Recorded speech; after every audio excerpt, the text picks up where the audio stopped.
welcome back. Hello, it's Morbin time. Morbin time? It's not Morbin time. What are you talking about? Morbin time is for after hours. That's what we do when nobody's looking. That's when we're morbid.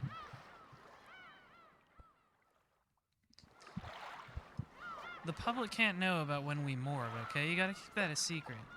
Morbin time is a secret. But right now it's Umineko time. It's Umineko time now. We're you can hear those seagulls crying. This is when they cry. Some might be wondering, when do the seagulls cry? Well, they're crying now. But in terms of the story, they haven't been crying. It's a mystery. We don't know why the seagulls are not crying in Umineko. The seagulls were mysteriously absent when they landed on the beach. So last time, where were we last time? Oh, I remember. It was a very long introduction. I feel like we came to the very end of what you might think of as the introduction in that first stream last week, where, you know, Battler and his family, the Ushiramiyas, they arrive on Rokenjima Island. They meet some of, you know, we met all the family members, or most of them anyways, and then we met the family members and the staff on the island, people like Genji and such. Kenzo had this really long speech where he complained about his entire family being stupid and ugly. Like, that was literally it. He was just like, what was it?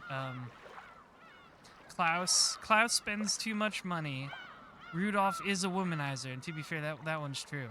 And then he goes down this hit list, right? He's given his entire family shit, and then he just gets down to Maria at the bottom where it's like, there's nothing wrong with her, I just don't like looking at her. And I'm like, calm down, man. She's literally a neurodivergent mariner. She's just a child. What did she even do? I mean, I'm not a fan of children either, but this one hasn't done anything wrong yet.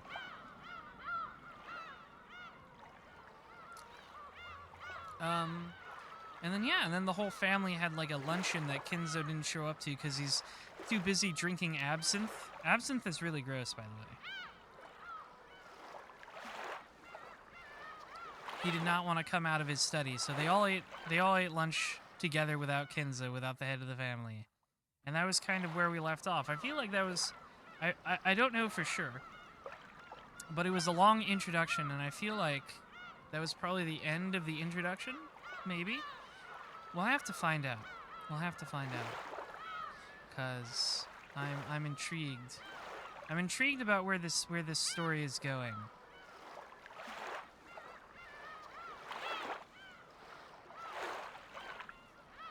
I'm very interested in what could happen next, because I don't know for sure. I mean, we haven't even met, you know, the witch lady herself. She hasn't shown up yet. We just saw her spooky painting, her spooky Scooby-Doo painting that I'm convinced she'll, like, open, like, a door and step out from behind, and we'll see that the whole time it was her eyes in the painting's eyes, you know, that she was looking through. I'm convinced it's just like a Scooby-Doo painting. I think that's what it's like. I think that would be very funny. Kenzo absolutely seems like someone that would disown a neurodivergent child. He does. He does. He's a pretty awful person so far. But I mean, he has his butler, who's his guy best friend, so there's that at least. He's just a problematic fave, Kenzo, I think.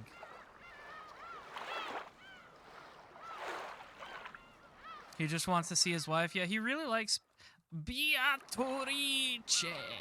He really likes Beatrice.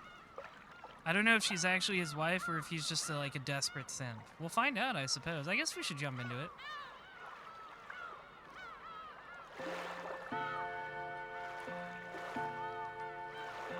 Load. I'm gonna load. Here we go. Look at these save slots. What a wonderful gradient. A lot of work went into the gradient for these save boxes. I respect it.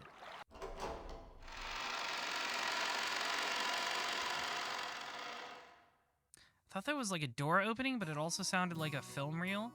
Oh, right, that's right. That's where we ended. Bluesky.jpg. Every VN has it. Every VN got the blue sky.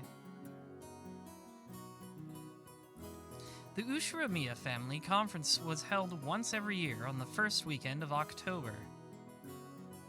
If a normal family were to hold a so-called family conference, you'd expect it to be nothing more than a reunion of rarely seen relatives who greet each other around buckets of sushi or something. A whole bucket of sushi? Yeah, every VN needs the blue sky with the big fluffy clouds that remind you of days gone by. It's a requirement. However, part of the family's great fortune had been lent out to grandfather's children, and no one in this family was considered an adult until they had met with success in business. So this meeting literally was a conference. You always think of Andy's wallpaper from Toy Story? Like the one Buzz stares at as he tries to fly and like falls and breaks his arm off. This is really silly, by the way. You're not an adult in this family until you make a wealthy business venture. That's kind of ridiculous. I don't like so many businesses are not that. But, you know, whatever. Kinzo is an insane person. We've established this. This is not how I would run my wealthy family, is all I'm saying. How much of the fortune was invested? What sort of business was conducted? How much profit was earned? As a result, how much of the fortune borrowed from the main family could be repaid? Yeah, you do have a point, Pyro Poyo. This is 80s Japan. They had that huge economic boom. So I guess it was a lot easier to make a very wealthy and successful business back then. Or, possibly, how much more would be borrowed for future business ventures?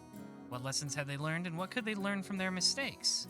It seems that topics like these were discussed very seriously in the past. My dad said it was like lying on a bed of nails. Apparently, it used to be a very serious family meeting, where people were bathed in scornful and angry voices, and some people even got slapped despite their age.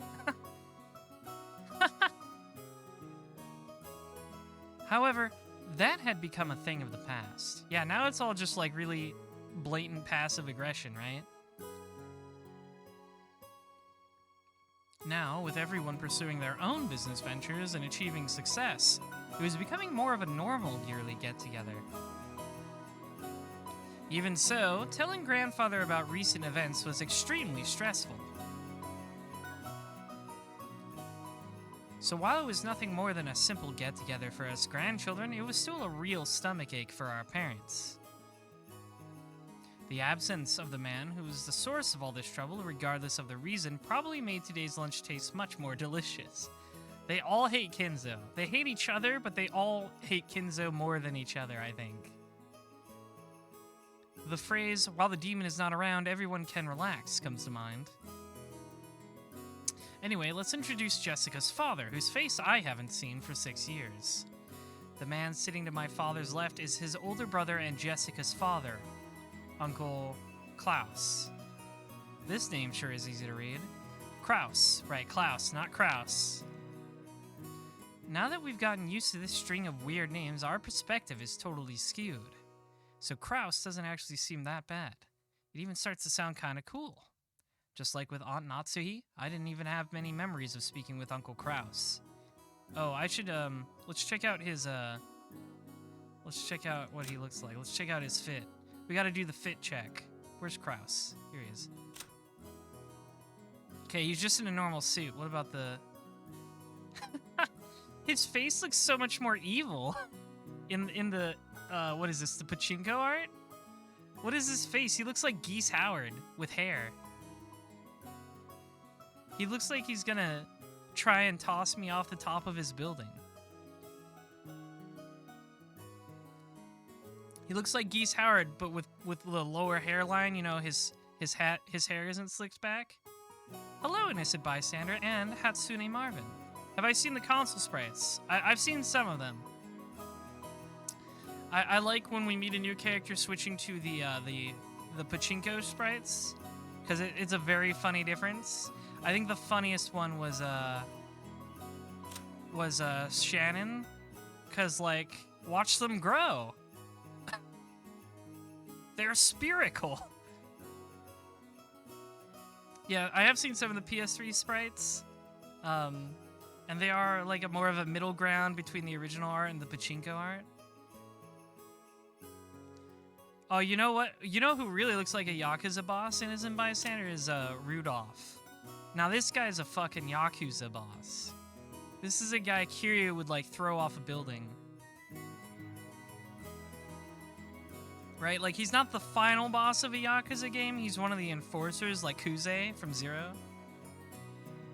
Yeah, the sprites are much bigger, too. This is this is the original sprite. He still looks like a Yakuza boss. Anyways, let's read more. Oh yeah, I forgot about the glass shattering. Oh right, did I read about Kraus? What does it have to say about Kraus? Kinzo's first child. As the oldest of the 4 siblings, he leads the family conference. However, the other siblings think he is trying to get all the inheritance for himself, and this further strains the tensions between them. He is a real estate investor who has put a lot of money into the development of a resort. However, his results have been harshly criticized. Oh yeah, real estate was big in Japan in the 80s too.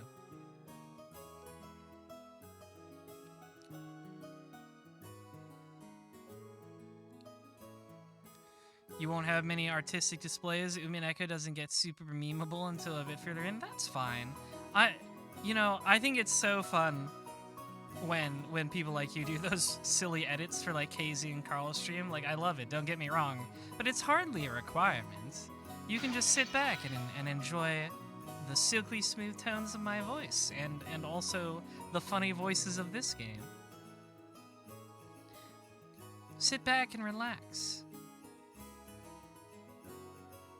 I of course love receiving gifts, but it's hardly a requirement here. He had never been one to chat to children, and I felt like he was always talking with the adults, just like Aunt Natsuhi.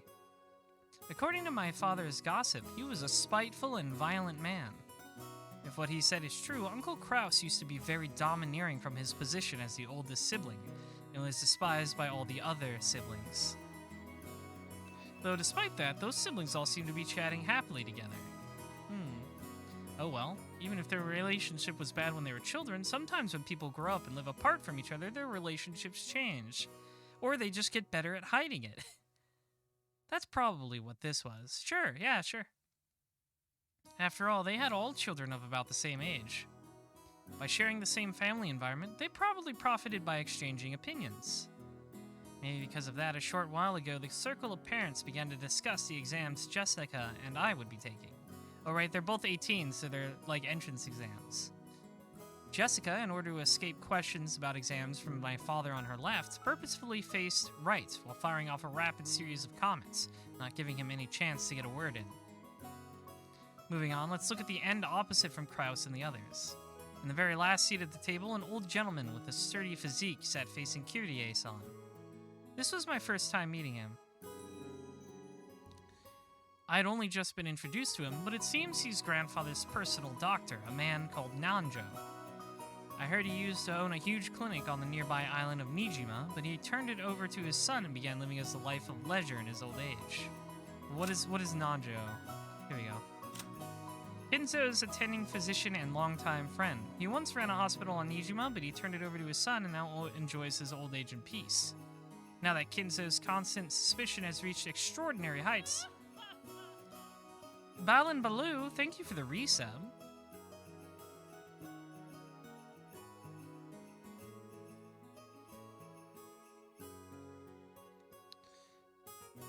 Thanks to Nanjo's, where was I? Yes, now that Kinzo's constant suspicion has reached extraordinary heights, Nanjo is one of the very few people he trusts. Thanks to Nanjo's big-hearted nature, he has been able to continue his friendship with Kinzo despite the latter's tendency to fly into a rage at the slightest provocation. You know what? This one's fine. And Menavok, thank you for following. Welcome to the Rose Rabbit Army. We're here to conquer the world and also worship me specifically. This sprite is fine. Like, this one isn't a big change. I feel like Nanjo He's hard to... I don't think that's a guy you really need to change much. Like, you got that right on the first try, Ryakishi. Crash. I don't know why the unpause sound is like glass shattering, but it's really funny. He had known Grandfather since the very beginning, when the mansion was first constructed on this island, and had built up a relationship over several decades. Well, we've already met a couple characters that are normal, like Hideyoshi, he's normal. I feel like everybody who's the most normal in this game is not a blood relation to the Ushiromiyas. Like Hideyoshi and Kirie and Nanjo, they're all pretty normal. Everybody else who's actually in the family is a psycho, I'm convinced. I thought at first that the two of them might have gotten to know each other through Grandfather's suspicious hobbies, but it seems he was actually Grandfather's chess partner. Oh, Hatsune Marvin has something here for me. What is this? Why did you put Nanjo's... Alright, hang on, let me...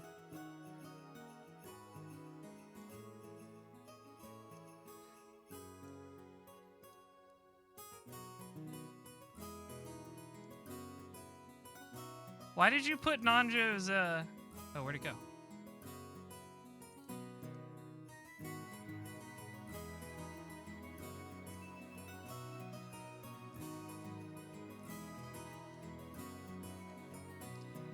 Why did you put Nanjo's head on her body? What was the impetus for this? Why did you do this, Hatsune Marvin? Why does it keep disappearing? It doesn't want to be seen.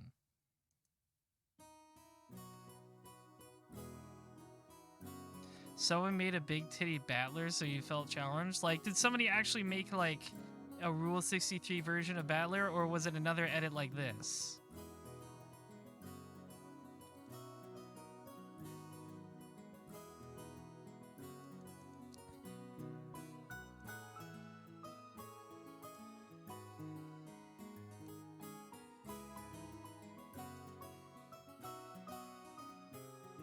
It was another edit like that.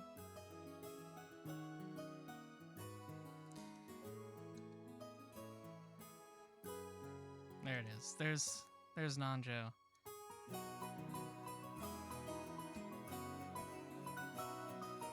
This is right? That's how it should be?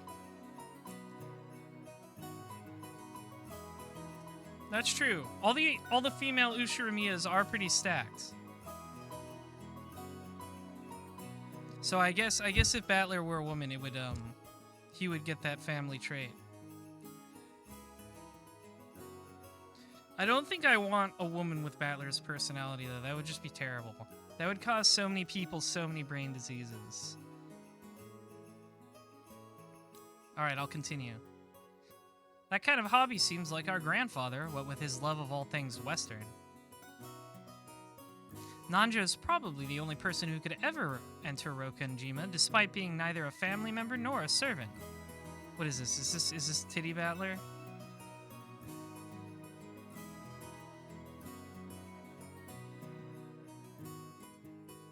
Yeah, it sure is. This is from Ashen Kant on Twitter, that Hatsune Marvin linked. I guess we'll post it here. There's Titty Battler. This is actually, they put a lot of effort into this. I actually like that. They actually this isn't just a silly... They actually put some thought into this design. That's pretty cool. I actually like it. I wouldn't want female Battler to be real, but I like it as a concept. Anyways. I think female Battler would cause a lot of problems for a lot of people. Let's be back to normal, okay? I'm tired of looking at Nanjo's head on some tits. That's weird. You'll drop it in the Discord? Be my guest. Alright, where was I? He looked like a calm old gentleman as he listened to the discussion between Kyrie and the other women who sat near to him. No, I'm not distracted, Marvin. I am enjoying looking at these. I think they're funny. Considering how long he stayed by the side of our short-tempered grandfather, his generous heart was probably nothing to laugh at. Also, I always encourage minion and viewer participation. So there's nothing to apologize for. Still, even if he was a family doctor, having anyone outside the Ushiramiya family attend the family conference was a little odd. It made me think that grandfather's condition might have worsened so much it'd be a major topic of discussion at today's conference. After all, George said something like that just a second ago. Something about how we've been getting continuous reports since around last year that grandfather didn't have long to live. Yeah, they said he had like 3 months to live like a year ago or something, so he's just staying alive out of spite. It's nasty to think about it, but consider how rich grandfather is. At the time of his death, his wealth will suddenly be released, probably along with a fair share of our parents' stomach acid. And it'll lead to ulcers for everyone. After all, this sort of thing just gets messier when there's more wealth to be divided. There's a good chance they'll be talking about stuff like that at the family conference. Female battler is real and will milk you? See, that's the problem I'm talking about. Like, people see a guy like Battler who's like, ooh, I'm gonna touch your titties, ma'am, and they're like, ew, gross. And then, but like, as soon as a female character is like, see, because female Battler would be like, ooh, I'm gonna jump on that cock. And people would be like, based, I love her.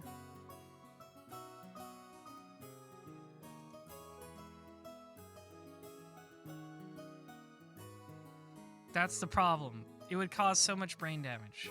I think Ryakushi made the right choice here.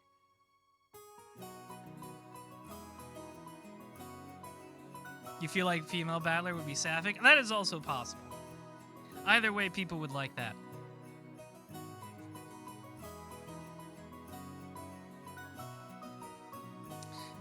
Either way, it's got nothing to do with us kids. Finally, even though he hasn't grown up, let me introduce our grandfather. Oh, Shona. We'll just fade him in the void because he's not here. The person who should be sitting in that incipience chair is Ushiramiya Kinzo. Your plan is to get my audience down bad for Rule 63 Battler. Good luck! You won't get me, but if you get anyone else in the audience, it'd be funny. Battler is such a big fucking loser that you don't think female Battler would suddenly make him fuckable? You don't understand how people online are. It really sucks. Everyone else in the family has these weird names, but he's got this perfectly normal one himself. Only his name were written Kinzo, but he let us call him Goldsmith or something. I'd totally freak out.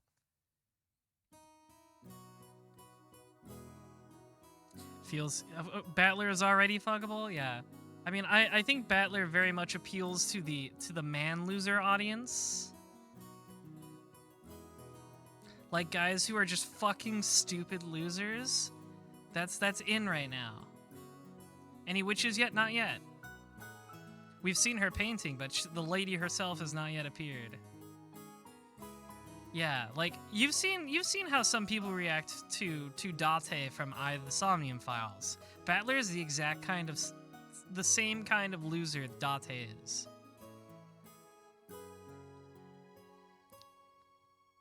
I'm just saying, if Battler were a woman, he would have that personality still, and then you'd get the straights into it, and that's why it would cause a problem.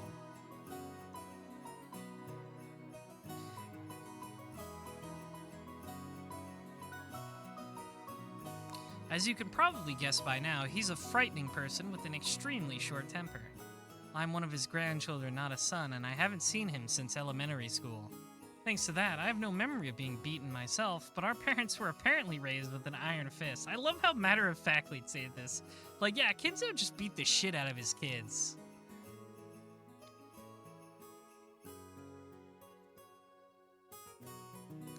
That earlier conversation between my dad and Uncle Kraus about who should go convince grandfather to come down seems pretty darn funny once you know their background. It's not actually that funny, but I understand why Battler thinks it's funny.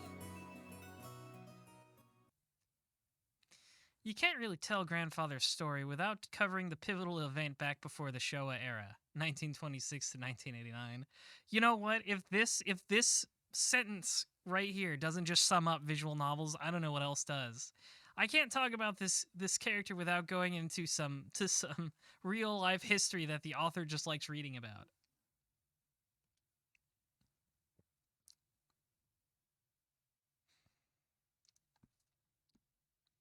Until the Meiji 1868 to 1912 and Taisho 1912 to 1926 eras, the Ushiromiya family was great and prosperous.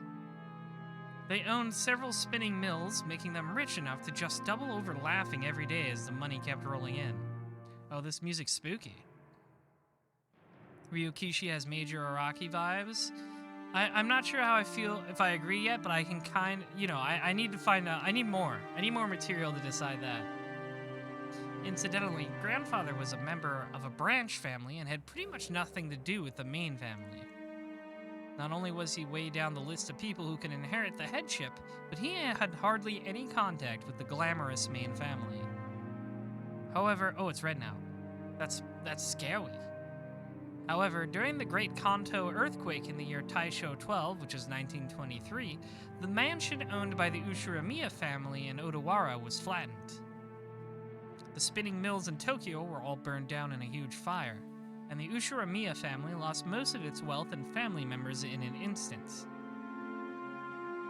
So, once they started trying to figure out who the successor to the Ushiromiya family should be, they apparently found no one remaining except Kinzo and his branch family. In Kinzo's later reminiscences, he referred to this as good fortune so great that it overturned fate. With that, Grandfather's boring everyday life did a 180. He was entrusted with reviving the dying Ushiromiya family, which had lost nearly all of its wealth. However, just because he had been entrusted with this task didn't mean he could accomplish it. Apparently, those around him weren't really expecting much. Oh, it's the chess. It's time for Code Geass. However, this is when Grandfather began displaying his extraordinary talent and good luck. Grandfather used all of the family's remaining wealth, as well as everything from the hair on his head to his toenails, as collateral in order to borrow a massive amount of money. Once he built up a gigantic war chest, he immediately invested in businesses. This is like what people say about Sony, right? The war chest? So they can buy everyone? It was like someone tumbling down a hill on a bike without any brakes, and then jumping onto a neighboring bike and then another one. This is a weird metaphor, but I kind of get it. You need to finish Code Geass? You do. I need to rewatch Code Geass. It's been years. And then jumping onto just like some crazy street performance.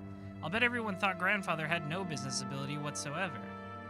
However, after several miracles and turns of good luck, with coincidences piling up and every chance taken advantage of. I also love the filters on real photos. It is soulful. You're right.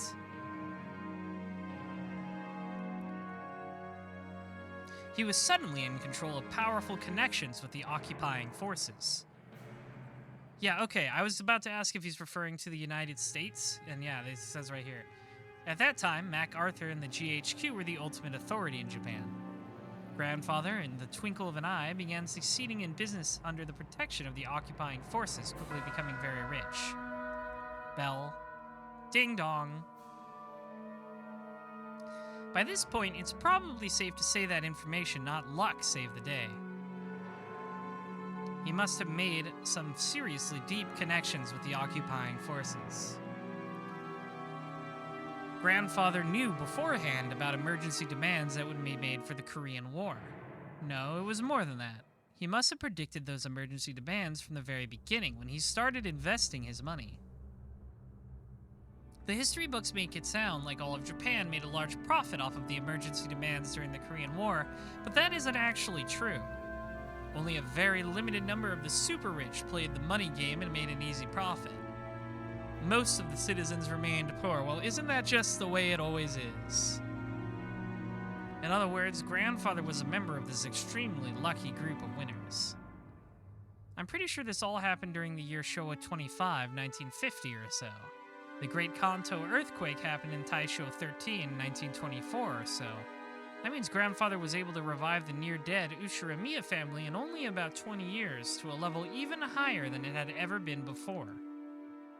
With that, you'd think he'd revive the main family in Odawara, but for some reason he went and did something as crazy as buying an entire small island in the Izu archipelago. Buying an entire island is not something that you can ordinarily do today. However, Grandfather was clever. He contacted the GHQ and applied for the establishment of a marine resource base. He acquired this island as a business property, then tossed that project aside and claimed it as his own plot of land. Wow. I'm pretty sure rich people do this all the time in real life, actually. This is just a real thing rich people do. After the war, there were prevention measures against food shortages, and having the sponsorship of the GHQ meant that nobody could oppose him. From what I've heard, the Tokyo metropolis of that day offered this land to him practically for free. Later, Tokyo made difficulties by telling Kinzo to return the land, but the pushy GHQ intervened. Anyway, it seems under-the-table bribes did their work well. In the end, the city gave up in frustration. Grandfather, with considerable skill and good luck, managed to weather the stormy seas of that period, obtaining a vast fortune and his own island. Of course, it probably wasn't all luck. He was obsessed with all things Western, which helped him cultivate his English skills. He was able to use this to his advantage and sink his teeth into the GHQ. A mansion was built on the island soon after. This mansion, in fact. Grandfather, with his love of the Western style, made this once uninhabited island a canvas upon which he could realize his dreams to his heart's content. He now had the Western mansion of his dreams, overflowing with emotion and atmosphere, and a beautiful garden featuring all sorts of roses. This is some stock footage away from being a Metal Gear cutscene. Yeah, they're gonna start talking about, especially because they're talking about the American the post-World War II United States occupation forces. It really does have a Metal Gear energy to it. The Muff. DARPA. He now had the Western mansion of his dreams. Oh wait, I already read that. And he had a private beach where nobody other than himself would ever be permitted to leave a footprint. This would be a dream come true for any boy. After that, he made good use of his huge fortune, becoming a large stockholder in the extremely stable iron and steel industry, and was able to live an easy and comfortable life just using the dividends. Well, he's just that incredible. This kind of person usually has the ability to foresee and predict the future, or at least that is how they're portrayed after the fact. But Grandfather denies all of that, repeatedly saying that he was simply blessed with extraordinary luck. Almost like by some magic spell. Anyway, even a lord like that can't help but grow increasingly eccentric when locked up alone on an island where all his dreams are made real. That's true. Rich people get crazy once they reach a certain wealth threshold. You just go insane. Everyone knows that he's had a Western obsession from the start, but none of our parents really know when his bizarre black magic hobby began. Did his love of black magic begin way back when he became fascinated with everything Western? Or did his miraculous stretch of good luck while reviving his family cause him to feel a mysterious power in himself? At some point, Grandfather began to make the research of black magic his life's work. He filled his study up with suspicious books, chemicals, and magical items as it became increasingly bizarre, and also a lot of alcohol. He swears the absinthe is for magic stuff, but we know he's just drunk off his ass. From what I've heard, those around him warmly, watched over him, figuring that someone who had achieved success in life had a right to do as he pleased, but there's no way that's true. They were probably just creeped out, thinking, that's disgusting, I don't want to get involved. Anyway, that agitated period was an age of big gambles, with both opportunities and risks. Let's say Grandfather was born in this time period. He would have had no opportunities and would probably have advanced like a chess piece from mandatory education to college at a leisurely pace, never becoming more than an average salaryman. That happened, he'd probably have sat somewhere, happily talking behind his boss's back. I know, we keep bringing up chess. Everybody loves chess metaphors. No, not in a fancy dining hall like this. More like at a table in some bar. Then again, I'll bet this family conference would be a whole lot more relaxing if that were the case. Okay, that's enough about the old geezer. Alright, we've been talking for too long. Let's actually get back to the story. No more exposition. More importantly, let's talk about this incredible lunch, which is important to the plot. Oh, good. Daisuke Ono's back. I can stop talking for a bit. Oh yeah, I like this song too. The music has been really good so far. Hello, Daisuke Yano. Welcome back. Welcome back to the stream. 幸田さんは大したシェフだぜ。しかも、魚は近海で取れたやつだろ。スーパーの刺身とはわけが違ったぜ。Umineko loves chess metaphors more than it loves untranslatable kanji puns. I have noticed a lot of kanji puns that make no sense to someone like me. Like every time I list their kanji, I'm like, this is obviously supposed to have some sort of double meaning. There's no way for me to get. おいおいよせよバトラー。育ちがバレちまうだろうが。Everyone let out a big laugh. Damn it, you say that even though you love those cheap pubs. Here's George. He's so normal and definitely not a serial killer. 僕も仕事の都合で珍しいところで食事をすることもあるけど、それらと比べてもこれはかなりのものだよ。合田さんは多分その道じゃ少しは知られた人だったんじゃないかな。よくは知らねえんだけどよ。What did you miss so far? Just some exposition about how Kinzo got his incredible wealth. 老舗ホテルでのれん分けだか派閥の分裂だかややこしいことがあってよ。As you can see from my body, I've eaten in many places. See, the funny thing about George is like, yeah, this art does make him look kind of chubby. But then you switch to the new art and it's just like, he's so normal. And his eyes are so far apart for some reason.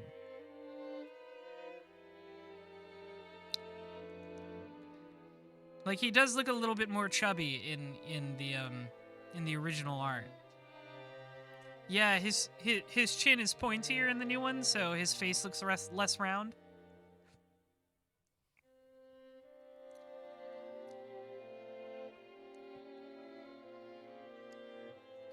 Like it's especially the face that gives you the feeling that he's kind of a chubby boy.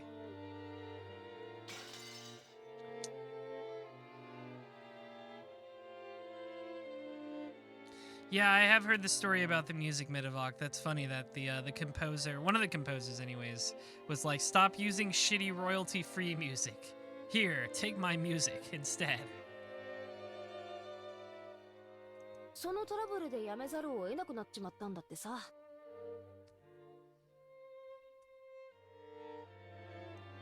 それでその時、偶然お袋が使用人の求人を出してたわけなんだよ。He just showed up, not mysterious at all.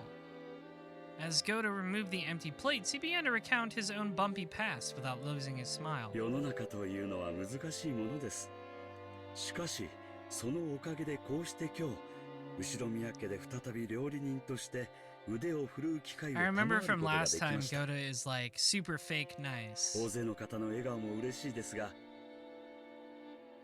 お仕えすると決めた限られた方々にだけ喜んでいただくために繊細なお仕事ができるのもとても楽しいことでございます。これもすべて機会をくださった奥様のおかげ Like, です。 he treats the other staff members terribly, is what we learned last time. Goda-san respectfully bowed his head towards Aunt Natsuhi. 応募のあった中でゴーダが一番腕が良かったからです。 Why are her eyes always closed? 客観的判断に基づく Is it もの like, で市場はありませんので感謝には及びません。 The Quetzalcoatl lady from Dragon Maids? I have no idea how to pronounce that, I'm sorry.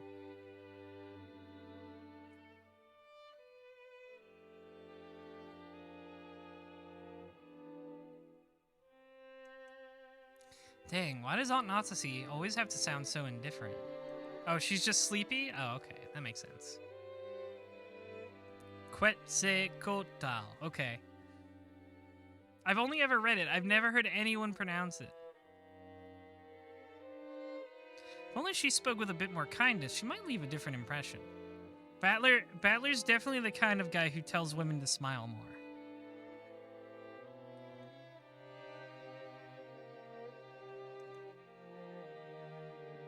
Shannon-chan and Kumasawa-san entered from the hallway with a serving cart. 失礼いたします。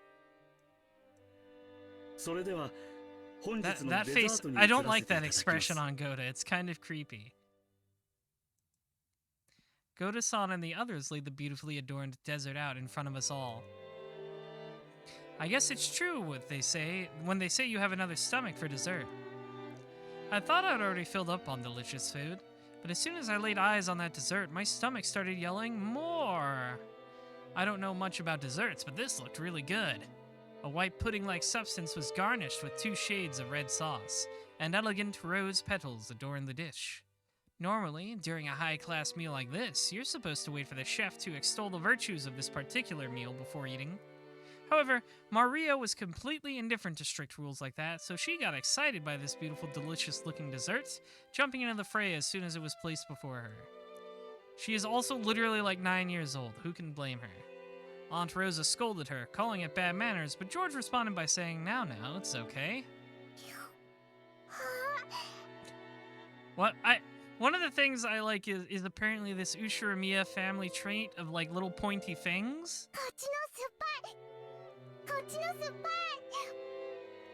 Literally all of them have that. Battler has them, Jessica has them. Marie exclaimed as she sampled the 2 colored sauces. なんだと？当たりと外れがあるのかよ。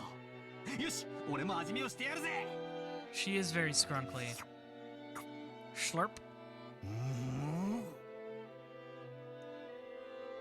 Apparently one sauce was sweet and the other sour. This is just like Kingdom Hearts. Despite it being bad manners, I also stuck my little finger in and licked it.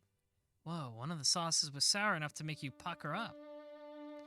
If it were yellow, I'd have suspected lemon, but I couldn't guess what kind of sourness would be red. I decided to ask Shannon, who was putting away the serving cart behind us. シャノンちゃん、この酸っぱいのは何のソースだい？ I don't know a damn thing! Shannon-chan hesitated. Maybe her job was just to set the table, so she doesn't really know. Still, even considering that, she seems pretty stressed. Maybe I shouldn't have asked. Or did they use some ingredient that we'd better off not knowing about? While Aunt Natsuki made a gesture that seemed to indicate an oncoming headache, Kumasawa-san, who was setting the table at the opposite seat, began to chuckle. 何の材料を使っていると思いますか？ Some sort of fruit, maybe? 驚きますよ。 Human blood? Who can say? What? I like this Battler face. This Battler face is really funny. というか、熊沢のばあさんがそういう笑い方すると不気味でならねえぜ。で、何なんだよ、正体は。内緒ですよ。ですよ。お耳を拝借。Kumasawa-san leaned across from the other side of the table. I leaned forward myself when she asked. Their interest caught Jessica, George Aniki, and of course Maria also put their ears closer. Oh!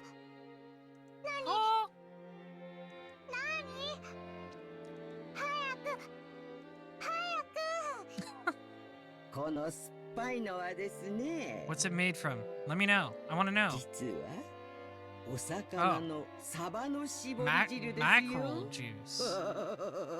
That sounds really gross. サバ？ Saba? Battler's dipshit thing? Well, that's what I mean. All of them have the fangs. It's like an Ushiromiya trait. That's crazy, we all thought, horrified. Only Maria accepted it, nodding sagely. She gets it. サバは酸っぱいよ。絞ったらこうなる。 It's true. Mackerels are sour. When Maria started clamoring that mackerel were sour, the adults were unable to contain their laughter. 違うわよ。酸っぱいのはしめ鯖でしょ。 Only Aunt Rosa, her face red, whispered to Maria that mackerel is sour only once prepared as shime saba. Ah, now I totally remember. Kumasawa-san was always like this, wasn't she? I think I remember her tricking me too in all sorts of ways when I was young. The most lethal has got to be that one. Those flimsy black things in Chinese dishes. They're kikurage mushrooms, she told me.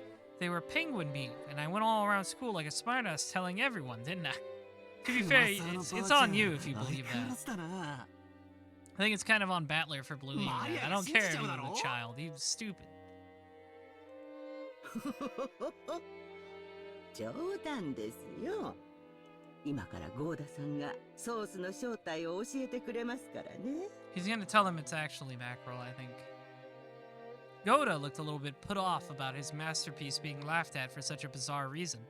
But after clearing his throat once, he introduced the dessert to us.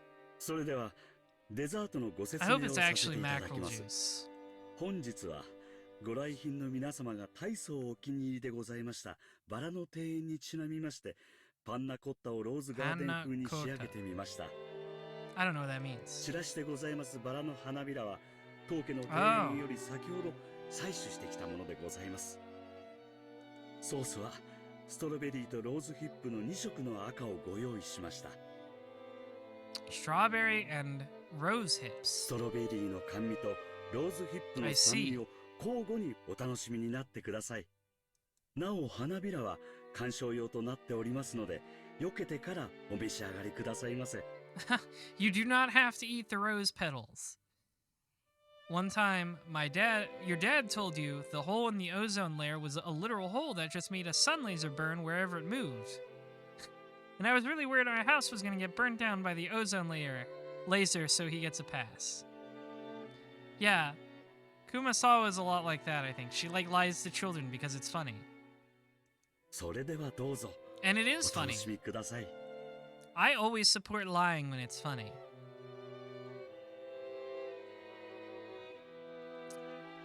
Whoa, man, I almost want to applaud before eating. Just like with medicine, reading the detailed description first seems to make it work a whole lot better. As Goda-san elaborated on the details of this dessert, it started to feel even more appetizing. Seriously, should you call him subtle or just talented? The dessert was probably planned from the beginning, but taking the hint when we all stopped in front of the rose garden earlier today, he displayed an incredible and timely awareness by just adding a few rose petals from the garden. This combination of sweet and sour was also exquisite. If it was just sweet, you just get used to it and bored halfway through. If you reach the sour sauce at that point, you get a really vivid taste. And then, once you return to the sweet sauce, all of the sourness in your mouth would be replaced with an enjoyable sweetness. He's really thinking about this a lot. I think Battler spends a lot of his time thinking about food. I'm sure everyone else felt the same way. Every time Goda-san passed by one of our seats, someone praised the taste in his presentation. いかがですか、奥様。相変わらず見事です。お客様をおもてなしするに値します。恐れ入ります。奥様、ご存知ですか？ Fun facts about ロ desserts. ーズヒップには頭痛に効く効果もあるそうですよ。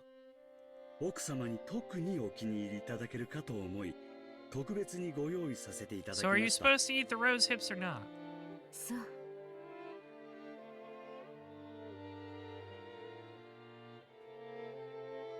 Oh yeah, Goda is super full of himself. ありがとう。ほら言ったでしょ、夏日姉さん。ローズヒップは頭痛に効くって。みたいね。効くといいんだけど。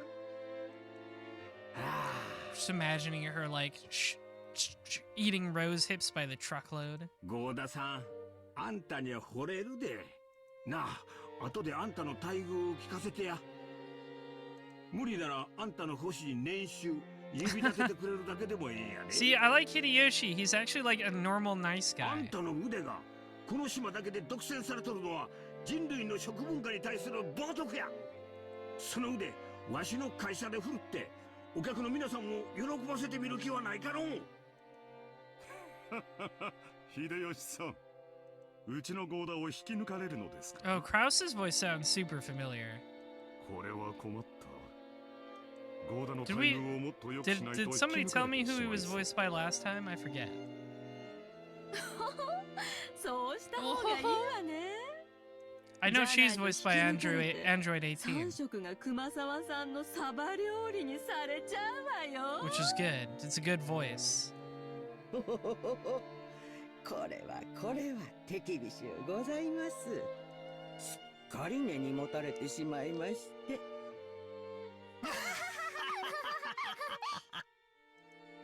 Everyone let out a huge laugh. According to Jessica, Kumasawa-san's mackerel jokes were a running gag that our parents had long since gotten used to. Kumasawa-san often claimed that mackerels had precious nutritional value, which could slow aging, make people smarter, and more. Oh, yeah, that's right. Krause's Jurota Kusoge, OVA Jotaro. That's right. I remember now.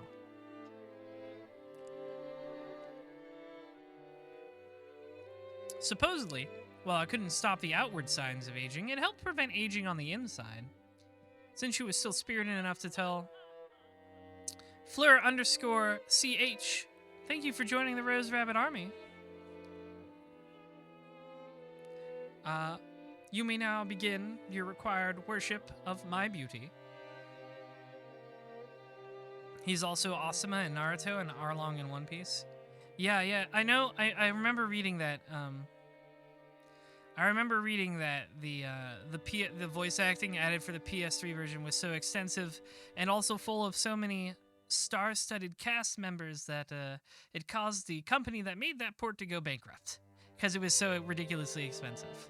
I mean, getting Daisuke Ono as the protagonist is already a pretty huge pull. I'm in for a wild time. Yeah, I'm enjoying it so far.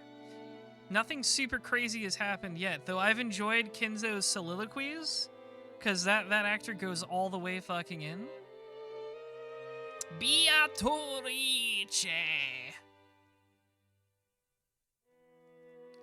Supposedly, well, oh right. Since she was still spirited, alright, mackerel makes you not old. それでは失礼いたします。夕食にはふるって。 My beauty is quite magnificent. First of all, thank you for stating facts. Second of all, the character I think is the most fashionable so far is probably it's probably Kyrie. She's got a cool outfit. I like how she's got like the coat with the dress shirt thing with like the little diamond pattern. I think Kyrie is definitely the best dressed so far. She's good. Let's not talk about this art, but this is good.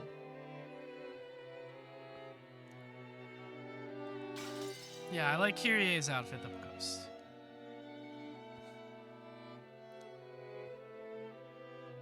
Yes, I have seen Eva's weird fucking pants. That's what, like, I almost said she was the most fashionable, and then I remembered her pants. I don't know why she has those pants. What were they thinking?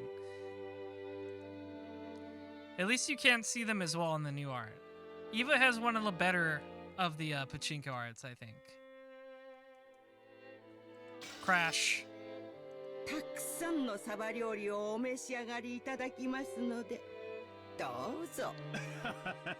I think they used the pachinko art just because it's the manga artist, but I couldn't say for sure. 今晩はしめ鯖でキュッとしゃれ込みたいぜ。 We're all gonna eat mackerel. それは素敵ね。ついでに日本酒の美味しいのも出てこないかしら。ええ、ございますよ。六軒島名物のサバ焼酎なるものがございまして。 It's so hard to tell if she's joking, because that sounds like a real thing.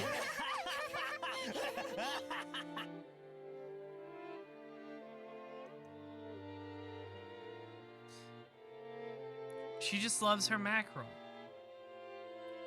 Kumasawa-san, together with Shannon-chan, bowed and pushed the serving cart away. It was pretty funny to watch Goda-san, who looked like his show had totally been stolen, explain in a serious voice that we would be having calf steak for dinner. Goda-san got cut from making a good impression on the family. Kumasawa totally destroyed him, as should be the case. As she pushed the serving cart, Shannon bowed her head very deeply. なんもお礼を言われることなんてありません。 Kumasawa may have played dumb, but she had obviously understood and saved Shannon in the nick of time. Back when Battler had asked about dessert, Shannon had unfortunately hesitated. There may have been several ways to dodge the question, but all of them would have required some quick wits.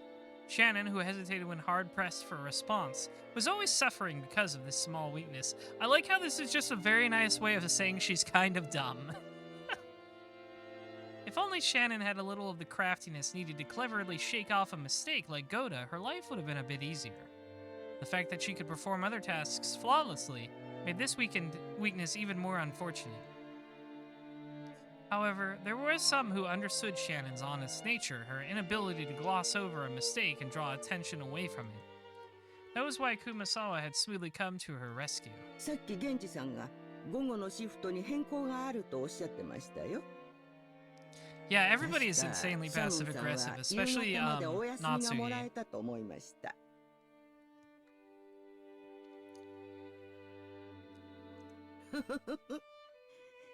羨ましい。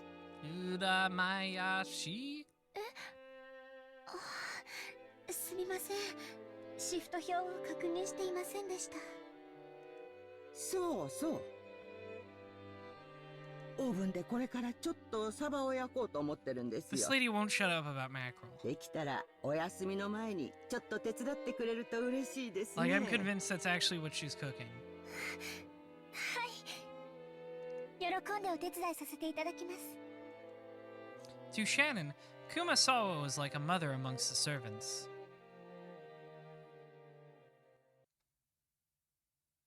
Like, I can't tell if the joke is that she's just always joking about eating mackerel or if she actually just always cooks it. The dining hall needed to be cleaned up, so we were chased out. Instead, tea was being served in the parlor. Apparently, they'd prepared the black tea that Aunt Rosa had bought for Aunt Natsuhi. Maria said she also wanted to have some black tea, but my old bastard said she couldn't and told us children to go play outside. What? Come on, a kid can have tea. みんなで表に散歩に行かないかい？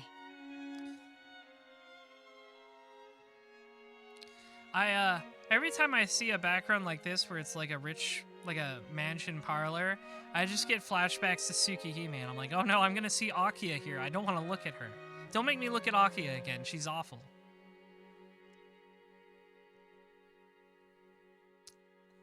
Worst girl. バラでも見に行ったらええ。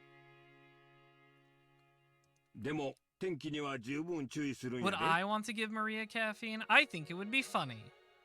空はまだ明るいが、天気予報はふるふると繰り返しちょる。マリアは海がいい。 あら素敵じゃない？ Isn't that the one with the I love you like a sister line? Yes. Where Shiki says, I love you like a sister, Akiya, and then immediately follows up with, I also love you like a woman. And then they have sex, and it's really bad. 砂浜で遊ぶなんて。 Like, literally 普段はなかなか the できないものね。 eroge scene is immediately after that line. そっか。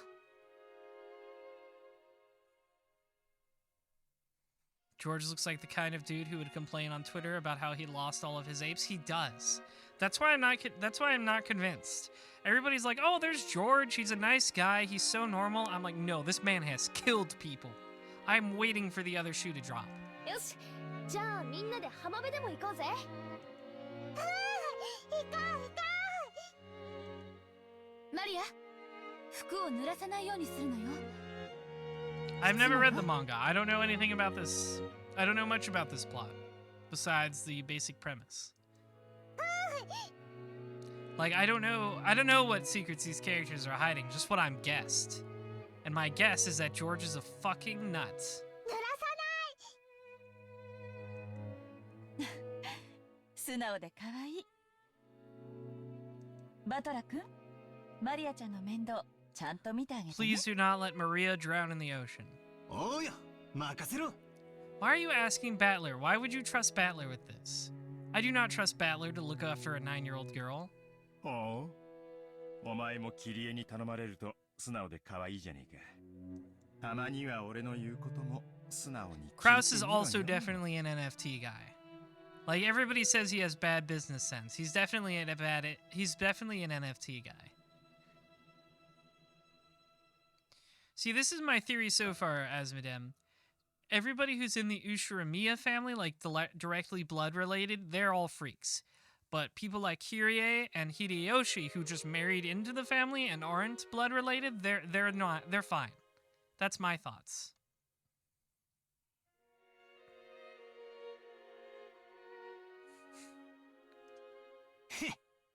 まっぴらごめんだぜ。行こうぜ、みんな。ほらほら。Fuck you, Dad! The children flew out of the parlor. They were replaced by Genji, who pushed a serving cart in and prepared to serve the tea. The parlor was filled with a sublime aroma, which delighted everyone while they waited to sate their thirst.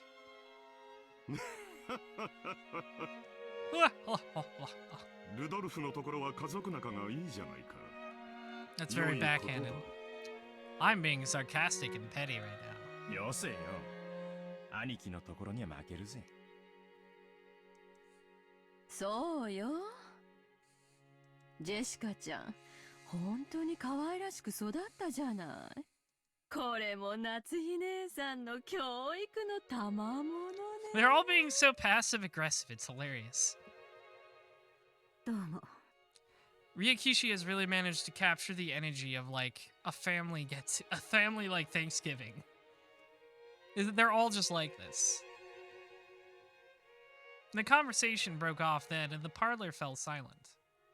Maybe Hideyoshi couldn't bear the silence because he broke it himself with an exaggerated gesture. しかし、成長は早いもんやで。いつまでも子供だと思っとったが、図体はみるみるでかくなり、いつの間にか大人の仲間入りや。Battler looks like an anime OC Eddie from Ed and Eddie would make. That's really good. I like that. バトラ君なんか見違えたで。体は大きくなりましたけど、まだ子供です。うちの主人も未だに子供ですけれど。Yeah, I've also seen Knives Out. This also has a lot of Knives Out energy. I can't wait for Kinzo's fortune to go to one of the maids or something.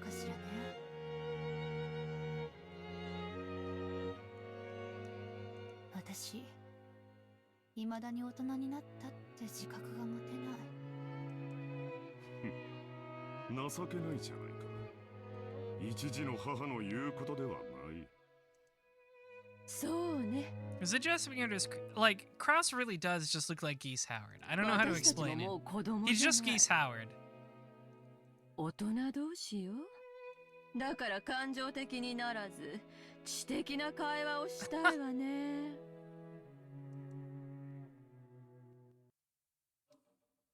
When Eva smiled with sharp sarcasm, everyone seemed to get more tense. It felt as though the pleasant tea aroma had been tossed out the window. 知的な会話なら昔からいつも心がけているじゃないか。Yeah, this is definitely an intellectual conversation you're having right now. お前の嫌味は時に的を外している。昔から変わらない。昔からいつもですって？あらあら。あらあら。その言葉をきれいに放送して、何十年か前のこの部屋に届けてあげたいわね。ねえ、ローザ。ねえ、ローザ。I just think her speech pattern is really funny, where she does, like, the vowel extension.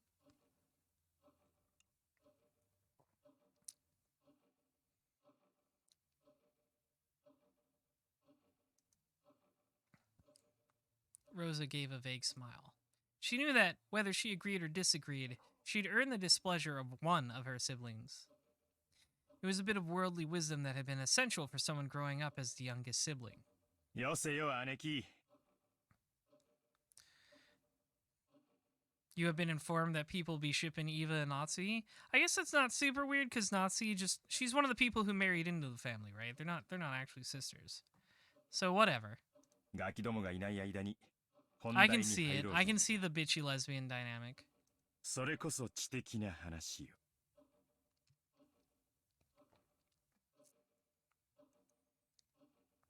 As Rudolph glanced over the faces of all present, some let out a slight sigh and some let out a small look of resignation across their face. They were approaching their unavoidable true agenda. 去年の時点で余命3ヶ月だったんだ。 This dude just won't die. How do we handle this? ってことは、すでにマイナス Negative 9 9ヶ months. 月ってことじゃねえか。いつお迎えが慌ててすっ飛んでくるかもわからねえ状態ってことだぜ。Negative 9 months is a really funny way to look at it. 当主様は今でも健在でおられます。 Like, Natsuki is definitely always seething and coping because she, like, lives here, but she's an in-law. So she's like, no, I'm real family, I swear, I promise. Like, I feel like that's what like her whole thing with like the staff is, where she acts super commandeering to them. It's like coping over her not being blood family.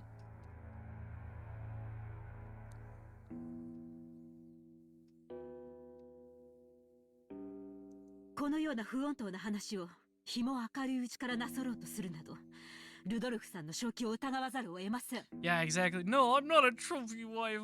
Oh. だがな、夏日さん。 Like, she definitely, like, is super mad she has to sit at the very end of the table with like, Kyrie and Nanjo and stuff. 今が元気だからこそ余裕あるうちにしとくもんなんやで。これも財産のエチケットみたいなもんや。 Financial etiquette. 諸君の関心は親父殿のようじゃないか。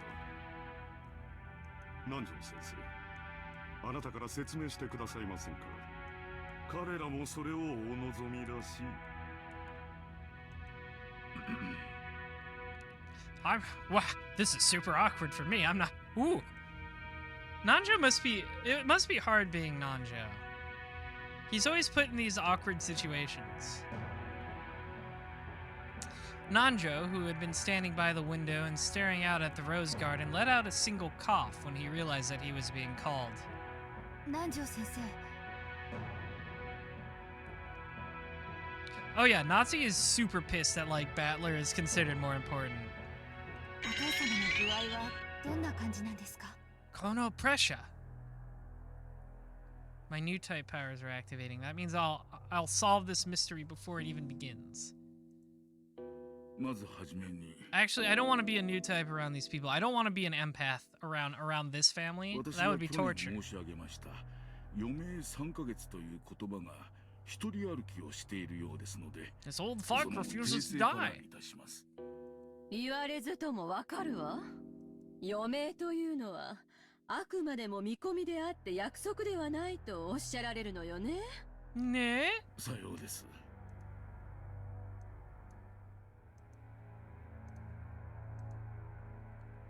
ですから皆さんからたびたびお尋ねを受けますが、いつ亡くなるのかということは決して Where the seagulls? Why they cry? That is a great question, Crimson Helm. We don't know. It's one of the mysteries. The seagulls were missing when we arrived on the beach. Everybody's like, where are the seagulls and where are their cries? 体が弱れば危うくもなりますが、それを補う心の強さがあれば小康状態を維持することもあるのです。 What do you mean, Natsune Marvin? It's pretty self-explanatory. 体はともかく、お心はまだしっかりしていて、意気健康でいらっしゃれるということですね。Yeah, he's just living on spite and absinthe, basically. キリエ、すまんがしばらく黙って。 Shut up, wife. ごめんなさい。 Don't talk while the people who are blood related are talking. さようです。金蔵さんの体はすっかり病魔に蝕まれております。ましてや、あのような強いお酒をたしなまれ続けては、とても。He's drinking so much, his body is breaking down. 崖っぷちなのも酒のせい。 His liver doesn't even 流 work られて anymore. るのも酒のせいか。酒豪の親父らしいね。それで先生、もちろん見込みで結構なんですけども。Yeah, there's been a lot of stories about people who stayed alive long after doctors thought they were dead. It's nothing new for sure. お父様。 Like I said, Kinzo's just alive out of spite. 来年の今日まではさすがにどうかしら。どうかしら?当主様に対してあまりに無礼な質問です。I'm a part of the family too, let me talk. Natsuki jumped on Eva, not even bothering to hide her astonished expression. Eva stared back daringly, but Hideyoshi realized what was going on and tried to smooth things over with a forced smile. You like how Rudolph's rude to Battler, but is actually nice to Kyrie? Yeah, I do get the impression Rudolph actually does like Kyrie a lot. Like, I do think he loves her. He's a fuckhead, but I do think he loves her. エヴァ、お前も少し言葉を選ばんか。ごめんなさい。お父様の容体が気になって仕方なかったもので。That's the impression I get so far. そうですか。それは気づきませんでした。南條先生、聞かせてやってください。父親の寿命を気遣う娘の麗しい家族愛じゃないですか。Kraus laughed sarcastically, and Eva, smiling sweetly, returned an identical chuckle. 来年までお元気かという質問ですが、医者の私としてはとても難しい。Yeah, I don't know. This guy's supposed to be dead by now, but he's really not taken to it. まだしばらくは続くようにも思いますし、何らかの発作が来れば、その時にはどうしようもないかもしれません。何しろ。六軒島は孤島です。How convenient for anybody who would want to do any crimes. すぐに救急車が飛んでこれるわけではありません。I sure hope somebody won't see that statement as some sort of opportunity and kick off a murder mystery or something. 親父殿は高尚な研究を中断されたくないと仰せだ。去年無理に連れ出そうとしたのがあだになったらしい。外へ出れば病院に閉じ込められてしまうのではないかとひどくお疑いになられている。I mean, he would probably have to be because he's dying. すっかりこのざまなのだよ。南條先生の診察は受けておられるの？親父殿は南條先生には心を許しておられる。機嫌が良ければ診察も受けられるようだがね。容体を見はするが、薬を勧めようとも。入院を勧めよう。 He doesn't believe in any of that medicine stuff. 本当に No, Nanjo, just give me the Infravectin. The horse medicine. It'll be good enough. 方もおるもんや。しかし困ったもんだのう。Nanjo sighed deeply. The purpose of an examination is to determine what medical treatment would be appropriate. Receiving an examination and then not following the advice given makes the whole thing pointless. つまりおさらいすると、相変わらず余命は3ヶ月。禁止のまま、あとどれだけ長らえるか見当もつかねえってことだ。ルドルフさん、言葉を少し慎まれてはいかがですか？ No, listen, you have to listen to me. I'm part of the family too. I'm important. ああ、すまんね。昔からこういう口の利き方なんだ。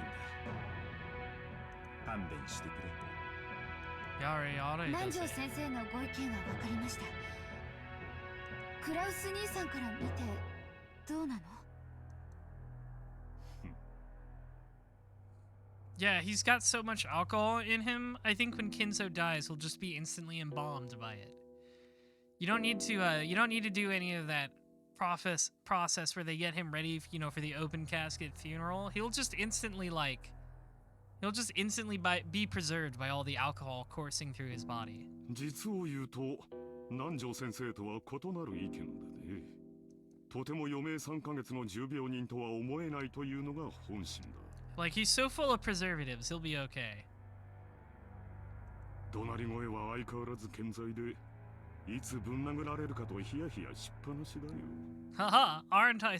I'm horribly mentally damaged by my father's abuse. I'm a real man. 長男にだけ親父の世話を押し付けるのは実にフェアではないね。来世では俺より後に生まれろよ。さて、話を戻そう。Rudolph just told him to like go. That's it.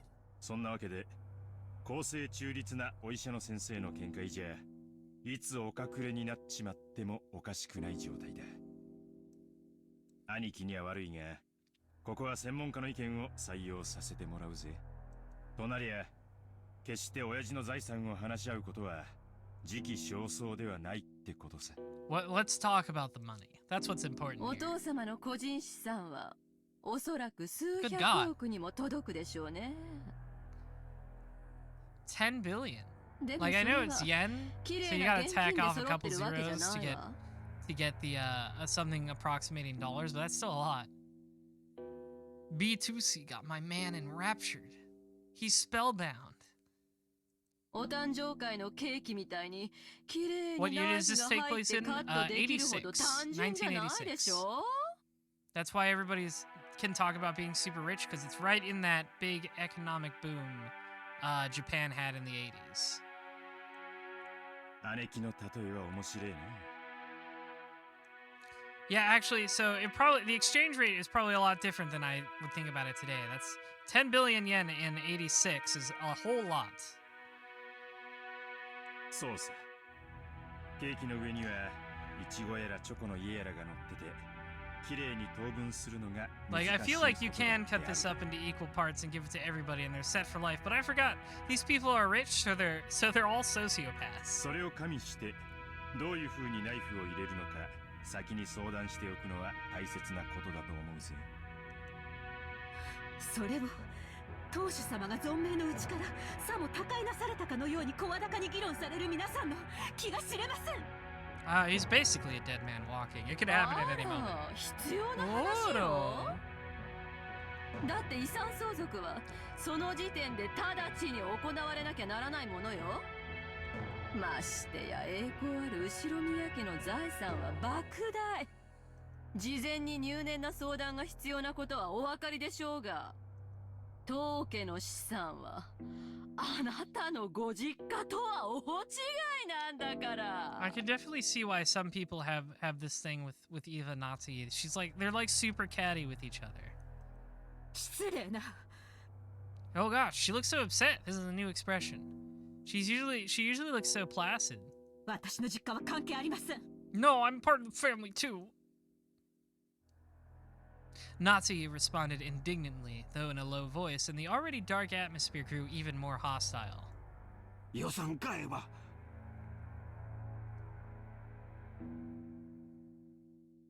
夏日さん、カニな。 The girls are fighting. 口が悪いのは許したってな。 Hideyoshi tried to smooth things over by glancing at both with a forced smile, but it only resulted in making the hostility between Eva and Natsuhi even more intense. これ以上はお邪魔なようですな。失礼させていただきましょう。 Yeah, Kinza's about as live right now as the Queen of England. It's 10 billion yen in 86 is about 150 million-ish, accounting for inflation and exchange rates. That's still a lot.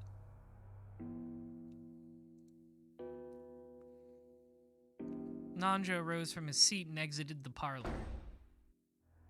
To an outsider, it may have seemed like a normal act of courtesy, but his back was watched by several glances, envious of his ability to escape. After the doctor had exited and his footsteps had disappeared in the distance, Kraus recrossed his legs.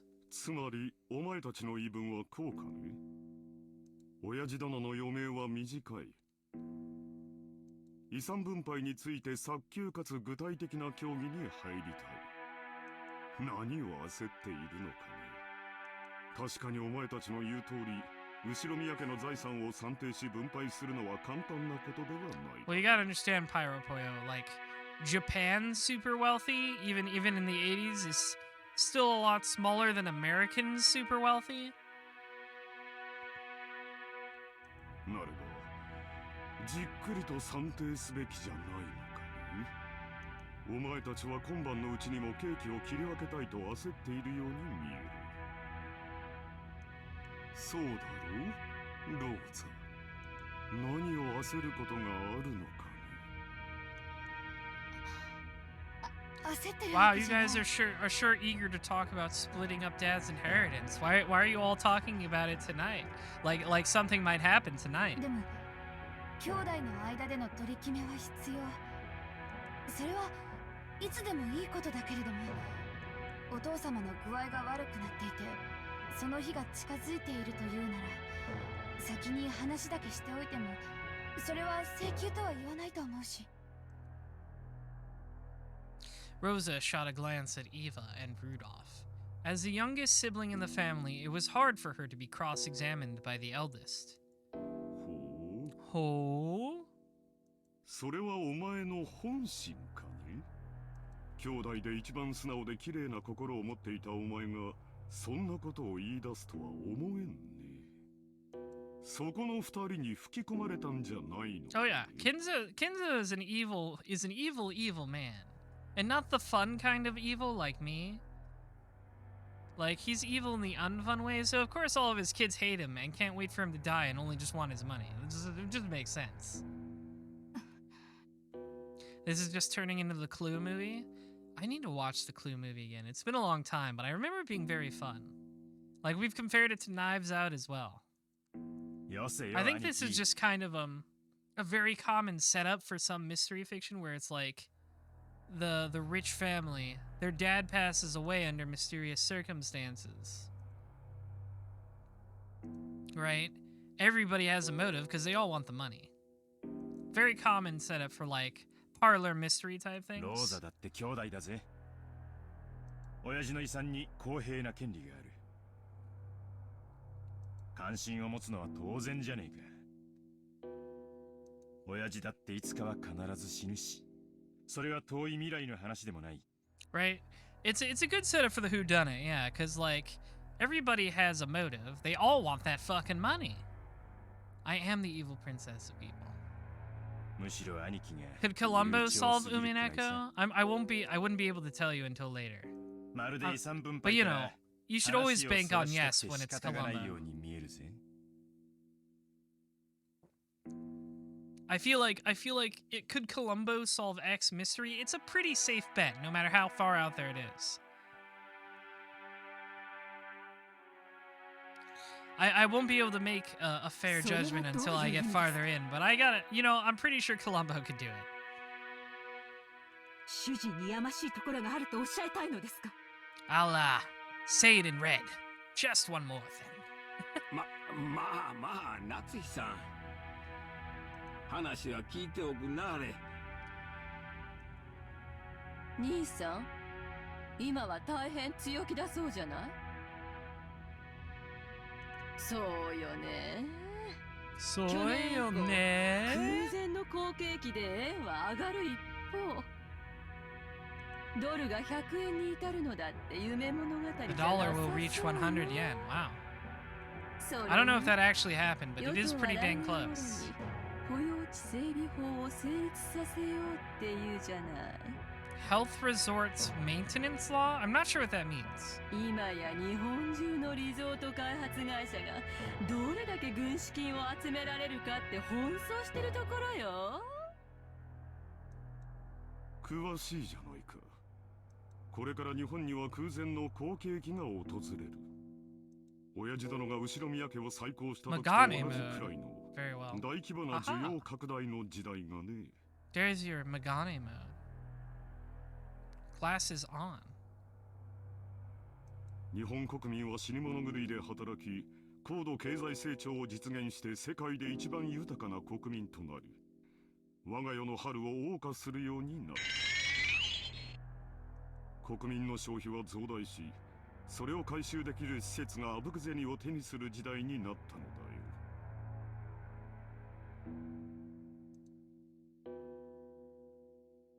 I forgot to make that alert thing invisible. There we go. You don't need to see it saying you redeemed that. It says it right there in the chat. It's just the sound.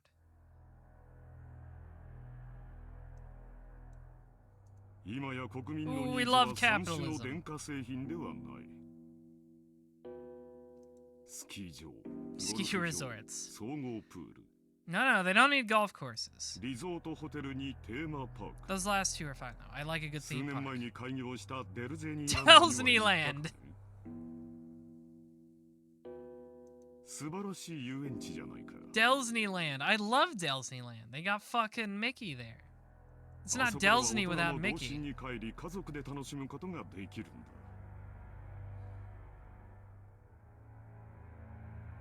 だ。かつて家族を顧みずにメッシ奉公することだけが美徳だった時代はもはや終わろうとしている。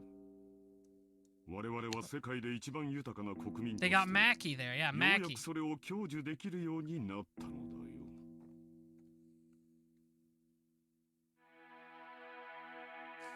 I think I'm now just forcibly assigning Krause as a Disney adult because he keeps talking about Disneyland.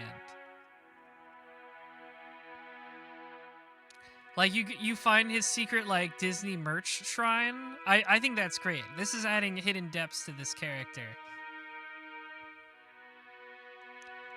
クラウス兄さんの読みは大したもんや。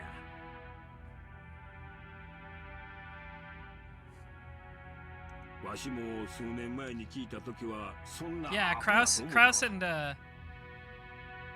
and Nazi get up to stuff in the Disneyland Dark Ride. でもな、G5 のプラザボーイ聞いてから変わったんや。He spent investment money on stills from Steamboat Willie. Absolutely. He would absolutely do this. Krause is a Disney adult for sure. He's got like his collection of frames from animations and like the merchandise and stuff. He's got like a hidden room somewhere.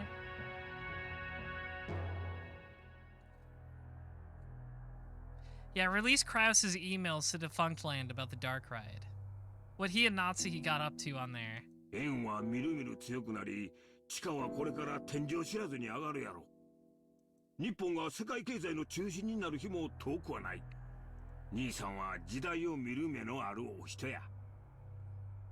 それだけは間違いないで。I love how Hideyoshi is like so genuine with compliments. They almost seem backhanded. Cause like everybody always talks about how Krause is actually super bad at business. Like Rudolph is definitely being sarcastic. Hideyoshi might just be like dumb enough to believe it.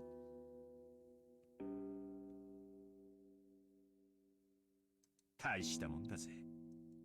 だが親父と違ってちょいと見通しのタイミングを読み違っちまったところはあるよな。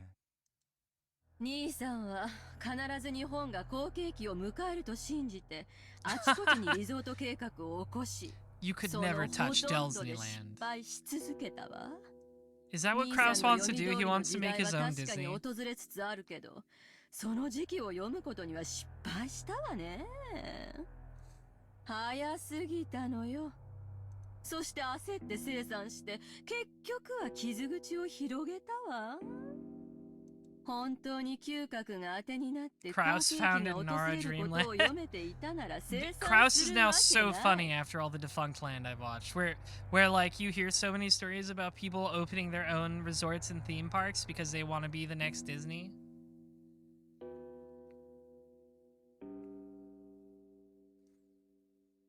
Imagine you're watching a defunct land someday, and you're just listening about like some failed theme park, and it does the Michael Eisner jump scare, but it's Krause Ushiromiya, and that man's name was Krause Ushiromiya. これって兄さんが自分で自分の才能を信じてない証拠じゃないの？失礼な。主人を侮辱するつもりですか？ Yes. Natsu's forehead creased as she rose from the sofa. Eva, paying this no heed, stared at Krause with a confident smile. Krause, who also maintained his confident appearance, told Natsuhi to sit down. Do not interfere, wife. My sister's just a bitch.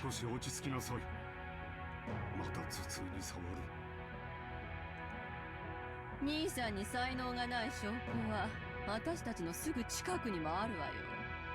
だって兄さん、この島をリゾート化するって張り切ってたじゃない？ない素敵なリゾートホテルも建てて、庭園もきれいに整備して。きれい。私は素人だから分かりかねるけど、相当のお金を使ったんでしょう。They put Kraus in charge of Disneyland だ Europe から and 何 it だというのです fails. か。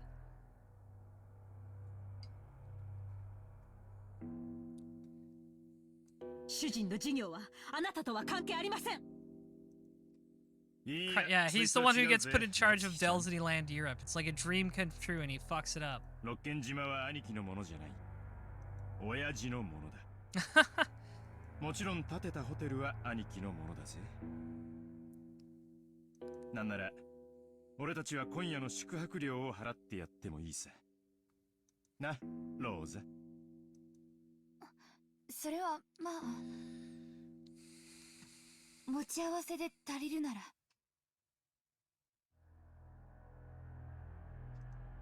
リゾート化できればこの島の資産価値は上がる。You ever just start talking about making your family home into a hotel? 支出がかさんだことは事実だが、未来に大きな収穫を期待できる。そうなれば結果的にお前たちにとっても有益なはずじゃないか。それはわかるわよ。こ I の love 島 her の voice 価 so 値が上が much. れば、それを遺産分配する時の私たちの取り分も増えるもの。もちろん島や屋敷を4分の1ずつ切り取れとは言わないわ。Yeah, they're like subtly exposing that Rosa is like actually kind of poor. That's so rude.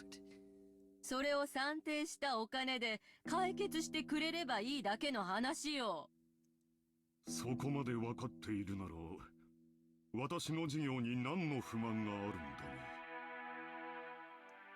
Yeah, I know Rose is like less successful than everybody. Like she's less.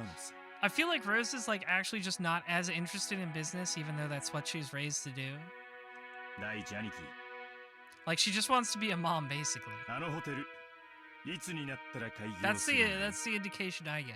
このままじゃ、俺たちの手垢だらけになっちまうぜ。Like Kraus tries really big things and fails, but like he wants to be a businessman. Where it feels like to me, Rose is really just not interested in business and just does things because she has to. That's my impression. 大切な商売道具でしょ。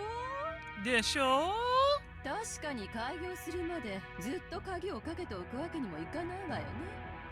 少しは使って風通しを良くしないと建物は傷んじゃうもの。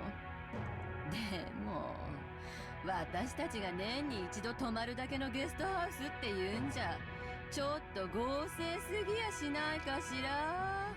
These people hate each other so much. ローザ。ねえ、ローザ。そうね。あんなに素敵ならオープンしたらさぞや人気が出るでしょうね。ああ、あなたが前に言ってたホテルってゲストハウスのことだったの You ね。 want to turn the guest house into a hotel. 立派なもんだろ。ローザの言う通り、オープンできたら人気が出るだろうよ。The lodging they had been guided to wasn't originally intended to serve as a guest house. It was originally constructed as a resort hotel. Kraus did start Airbnb. This is just what it is. It's just Airbnb. However, even though it was built 2 years previously, there was still absolutely no prospect of it opening. 兄さんのいつもの事業と同じよ。Kraus is a Disney adult who invented Airbnb. Could it get any worse for him than this? 着目や企画はご立派。そしていつも途中で立ち行かなくなって何も回収できずに終わる。Eva's just going in. ただ She 住 wants むだ this けに man しか dead. 使わないのはもったいないって兄貴の着眼は立派さ。そしてリゾート化してマリンスポーツやらフィッシングやらハネムーンやらを誘致して盛り上げようってのはなかなか俺だって長男だったならこの島を何かに有効利用できないかと頭をひねったに違いないさ。でももう出来上がってから2年も経つのよ。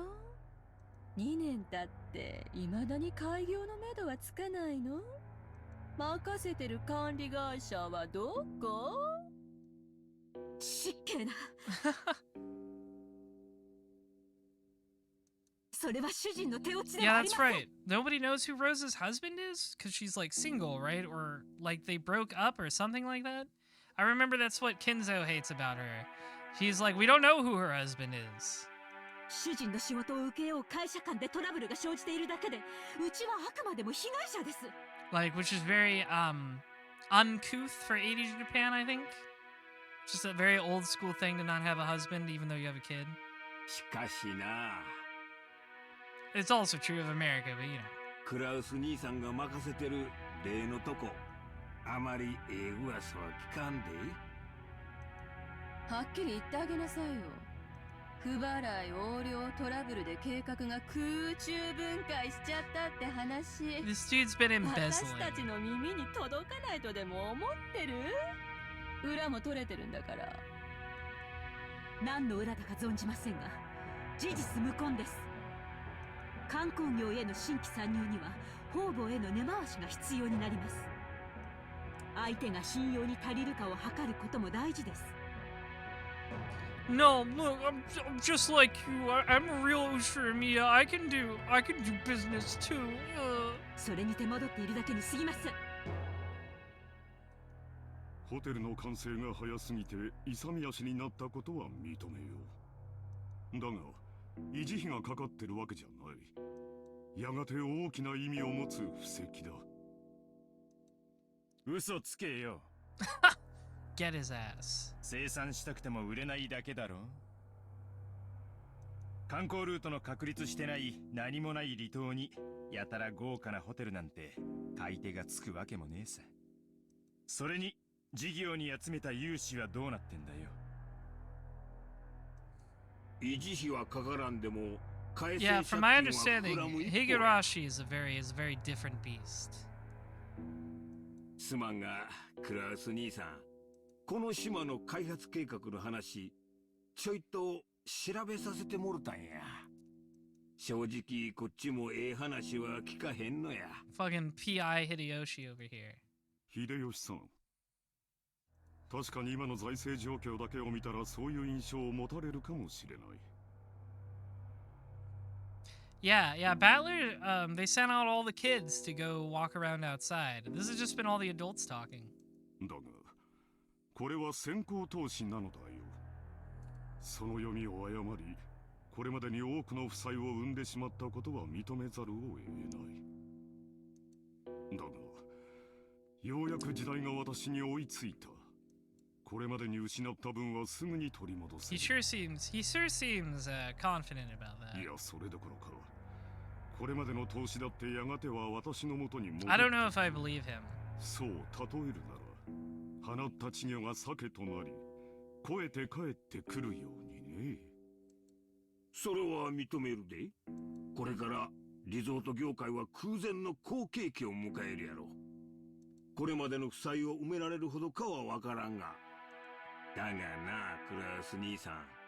これまで散々負け続けた兄さんが、どこか Oh, ら I 現金 think を I 調 get 達 it. したっていう。 Kraus wants that inheritance to pay off his debts or something. それも半端ない軍資金や。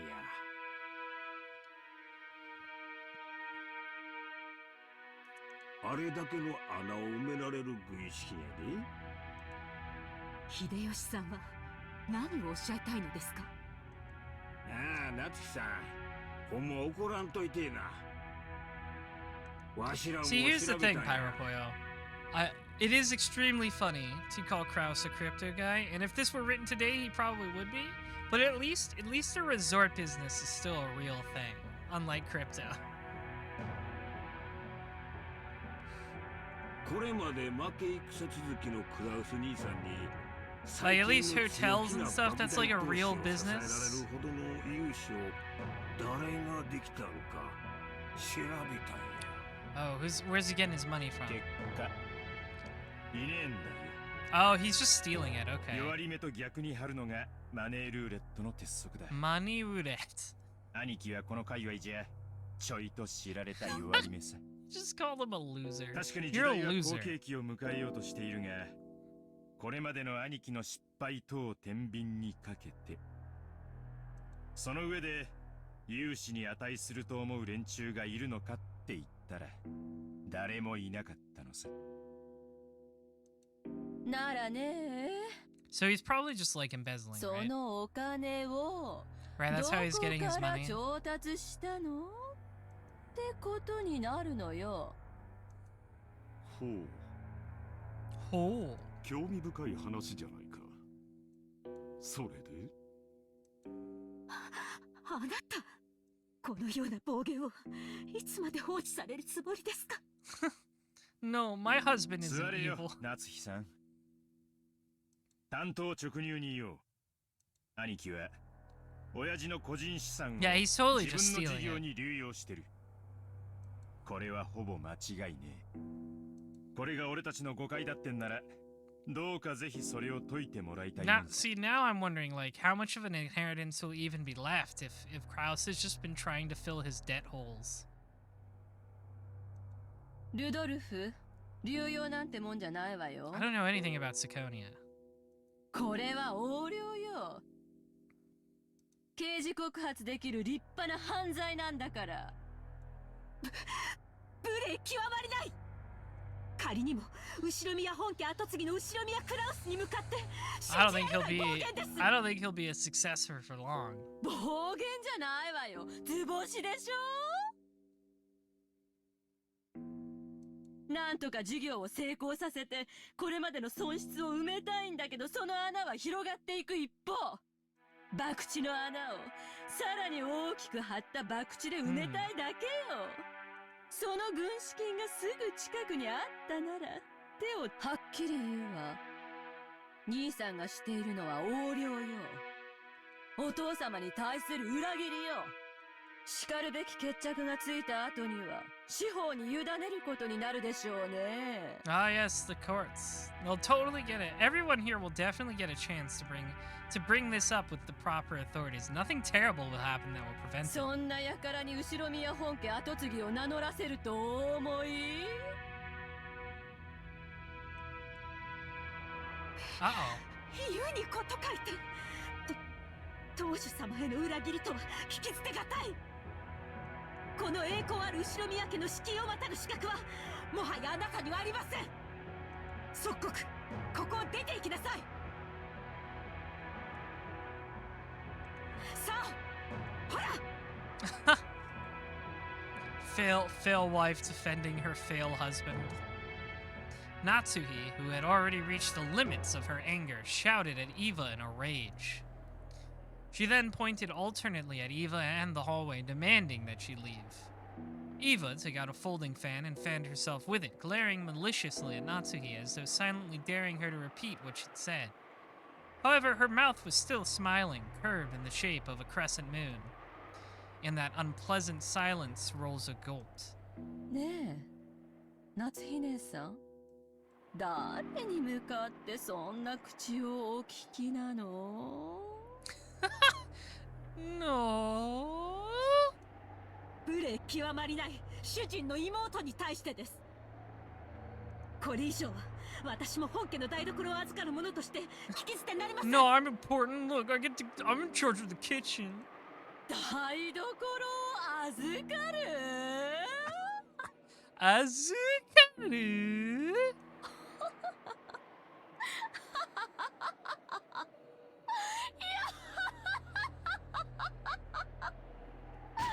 黙るがいい。この名ばかり女房が。 The girls are fighting. Eva folded the fan with a sharp snap and rose to her feet energetically.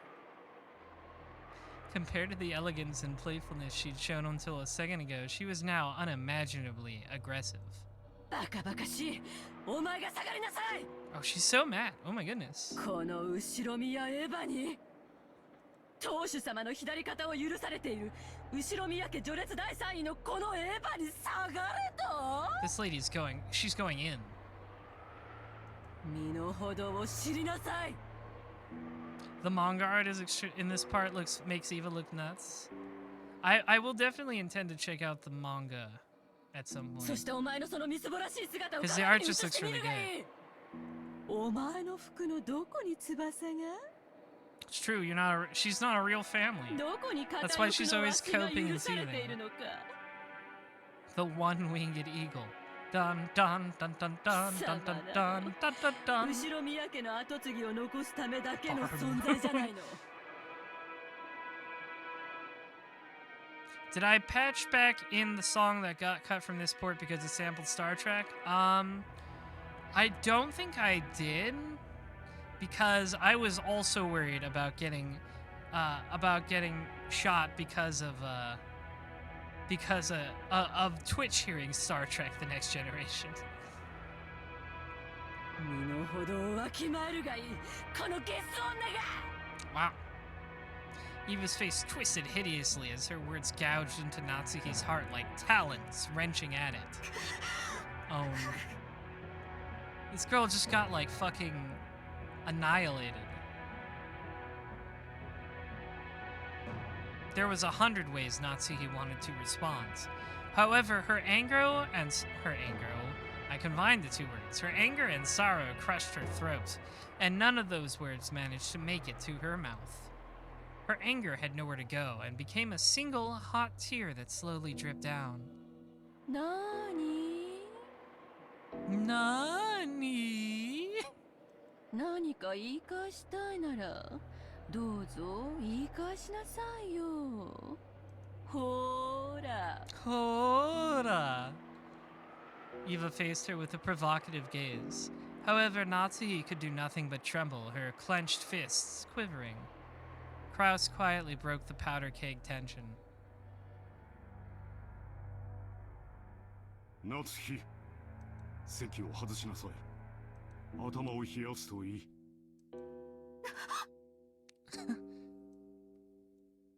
Yeah, Eva's definitely a powerful girl boss. And I support girl bosses. Frankly, if Natsuhi isn't powerful enough to stand up to her, it's her own fault. Because Natsuhi is the fail wife, as we have already established.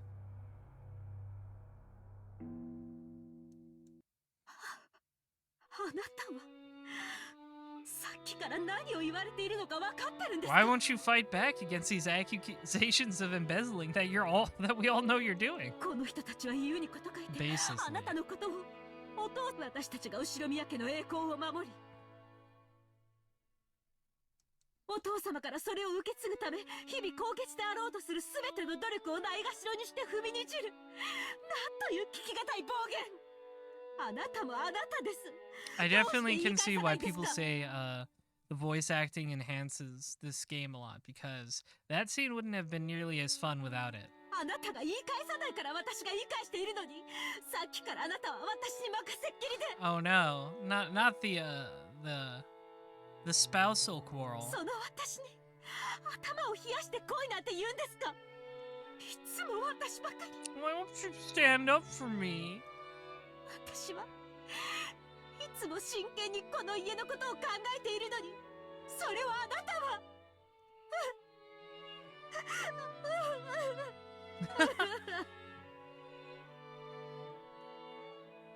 Natsuhi was already unable to hide her tears. She flew from the room in that state. After that, all that remained was a somewhat embarrassed mood about the parlor. They're all just embarrassed about Natsuhi. They're not even mad at each other anymore. They're just embarrassed by Natsuhi.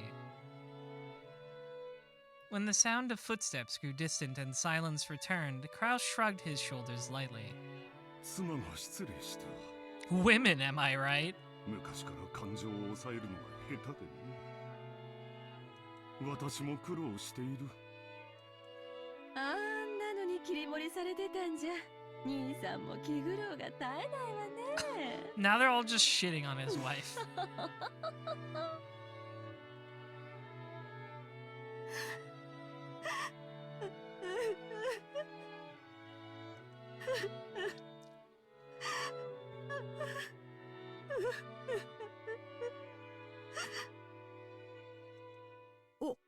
奥様何でもあります Don't look at me. 下がりなさい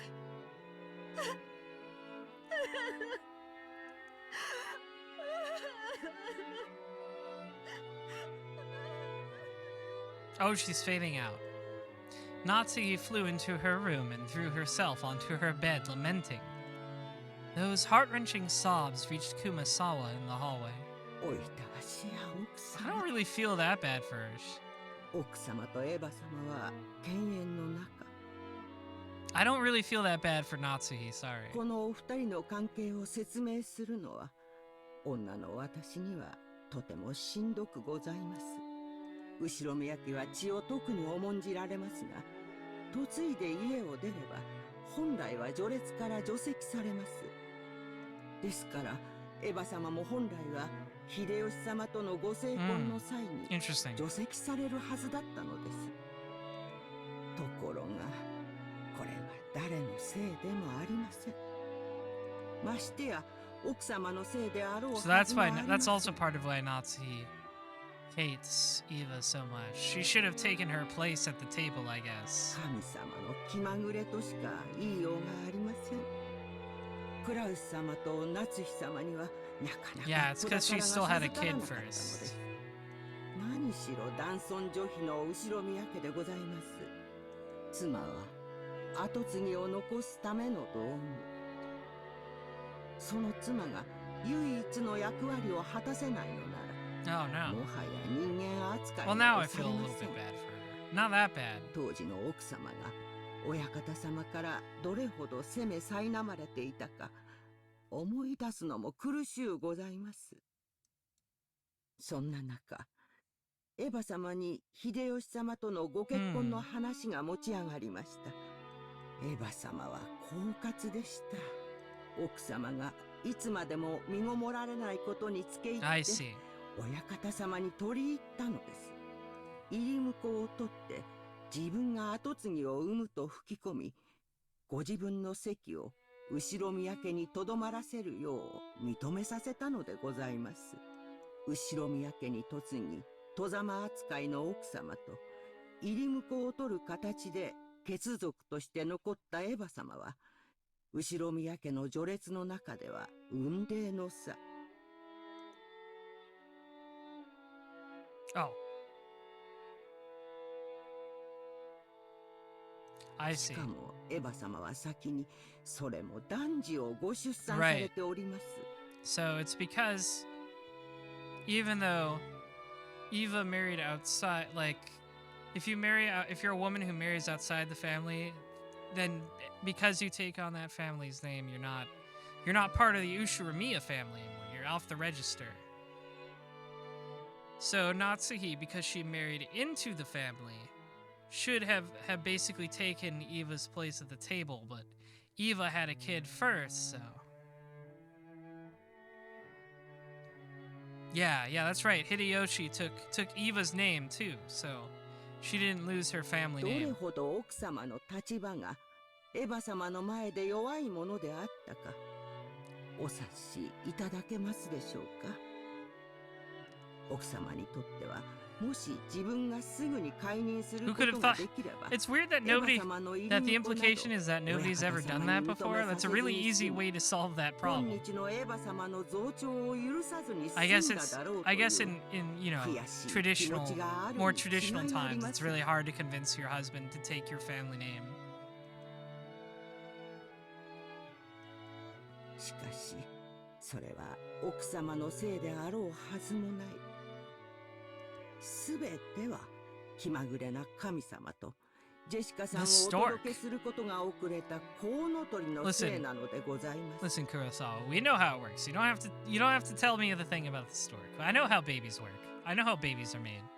だからといって奥様にはそうと割り切れるはずもない。ただただ妻としての責務を全うできなかったことに、女として悔し涙をこぼすしかできないでしょう。はあ、おいたわしや。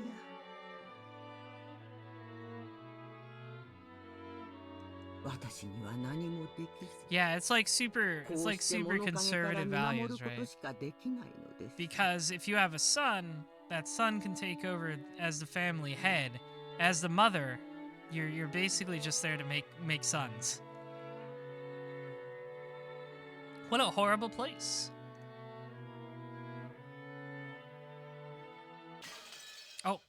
That's the eye catch.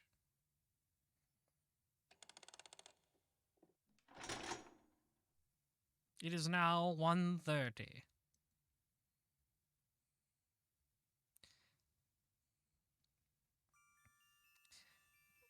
Oh, I like this song.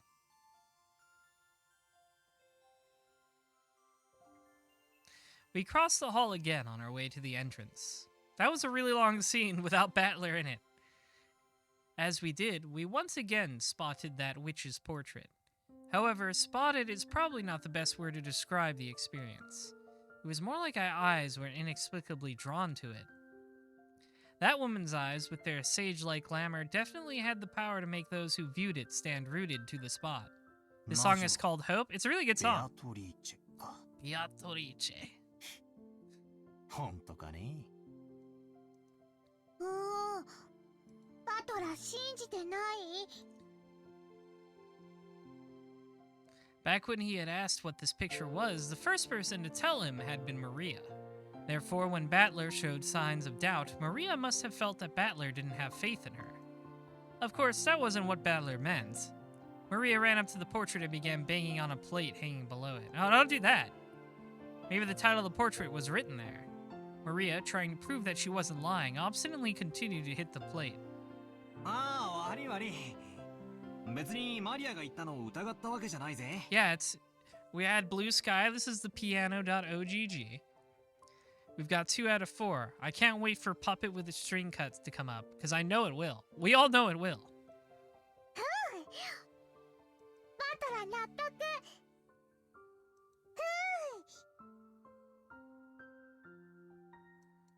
Your EDO, you use Beatrice's portrait as the card backs for EDO Pro? That's really smart. I like that. Proudly oohing. 何？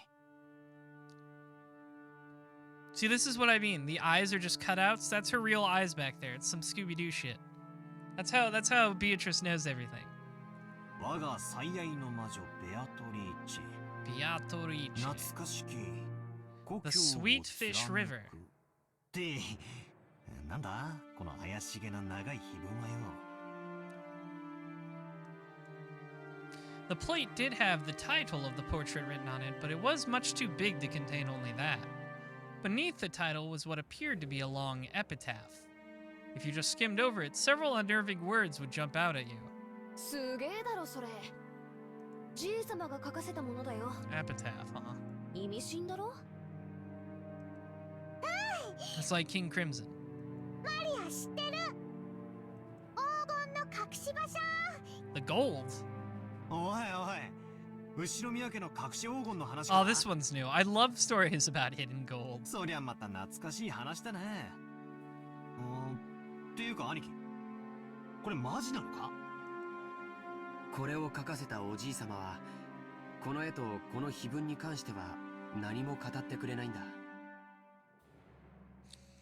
でも、親類たちの間では、おじいさまの黄金の隠し場所を記したもので、この謎を解いた者に家督と黄金のすべてを譲るという意味ではないかと。Solve my riddle.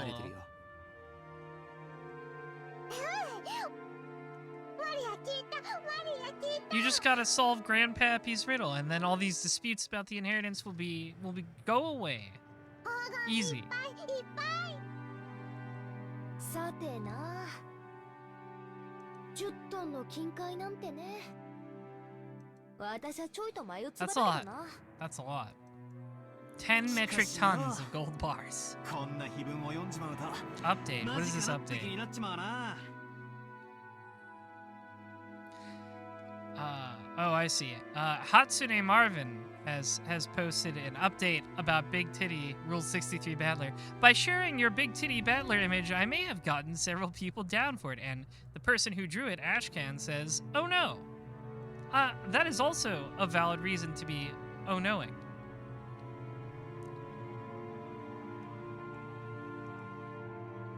I think I already explained Grandfather's upbringing, but let me also mention the Ushiromiya family's legend of the gold. Grandfather succeeded the Ushiromiya family after it was destroyed in the Great Kanto earthquake.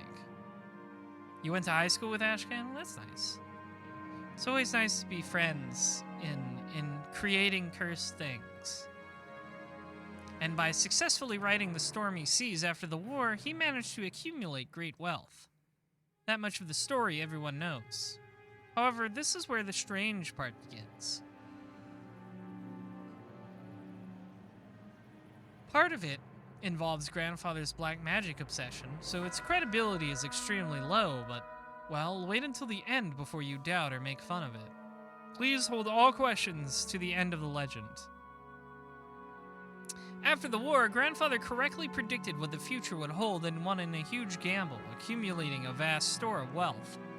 But there's a mysterious legend about how he gained his initial funding. Grandfather came from a branch family and had no connections in the business world or the financial world.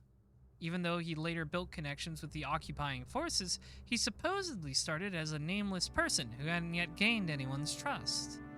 It takes trust to gather money. There's no way anyone would lend money to someone they didn't trust. How did grandfather, who had no reputation at all, manage to obtain his first vast chunk of funds? When asked that question, grandfather supposedly answered like this. On a certain day, I encountered the Golden Witch Beatrice.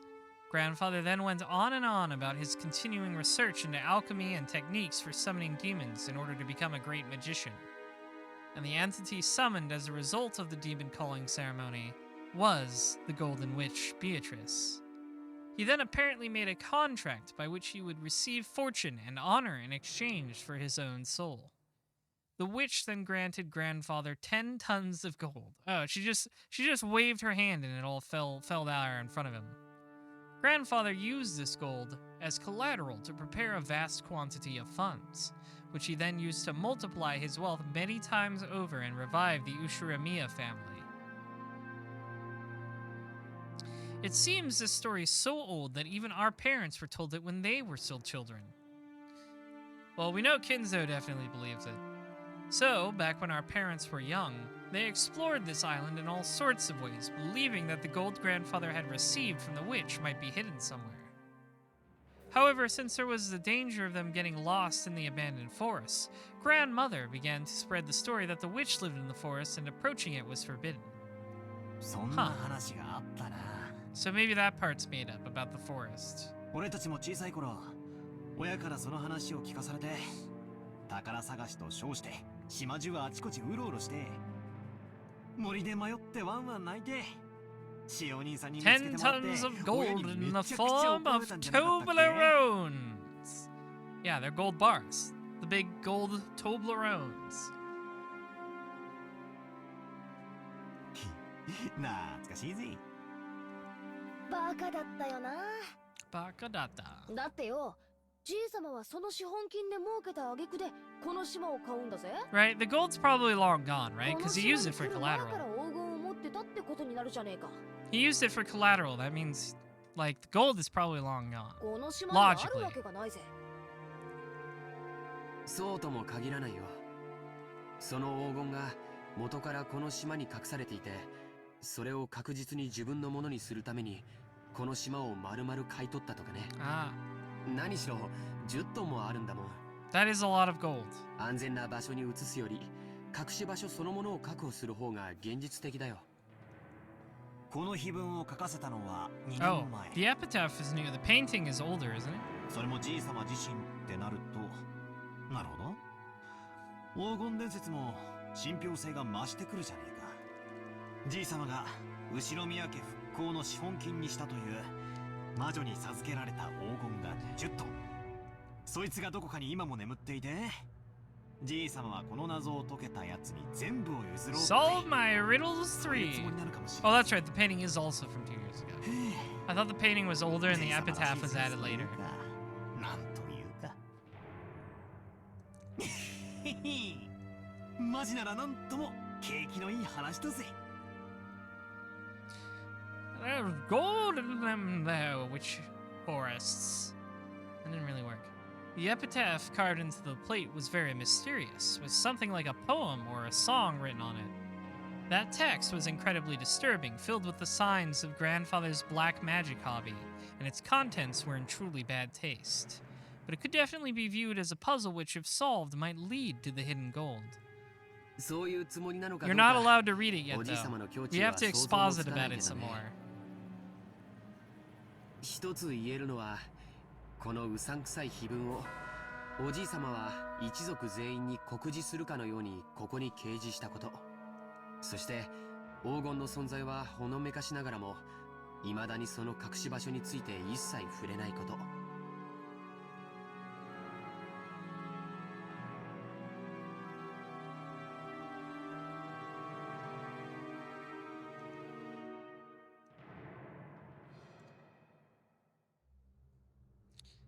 All we know for sure is that... Oh.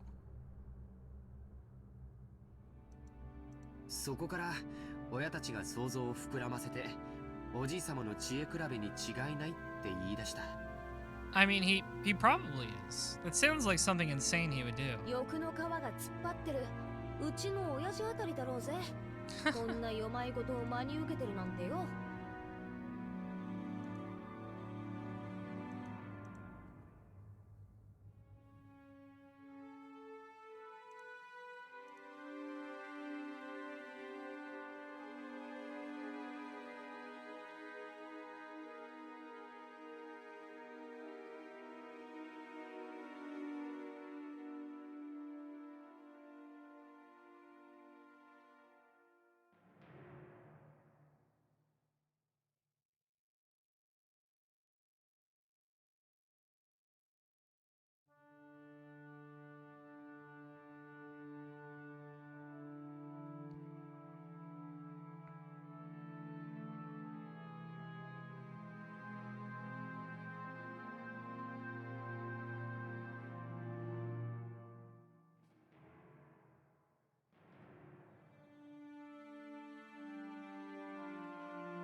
Sorry, I got distracted by a message. Okay.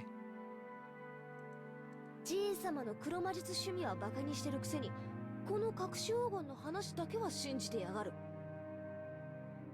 調子のいい話さ。確かに現実的な話じゃないよね。It's too convenient.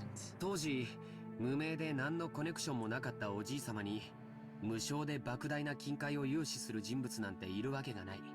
それがいたからこそ、おじい様はそのスポンサーを魔女と呼んだというなら、でもよ、10トンだぜ、10トン。Yeah, where do you even get 10 tons of gold, honestly? 一体現金に直したらいくらくらいになるんだ？っていうか、とんでもない量になるはずだぜ。とんでもない量だよ。人類が有史以来発掘した黄金はせいぜい10万トンって言われてる。Yeah, that's like 1%. 人類の歴史が手にした黄金の1万分の1を個人が手にしてるっていうのはとてつもないことだよ。それが一箇所にあり、しかもそれをおじい様にポンと貸し出せるような魔女。Where would he get that much gold after World War II? Gee, I wonder. Oh, you know what? You make a good point.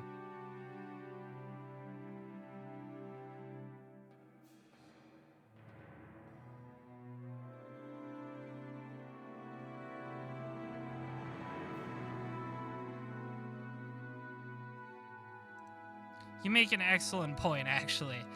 It could in fact very well be Nazi gold. Yeah, I don't know how you even cash in all that gold. At least not at once? Not all at once. Am I saying Beatrice gave him Nazi gold? I mean,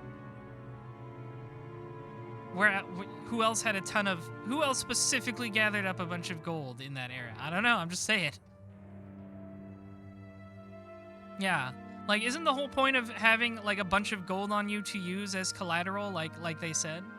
Like, you're not supposed to cash it in. It's like, what is it called? What's it called when you just have a bunch of gold on hand and you keep it? It's, not collateral. It's like, I mean, collateral is what you can use it for, but there's another term for it. Whatever, but But you know, you keep the you don't turn the gold into money, at least not all at once. It's more like an emergency fund, I guess. ただものじゃないね。 That's true. Yeah. How do you even have all that gold in one place? There are many questions about where this insane amount of gold came from. 嘘くさいと思ってるぜ。第一よ、じいさま以外に見たやつはいないんだろ。仮に気前のいい魔女が実在して黄金を貸したとしても、 Yeah, what it's the opposite of それは liquid 10は assets. 10でも10キロぐらいの間違いじゃねえのか。10キロでも He ate it 相 all? 当いい金額になるはずだぜ。 That man was hungry for gold. No wonder Kinzo's sick and dying. He ate all the gold. 10キロの黄金っていくら？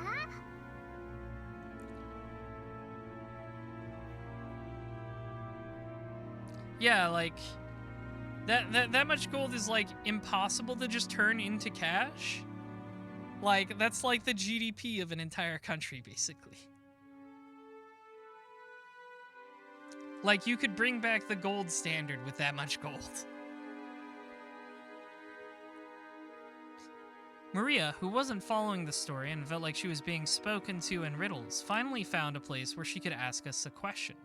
It was a question I also wanted answered right then. Whether it was 10 kilograms or 10 tons, it still felt like a huge amount, but I had no idea exactly how huge. That's true, 10 kilograms is a lot smaller than tons. George Aniki folded his arms and tried to remember the market price of gold. さあ、金も相場の影響を受けるから何とも言えないし、純度や鋳造先の信用によっても変わってくる。換金に手数料もかかるし。ただ、希少金属であることは間違いなくて、このまま採掘が進めば、人類はあと半世紀ほどで全てを I don't know if that part is true. I feel like we've still got gold. 10 metric tons of gold would be worth $1.15 billion. That is a lot. 1キロあたり200万円程度の価値はあるんじゃないかと。 2 million yen per kilogram. It's actually 10 tons of Toblerones. That's worth the same. They're basically equivalent. 私よ、10キロってのは今適当に言った控えめな数字 We're なんだけど running out of mineable gold? So like we can just reuse the gold we already have or what? それでも2000万円の価値があるってこと Or に I なるじゃねえかよ。 I guess there's synthetic gold? Synthetic gold is a thing we make, right? I don't know. I like gold as a decoration, but I can't see myself collecting a ton of it. Gold is a nice accent color, but not something I need like actual real gold for. ということは、マリアちゃんと同じ重さの黄金なら、その価値は5000万円を超える。 Maria, you are worth 50 million yen. そりゃたまげるな。10トンならいくらだ？ 10キロで2000万が1000倍だから、Yeah, that's a lot. 200億円か。 20 billion. こりゃたまらねえや。 How much is 20 billion yen actually worth? We can only measure it relative to our own pocketbooks.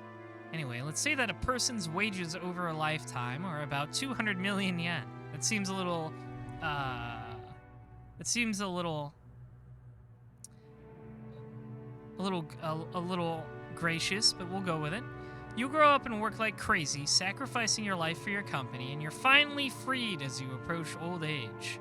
Everything, including retirement money, might add up to about 200 million yen. Actually, that's probably about right. I didn't realize it was including retirement. Gold is worth way more as a component material than financial asset these days. That makes sense. I know they use gold a lot in electronics.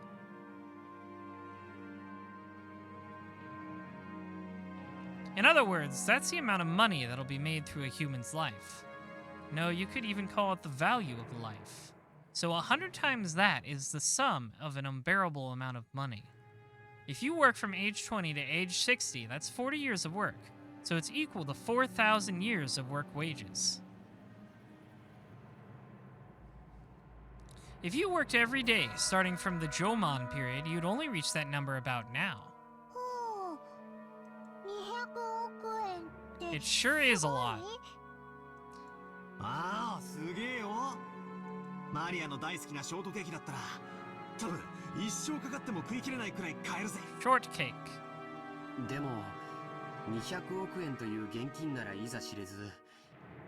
Yeah, they sure are talking about, like, this is the exact amount of money a human's life is worth. And there's definitely not going to be any murder mysteries going on. それと同等の金塊がひとところにあるなんて。 That is a lot of gold. Like, I don't even know where you could get that much gold all at once. さっきも言った通り、 Like, you'd have to mine different spots over 財産をまとめ decades. ておくにはちょっと便利とは思えないよ。ものすごい額面の有価証券とか、ものすごく価値のある宝 But 石 then と again, か、 we don't even know if this そう gold いう is もの real. なら It 考 could all be え made られ up. なくもないけれど、 Like, the gold might not exist. 戦時中の混乱期に自分の資産を持ち運べるよう、すべて宝石などに変えた人たちがいたのは有名な話だからね。でも黄金で資産を備蓄したというのはなかなか聞かない。確かに重いけどよ、国際的に一番信用されてて価値も安定してるし、意味はあるんじゃないのかな。証券とかだったら国が滅びちまったら紙切れになっちまうわけだし。そうい The う考え real 方も gold あ was る the ね。 witch we fucked along the way. That's true. でも 10kg のインゴット一つでも体感重量は相当のものだよ。聞いたことない？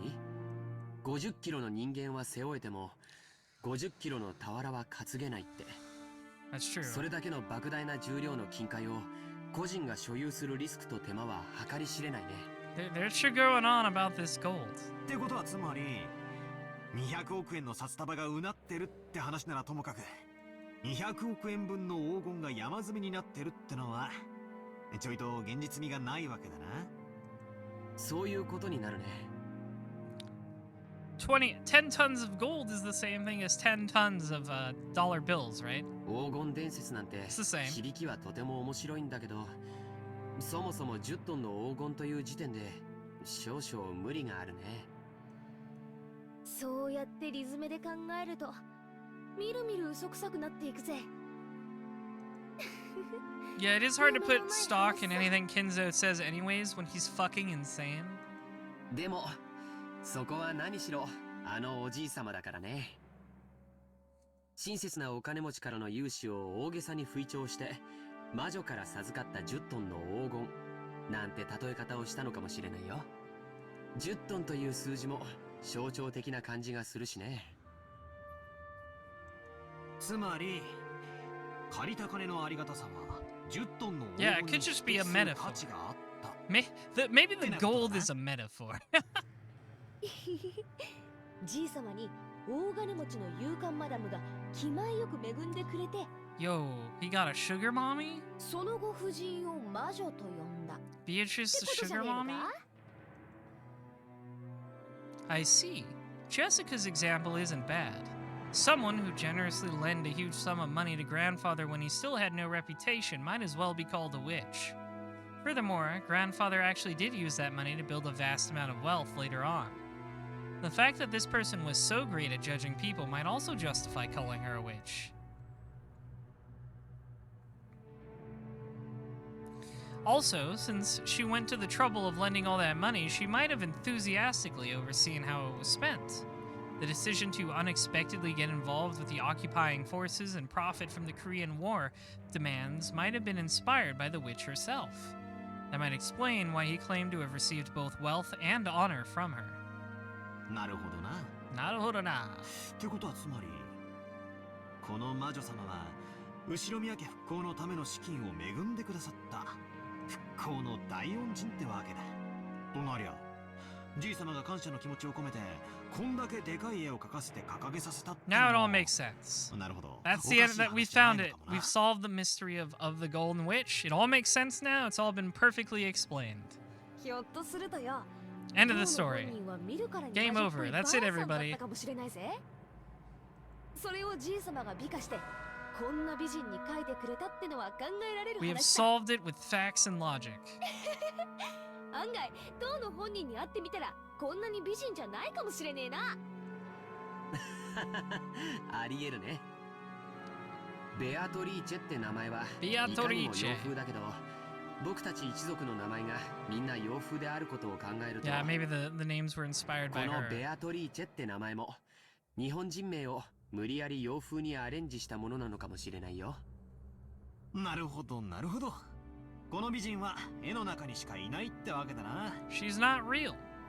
それじゃあの立派そうな胸は揉めそうにないぜ。Alright, buddy. Come on now. 鼻っから魔女なんておかしいんだよな。Let's be normal here, Battler. She's just a painting right now.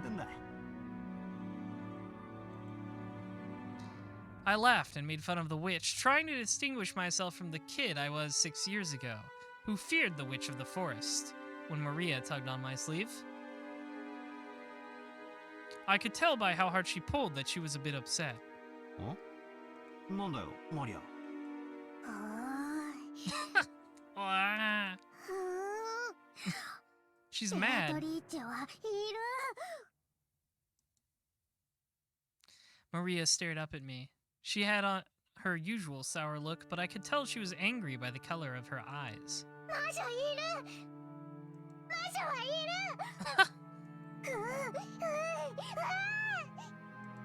なんだよ、そりゃいるだろうよ。テレビをつけりゃアニメとかによ。Yeah, let's watch Sailor Moon.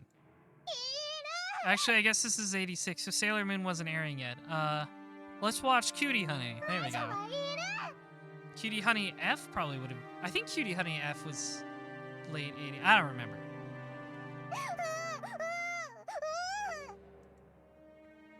Original Cutie Honey, for sure. No. Don't show Maria Devilman. Not yet. We can start with Cutie Honey. Well, you can show her Toei. Toei Devilman is probably fine. I started getting impatient, not knowing why Maria was jumping on me like this. Then Jessica tapped me on the shoulder and whispered,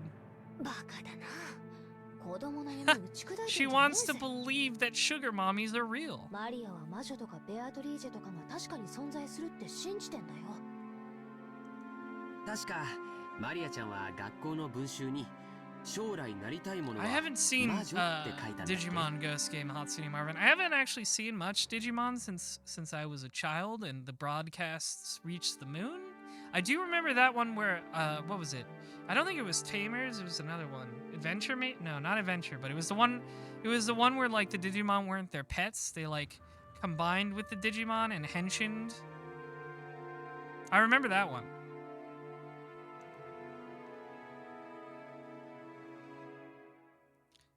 She wants to be a witch when she grows up. Okay. Maria nodded seriously. Tears started to run from the corners of her eyes.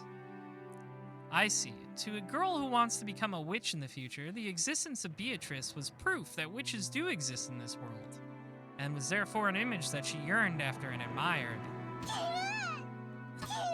She's just punching the shit out of Battler.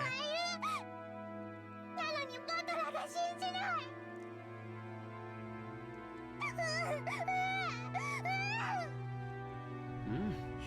いるよ、魔女は。お兄ちゃんは信じるよ。 George Aniki kneeled down and hugged Maria's head. Watching this, Jessica poked my side. So that's what it is. It's like shouting that Santa Claus doesn't exist in front of a child who believes in him on Christmas Eve. I would do that. That's funny. I'm not the kind of guy who likes to shatter kids' dreams. I am, though. I think it's funny. I wish I could shatter children's dreams. I will shatter more children's dreams. I'll do it. I'll own those children with facts and logic. Yeah, I'll tell them Santa isn't real. ベアトリーチェはいるよな。今もこの島の森の中に住んでいて、夜な夜なこの屋敷で何をやってるのか覗き見しに来るんだろ。 Oh no, you just made her more real. だから森には入っちゃいけない。夜はいつまでも暗い森を眺めていてはいけない。森の魔女ベアトリーチェに見つかってしまうかもしれないから。バサマがそう言ってたんだもんね。 Gotta believe Grandma.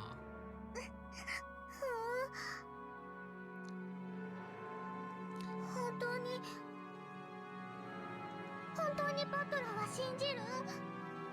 おお、信じるぜ。ケチをつけて悪かったよ。 I believe in the witches. I believe in her and her titties. I stuck out my hand, Maria grabbed it with her tiny hand, and we made up. Maria didn't grumble any more than that, so Georgianiki and Jessica were relieved. I don't think Battler would throw hands with a child. I think he actually likes kids. He seems to like kids. 皆様、ここにいらっしゃられたんですか？てっきり海岸へ行かれたとばかり。Sorry, we were talking about that witch's tibbies. Shannon-chan, carrying a basket, was surprised to find us all gathered in front of the portrait. シャノンか。いやさ、バトラはベアトリーチェの肖像画を初めて見るからさ。まあ、見とれてたってわけだぜ。Garu, your sister is obsessed with this game and says you have Beatrice energy? We'll have to find out. We haven't met her yet. We've only seen her painting. そうですね。 She's lurking somewhere. She'll show up eventually. ベアトリーチェ様って本当にお綺麗です。さぞや親方様を虜にな That's さった right, のと思い Fleur's been here ま all す。 along. Always watching. パトロン説の他にも、おじい様の初恋の人だという説もあ Yeah, るんだ。 we've theorized that Beatrice didn't actually give him 10 tons of gold. He's just his sugar mommy. どちらにせよ、彼女に出会ってから数十年を経ているだろうにもかかわらず、今なお心の中に大きく居座り続けているんだから。それは今なお虜にしているということなんだろうね。やれやれ。これじゃばあ様はさぞや嫉妬しただろうぜ。 Yeah, exactly, Metavoc. I'm convinced Beatrice is just hiding in the walls, and like that painting, she just pokes the eyes out to look out from them like a Scooby-Doo episode. 私はよく知らねえけど、やっぱり That's そう how いうのがあ Beatrice ったら knows しいぜ。 everything. She's just a Scooby-Doo villain. ばあ様は金髪の浮気相手がいると信じてたらしいな。いい匂い。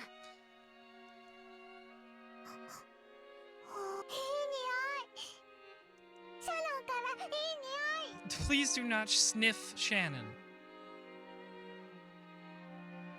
Maria, sniffing, approached the basket Shannon-chan was holding with interest. After hearing that, I noticed a fragrant scent with a touch of vanilla. 申し訳ございません。熊沢さんからこれを皆さんにお届けするようにことづかりました。なんだろう。素敵だね。クッキーだ。クッキーだ。クッキー食べたい。 She needs her cookies. I don't actually think you should be giving this child sugar, but at the same time, it would probably be funny. お召し上がりいただけますよ。でも、その Would it be appropriate to serve cookies in a place like this in front of the portrait? Shannon-chan sent us a glance that seemed to ask what we wanted to do about it.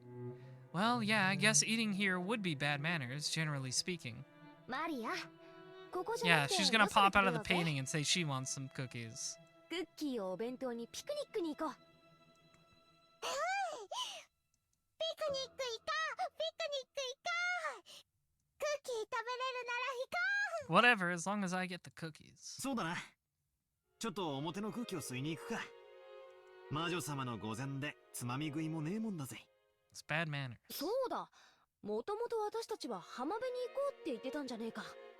行こうぜ行こうぜ。シャノンちゃん、申し訳ないんだけど、腰を下ろせる敷物と水筒にお茶を入れてきてもらうのをお願いして。お願いし。かしこまりました。 When will Battler jump into the Beatrice painting like it's Mario 64? I hope that happens. I think that would be funny. I think I've seen that mod, by the way. Like, somebody just modded the paintings in Mario 64 to be the Beatrice one. That's really funny. Shannon-chan received her instructions and gracefully bowed before retracting her steps. We headed for the beach on our own. Everyone headed for the entrance in a group. Feeling as though that witch was staring down at our backs, I turned around once more. バトラ、まだ信じてない？ Witches are fake, come on. There's no such thing as a Yeah. witch. 信じるぜ。 That would be silly. その方が夢があるしな。黄金の魔女ベアトリーチェがじい様に10トンの黄金を授けた。 Yeah, I mean, you're all forgetting the part where he did it in exchange for his soul. I don't think that's such a good deal. I like my soul where it is. その黄金がどこかに眠っているかもしれない。 What Mario 64 level would the Beatrice painting send you to? Probably like one of the Bowser castles. しかもそいつをじい様は怪しげな碑文に書き残し、見つけられるもんなら見つけてみろと俺たちを挑発してるってんじゃねえか。こういうロマンはあった方がいいってもんだ。 Beatrice's secret slide. You just hear the slide whistle. Do do do do do do. I do have a soul. Just because it's black and shriveled doesn't mean I don't have one. 200億円の黄金か。 Just your soul can be colored purple and full of malevolent energy. It's still a soul. 一人頭50億円か。すごいね。それだけあったらどんな事業でも起こせそうだよ。いや、そもそも働かずに Wouldn't that be 生涯を nice? 優雅 That's に my 過ご goal. せるだろうね。 I need you all to give me so much money I don't need to work at all. 50億円よりクッキークッキー。 What about 5 billion yen worth of cookies? Think this through, you stupid マリア child. には金よりクッキーだな。しかし50億円か。夢のある話さ。 That's the end of that scene. We're no longer talking about the logistics of gold, please. Actually, I'm going to take a quick break. I will be back very shortly. We're back to the adults being mean to each other. It'll be just a quick break.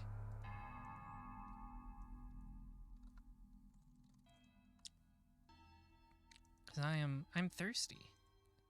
It'll be just a few moments. So please wait patiently for my return.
Ho, ho, ho. I have returned. Thank you so much for waiting. You may now once again bow before my magnificence, and also we'll continue this story or whatever. Oh, that's right. The adults were fighting again. We're back with them. Ridiculous. まさかお前たちは親父殿の黄金伝説を本当に信じているのかね Oh, they're also talking about the gold. 魔女が黄金を与えた云々はさすがに信じねえさ。だが黄金の話だけは間違いじゃない。 Oh, they think the gold is real. Is that a heart on my mask? Yes, it is here. It has always been there. You silly Billy, see? It's always been there. The little heart has always been here. I just thought it was cute.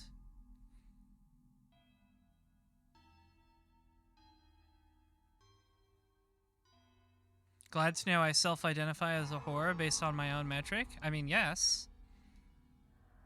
We don't slut shame here. I am a whore. This isn't new information.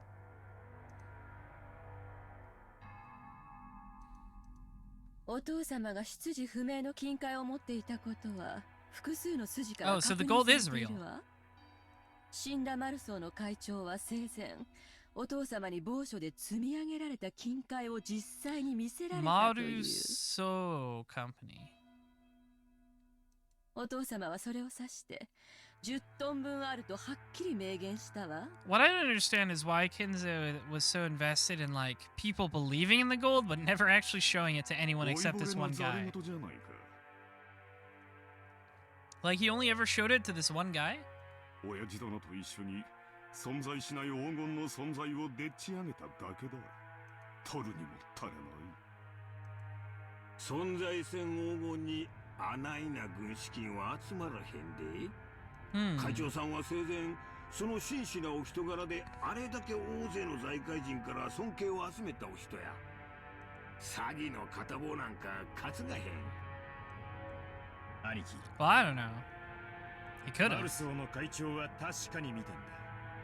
10トンの黄金をはっきりとその目で。Clearly with his own eyes. しかも親父はそのインゴットの一つを任意で抜き取らせ。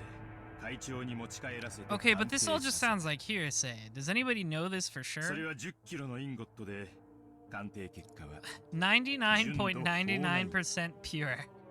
That sounds like an impossibly pure amount of gold. Dun dun dun dun dun. One winged eagle.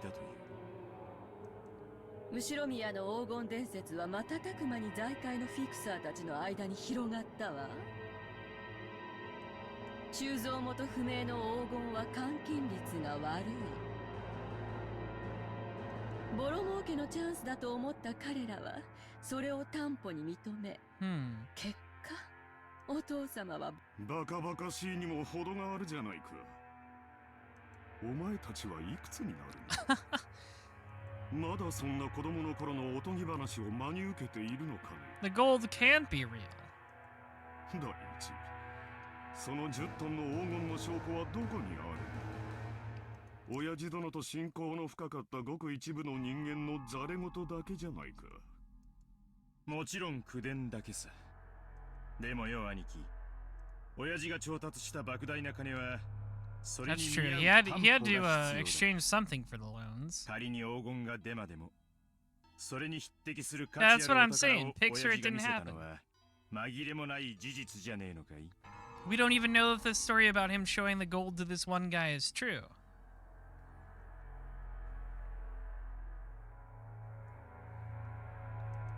都市空間の親父殿が作った黄金幻想。 An illusion of money. ありもしない黄金をあるかに振る舞い、スポンサーたちを騙したんだ。一世一代の That's not really how it works, though. Like, surely they would require that you show them the money. 運よくその資産の運用に成功できた。 Like, if they're taking something as collateral, that means they're, like, physically taking it, doesn't they? 親父殿は正規のペテン師として追われていただろう。じゃあクラウス兄さんは黄金など最初から存在せず。 Like, would the bank really go, oh, you're using that gold you say you have as collateral? We believe you. You don't need to show us. だから十 Seems a 分 little な成功を収め far-fetched. た後には黄金幻想など面倒なだけだった。だから親父殿は魔女だの黒魔術だのとわけのわからないことを後に言い出して信憑性を薄めたのさ。つまり黄金幻想がでっち上げであることを明かしたのだよ。魔女に黄金を授かったなどと言えば、もはや誰も黄金の存在を信じたりはしまい。あるいはお前たちのために言い出したのかもしれない。Even one gold bar could be enough for you? Huh. Like, I don't know if for loads, but maybe for that one guy. ローザ、まさかお前までこんなでっち上げを信じてるって言うんじゃないだろうな。Yeah, I feel like Kraus is just kind of coping here. お父様が本当に黄金を持っていたかどうかを確かめることはできない。I feel like this is just cope based on like him thinking he's just as good as his dad. でもお父様の4人の子供の一人として正当な分を主張したいだけよ。ほう。ローザも言うようになったじゃないか。なるほど。お前たちはこう言いたいわけかね。私が黄金を独り占めしようとしていると。Well, also just the inheritance. Like, it doesn't have to be gold. I'm sure Kinzo has plenty of cash in the bank for an inheritance. それがお父様の個人資産の横領では断じてありえないというなら。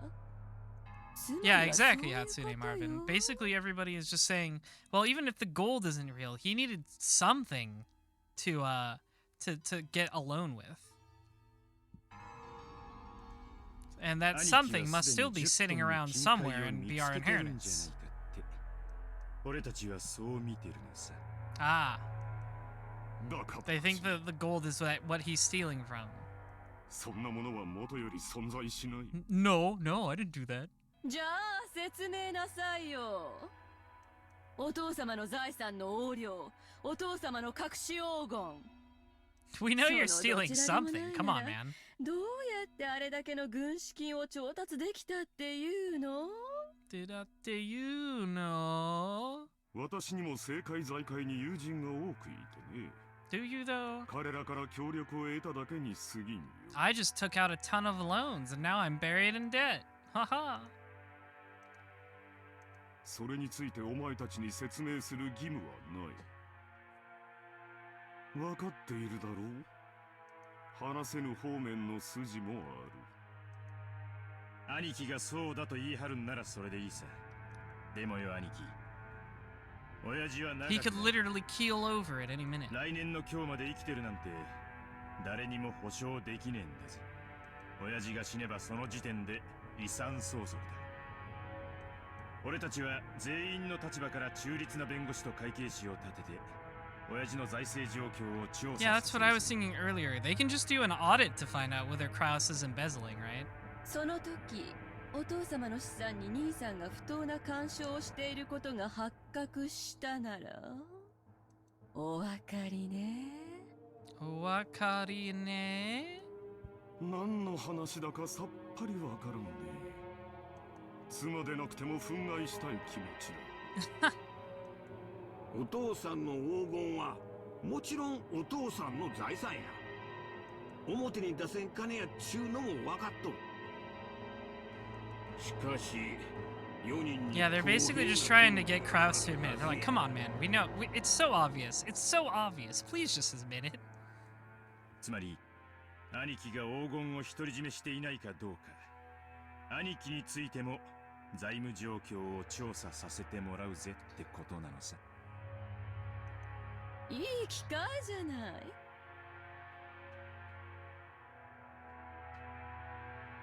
兄さんの言うところの友人知人にバックアップしてもらったというところを証明なさいよ。私たちはくだらない疑いを持ってしまったことを潔く謝れるわ。Yeah, it's so easy. Come on, just do it. Show me the receipts. そうね。クラウス兄さんこそ話をはぐらかしてるわ。やましいところがないというなら証明してくれればいいだけの話なのに、兄さんはまるで取り合おうとしてくれない。だがまあ兄貴の立場にも配慮するさ。親父の名代ということで俺たちより一つ多く責任を背負ってるところもある。今まで散々気楽に過ごしてきた俺たちがそれを察しないでブーブー言うのはこりゃフェアな話じゃないぜ。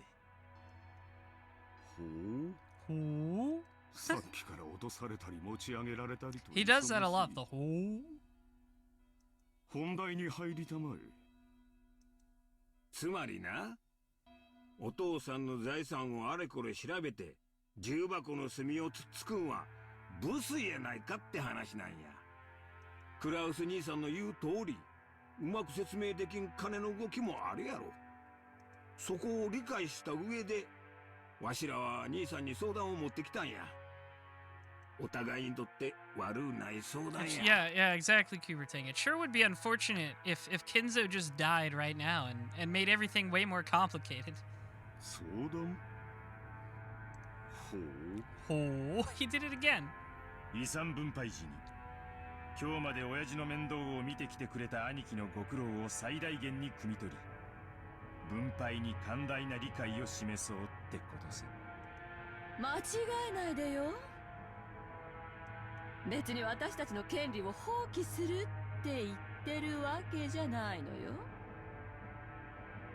ただその権利を主張する際に。Yeah, see, Kinzo has been living out of spite this whole time. I feel like he could just die out of spite right now. 兄さんの立場に立った寛大な理解があってもいいんじゃないかしらということなのよ。つまり条件を飲んで Yeah, Hideyoshi is definitely trying to play it cool here. わしらは遺産分配時にお父さんの財務状況調査をクラウス兄さんに一任してもいいっちゅうこっちゃ。Yeah, they're basically just saying, like, you know, if you cut it out, we'll just drop the whole thing. If you let us have the inheritance we're supposed to have, then we'll drop the whole investigation. But I think Kraus is a little too proud for that. All of the siblings from Eva downward suspected that Kraus was trying to steal their father's wealth. So, letting Kraus report the state of that wealth was extremely contradictory and a huge concession.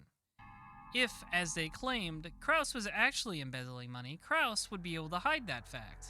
Besides which, it'd be possible for him to control the distribution of the inheritance in a manner favorable to himself. Kraus, realizing that this sounded too good to be true, couldn't help but feel suspicious. He couldn't help but worry about what they'd ask for in exchange. Stop doing that. You do it like every sentence now. 信用ゼロの私に長兄としての信頼を返してくれるというのか。 Yes.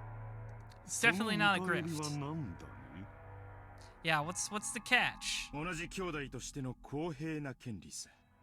俺たちの兄貴は親父の財産をかすめ取るようなやつじゃない。だがしかし、兄貴に融資するパトロンも存在しない。となりゃ、つまりこういうことなら兄弟は納得するわけさ。兄さんは10トンの黄金を見つけ。Yeah. Listen, you can have all the inheritance. We just get the 200 billion yen of gold. それを担保に軍資金を作った。そう。お父様がかつてそうしたようにね。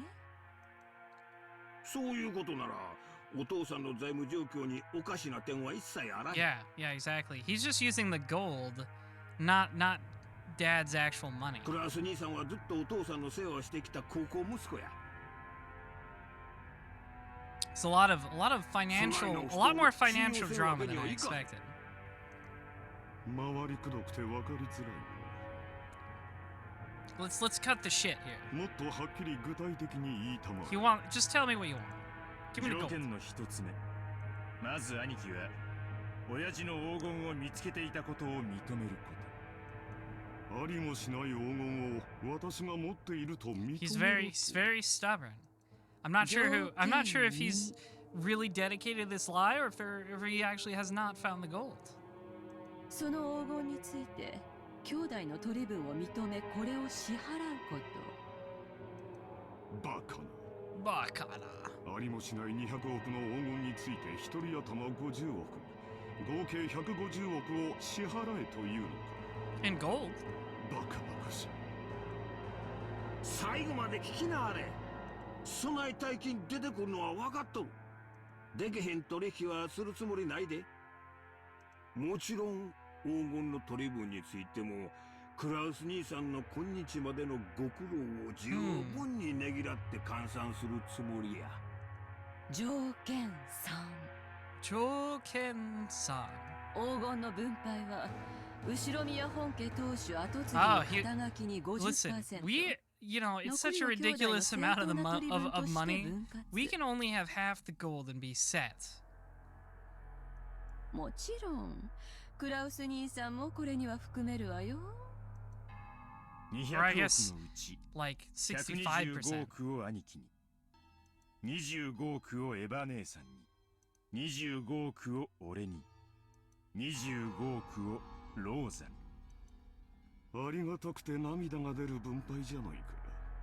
存在しない黄金のためにお前たちに75億支払えというのかね。何よ。何よ。It's 兄 so さん fun, の I'm 取り分は sorry. 私たちの5倍じゃない。私なら踊り上がっちゃう好条件よ。I love her. 条件の4。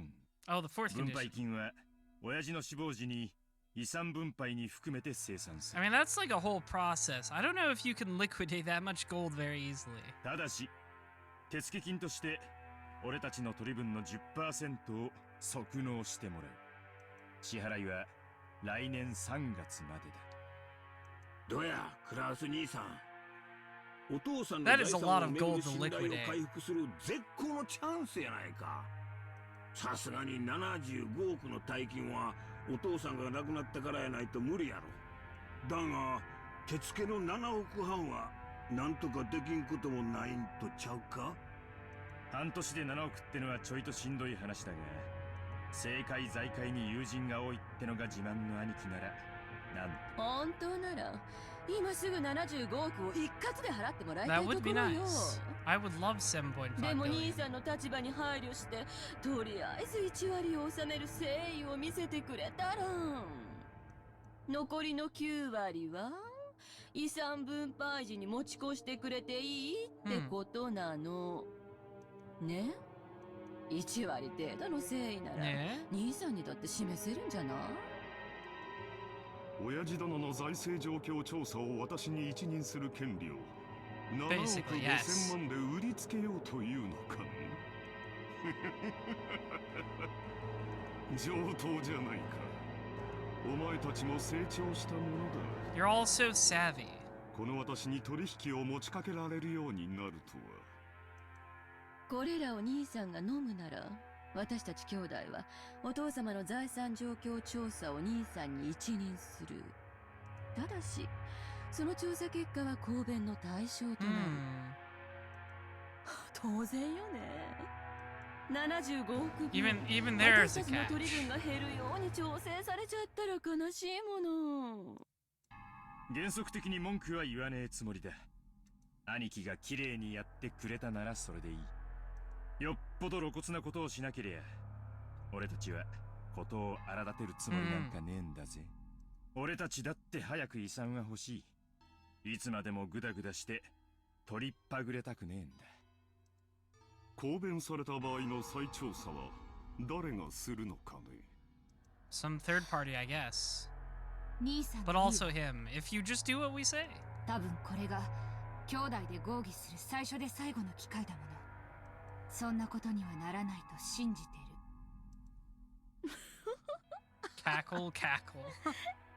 She's cackling. ローザもたまには言うわね。Very distinct from a giggle. Cackling and giggling aren't the same. Cackling has malicious intent. By this point, it's obvious that Kraus wasn't at all trusted as the oldest sibling, so there's no need to go into detail. the formerly tyrannical oldest brother had always abused his privileges and violated the other siblings' shares. It was in response to this that the other three, now adults, were finally teaming up and striking back for the first time. 申し訳ないが、条件はまだ続くんや。条件5。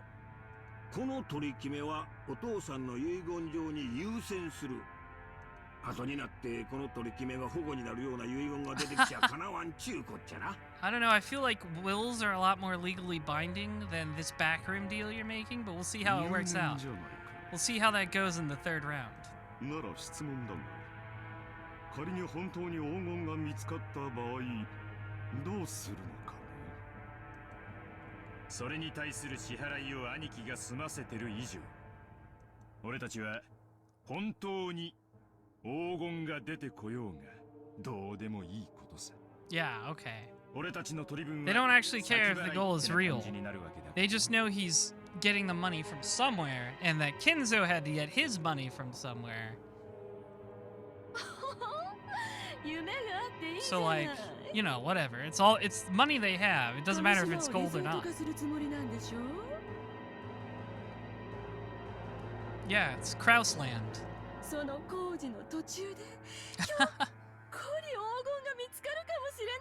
Yeah, it could be buried somewhere. Just buried in a cave. Eva let out a high-pitched laugh. Kraus watched, but didn't even flinch. Oh, what's this condition?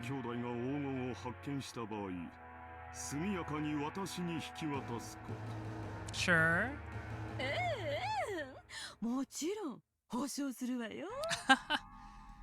This is a very, very trustworthy laugh. It was a play on words. Of course, the others, who were forcing Kraus to pay money for some non-existent gold, wouldn't save Kraus his portion if they actually found it. From the beginning, this deal had been nothing more than a threat directed at Kraus. Regardless of the actual facts, it was still extremely likely that Kraus was embezzling his father's assets. When Kinzo faced death at last and had his inheritance distributed, some unpleasant facts would surely come to light. That could easily become fatal to Kraus. The others had spotted this weak point and were threatening their brother under the veil of compromise, trying to wring a huge sum of money out of him. However, they had forgotten one thing. They had forgotten that their brother's brain moved so swiftly, at least when it came to cunning and guile, that they'd been forced to band together to combat him. While Eva couldn't stop smiling, sure of her victory, Kraus let out a gloating laugh to show how relaxed he was.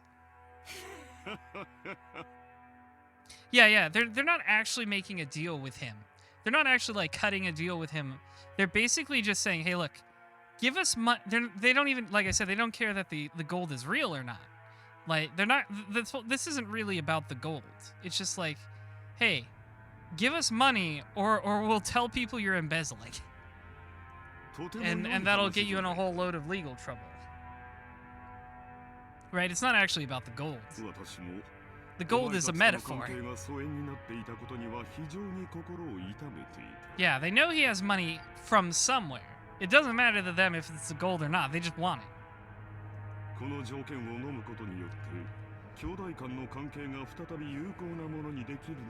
And also that he has, inexplicably, despite burying himself in holes of debt, been able to keep going, so he has to be getting money from somewhere, and the most likely answer is embezzlement.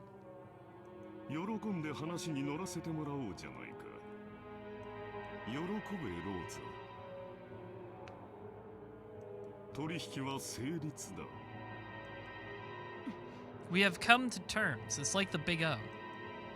Rose's expression dims. It was never a good sign when her brother started talking like this. Eva also keenly picked up on this.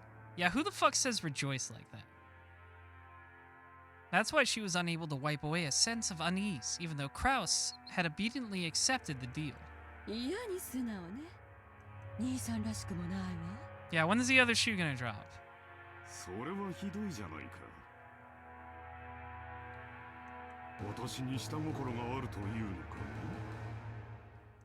Kotamine Akire says that? Listen, we haven't read Fate yet, alright? Be patient. お前たちと同じだ。 Just the same as all of you. He seemed to emphasize just that one part. The color of Rudolph's face darkened. To him, it sounded as though Kraus was saying, I have a plan similar to yours. So Rudolph panicked. He rushed to bring this nearly resolved discussion to a conclusion. ならいいんだ。じゃあ兄貴。 I like how Kraus still manages to intimidate them all even when they seem to have the upper hand. I wonder what Kraus is ここに planning. サインをもらえるか。 Kraus obviously has some sort of contingency for if they found out about his embezzlement, so I'm wondering what it is. 今の話を書き出した俺たちの誓約書だ。人数分ある。同じ内容に全員がサインする。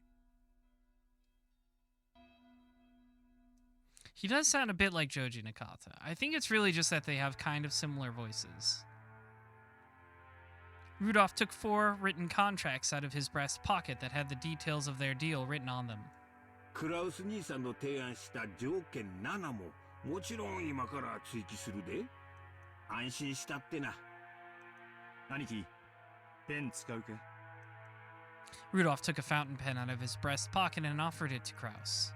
Kraus made as if to accept it, but then, with a small laugh, he drew back his hand without taking it and spoke. 実はこの取り決めを確かに履行するために1点だけ修正を提案したい。 Uh-oh, what is this? As soon as Kraus said that single sentence, all of the siblings felt as though something ominous was creeping up their backs at the same time. ダメよ。もう決まった話よ。 No. Sign the paper. 黙ってサインを。 But Kraus is just like, there's just, one more thing. エヴァ、何を焦っているんだね。もちろんサインはする。お前たちに黄金の分け前、75億円分を約束する。親父殿の遺産分配の時、 I bet Kraus has some dirt on him too. Like maybe they've all been embezzling. だが、1点だけどうしても譲歩してもらいたい部分があるのだ。何の話だよ。 I think it's extremely likely they've all been embezzling Kinzo's money. どの点が気に入らねえってんだ？分け前の1割、7億5千万円を即納する点だよ。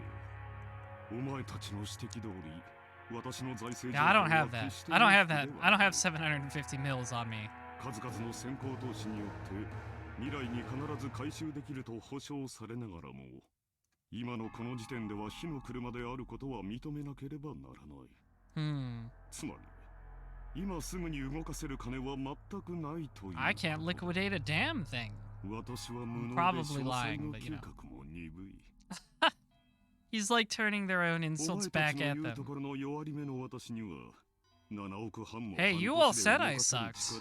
Why do you think I have 750 mil? そんなはずはないでしょ。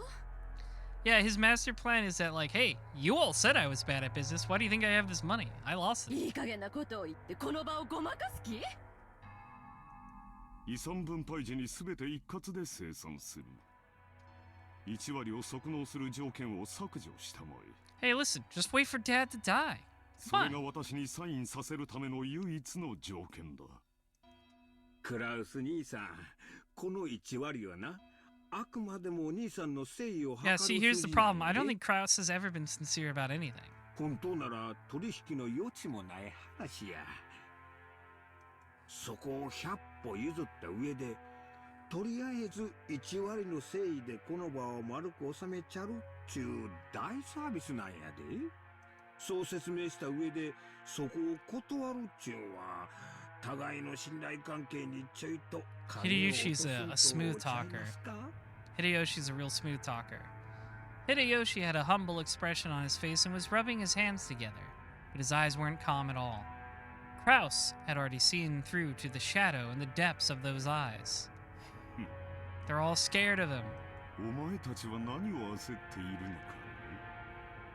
それとも Oh yeah, I said Hideyoshi was like the most normal nice guy, but he's still a businessman. He's still a little slimy.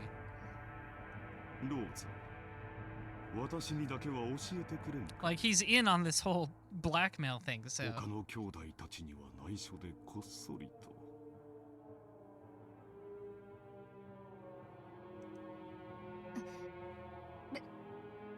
別に私は。よせよ兄貴。 What's the secret? Come on, let me in on it. Come on. 俺たちは兄貴がサインするかしないかしか聞いて No, ない。 just sign the paper. 妙な I don't want to 交 tell you 渉も anything. なしだ。 Oh. 私には交渉の余地もないと。 I think I have some room. 立場が弱いのは私の方で、公平な関係ではないと、そう言いたいのかね。 Shivers began to crawl up Rudolph's back. He began to feel himself getting overwhelmed by the height of his brother's completely insurmountable wall and the long shadow that had existed since they were children. 取引は公平な関係であるべきじゃないのかね。この取引は私にとっては I like the wind sound effect they have added to the soundtrack. 信頼を取り戻し、兄弟愛を深め合うもの。それは私にとって緊急に解決したかった心のしこりだ。それが今日解決できてとても嬉しいと思う。 Yeah, today. Wouldn't it be fortuitous if the old man keeled over today, tonight? することがとても嬉しいんじゃないのかね。 Kraus stared at each of his siblings. They avoided his gaze with animal-like instinct. Only Hideyoshi was slow in avoiding it, so he was caught by Kraus's gaze. 秀吉兄さん、あなたの会社非常に好調子だそうじゃないですか。トントン拍子で上場を果たし、業績も株価も右肩上がり。実にお羨ましいことです。うちの人の話は関係ないでしょ。だが、株主たちに対する還元を怠ったのが。What does he know? Does he know? Riddler picture. Does he know? そして上場した時に足回りを固めきらなかったのもまずかった。気づいた時にはたちの悪い連中に自社株をだいぶ買い集められていたらしい。Is this what he was cooking? Is this what Kraus was cooking? なんでそんな話知ったんや。秀吉さんと同じですよ。私に融資する人間などいないと裏を。Yeah, I knew it. He's all got dirt on them too. 私も秀吉さんの裏を取れるのです。そんな不思議があることはないじゃないですか。 Kraus grinned broadly. In contrast, Hideyoshi's face was rapidly turning pale. Hideyoshi's company was a restaurant chain management company that he'd started from nothing. Thanks to Hideyoshi's management efforts, the company had achieved success repeatedly, expanding its range, and a petition to make it stock-listed company had recently succeeded. The greatest advantage of being in the stockholding system is that you can sell stock certificates and gain a large amount of financing. Right, yes. Yes, if your company is public, you can get into stocks and stuff. That amount tends to be far greater than a business's normal profits. So, this is an extremely effective way to gather massive funds to expand a business even further. However, in exchange for financing the company, the stockholders gain certain rights. They're given rights that allow them to observe and guide the company they've invested in, leading to profits even greater than their original investments. This right is guaranteed to the stockholders, and they sometimes use it to dismiss ineffectual management. The right allows them to keep an eye on management and prevent the money they've invested in the company from going to waste. However, if they use it forcibly, they can eject the former management and take over the company. After all, dismissing management and nominating new management are powers held by the general body of all shareholders. That power is determined by the majority decision of the stockholders. Yes, I know all this. And people who hold more stock get to cast more votes. In other words, if some person or group holds a majority of the stock, they can freely chase out the old management and make the president anyone they'd like. If they want, it's also possible for them to make themselves president. Most companies take various defensive measures to stop malicious people from buying up their stock and threatening their position, like ensuring that lots of stock is bought by those close to them, such as company employees. However, Hideyoshi's company had only recently become stock listed, and he hadn't had time to strengthen those defensive measures. Or maybe Hideyoshi was so engrossed in the management of his company that he couldn't properly understand the dangers of being stock listed. It's hard to say whether he should be viewed as a kind-hearted manager immersed in the work of management, or a foolish manager who had his feet swept out from under him. Probably the second one. Probably the second one. In other words, there existed some people who wouldn't let him get away with that naivete unscathed. They began repeatedly buying up stock in Hideyoshi's company, rapidly gaining such strength that they couldn't be ignored. Oh, I bet it was Kraus. I bet Kraus bought the majority stock in Hideyoshi's company, right? They then sent anonymous documents to the shareholders in an attempt to gain control. Yeah, anonymous. It totally was Kraus. The documents read, "The current management continues to make pointless investments and is ignoring the needs of the stockholder." Kraus cringe moments 34. I don't know, this isn't too cringe of Kraus. This is like him revealing his keikaku. He's doing a good job so far not being cringe at this particular moment. Let us force the current management to retire, cut the current wasted investments, and let this company be born again as one that gives more back to the stockholders. It's very difficult to make the actual state of a company's management known. The fruits of Hideyoshi's sleepless nights and constant concern for his company were cruelly distorted, and he lost the trust of his stockholders. This is the moment where Kraus becomes magic. He's pretty entertaining right now, where he's like, "Oh, you think you got my back to the wall?" Thanks to these efforts, this group had almost collected a majority of the company's stock. At that point, even Hideyoshi noticed and started to buy back that stock, but the stockholders realized that the company was undergoing an acquisition maneuver, and each demanded a ridiculous price for the shares that Hideyoshi was trying to buy back. They continually tortured Hideyoshi, who had no leeway in the negotiation of the price. One of the certainties of capitalism is that the price will rise when two parties vie for the same thing. And one of the certainties of democracy is that the majority controls everything. So in the end, whoever manages to buy up the most stock wins. Put another way, whoever has the most money wins. Unless Hideyoshi could obtain a large sum of money at this critical time, he could easily lose all he had built so far. So that's Hideyoshi's motivation. That's what he wants the inheritance for. Therefore, more than anything else, he wanted a lot of money right now. I like that that is in all caps for emphasis. Thank you. He couldn't wait for the division of Kinzo's inheritance, since no one knew when he would die. Oh, okay, what's going on with Rudolph?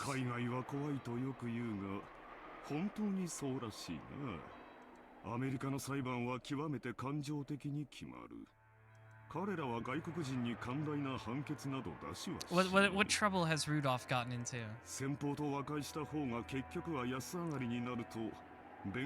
Oh, he didn't take the settlement deal, huh? Uh-oh, Kyrie doesn't know?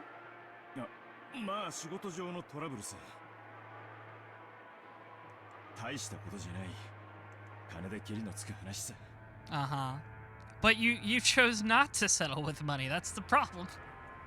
Kyrie immediately guessed the meaning behind the subtle expression on Rudolph's face.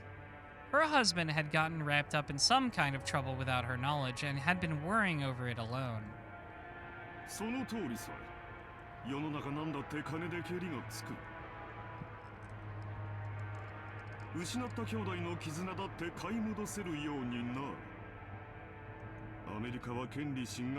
Rudolph also plays Shiro's dad? Oh. That's funny. Like in the anime or something?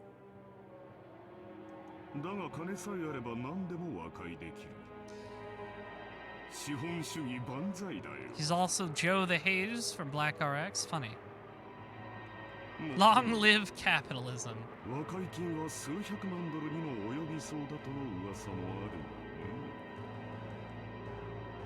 Rudolph had been building a large amount of wealth with a certain type of niche industry. However, a niche is a niche. It definitely wasn't a business exposed to the light of day. Oh god, was it something super illegal? An American corporate giant was trying to accuse Rudolph's company of violating their rights. Fate Zero is about Shiro's dad? Oh, I didn't know that. For various reasons, it was thought that victory for Rudolph in this trial would be extremely unlikely, and he was being forced into an all-out surrender. But even so, there was a way for this to be resolved with money. If he could just pay that money, it might still be painful, but he'd be able to pick himself back up. But if he didn't pay, he'd lose everything. Therefore, more than anything else, he wanted a lot of money right now. So this is the bit, right? Everybody in this room needs a lot of money right now.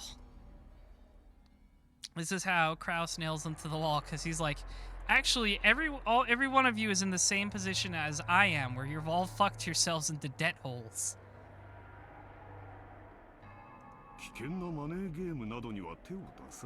Surely. お人よしな将軍が災いしたんじゃないかね。連帯保証人は気安く引き受けるものではないと思うが。She co-signed for a loan and that loan got dumped on her. Is that what happened? Rudolph's business is never elaborated on, but is always hinted to be borderline criminal. Yeah, that's the indication I got. Oh, she's so mad. Rosa uncharacteristically laid bare her emotions and yelled. After all, no one was supposed to know that. As Kraus watched, he let slip a muffled laugh. Without exception, every one of them, more than anything else, wanted a lot of money right now. In other words, the situation had been reversed. After all, the person the younger siblings were threatening was the only one who had no urgent need for a large sum of money. The other three, however, wanted a lot of money quickly, no matter the cost. In other words, the longer it took to establish this deal, the better position Kraus would be in. Kraus was extremely sly. He had known of their Achilles' heel from the beginning. Even so, he had not been certain. Therefore, he had hidden his knowledge until the very end, striking back only after analyzing their attitudes. Yeah, I don't think they revealed what Rosa exactly did, just that she co-signed for something, which is, if you don't know, if someone has bad credit, they can get someone who has good credit to co-sign a loan so they can get the loan.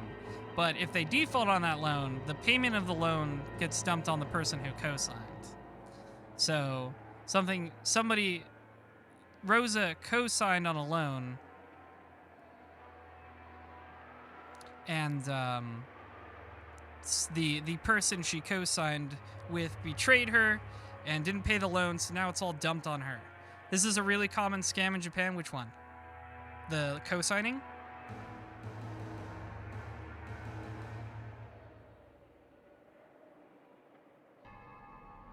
Getting someone to co-sign a gray legal loan, but the original signer worked for the Yakuza or loan offices and just, quote, vanishes? Oh, that makes sense. But see, it's also the inciting incident in Kaiji? Yes, I do remember reading about that. I didn't know it was such a common scam, though. Like, loans are already enough of a scam.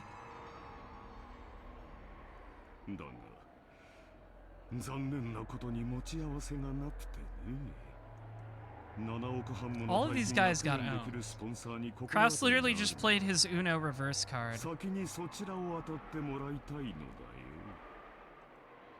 Kraus's elated words were so obviously detached from what he actually felt. The other siblings could do nothing more than listen, grinding their teeth. If they could think of a sponsor that convenient, they wouldn't have kept up this charade. They had entered this huge battle specifically because they had exhausted all other options.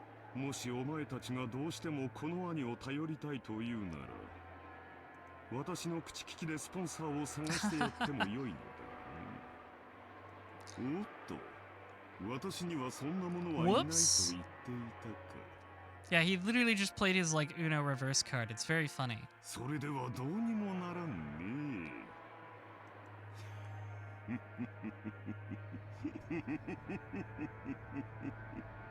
Like, he just said no you, but it actually worked. Kraus's low, gloating laugh began to fill the parlor. The younger siblings, who had been driving the oldest brother into a corner until a moment ago, could do nothing more than grimace and grind their teeth. 冗談じゃないわ。 Girl boss wife, fix this. 兄さんに借りなんか作れるもんですか。冗談じゃない。冗談じゃない。クラウス兄さんを頼ったらどう助けてくれるの？ She really shouldn't fall for this. 言ったではないか。 Oh yeah, Hideyoshi's super whipped, but I mean, can you blame him? 私にできるのは他のスポンサーを探すだけだよ。もちろん When your wife just threatens to throat kick people? 最大限交渉するが。The highest possible interest rate.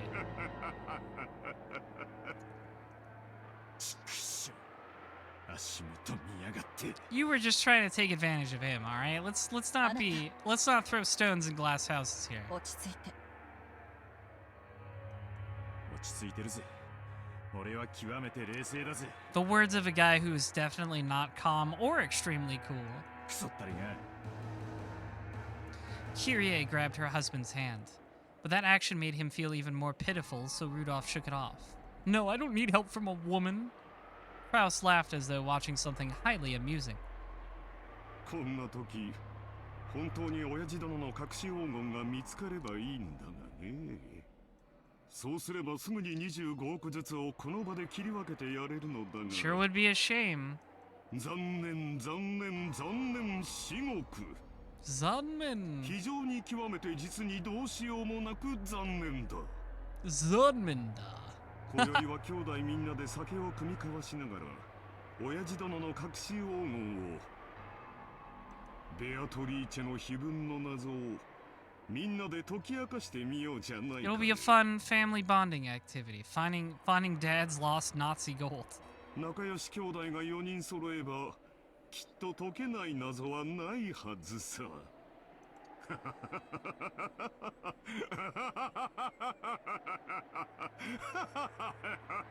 Remember, the gold is just a metaphor. The real gold was the money we embezzled along the way.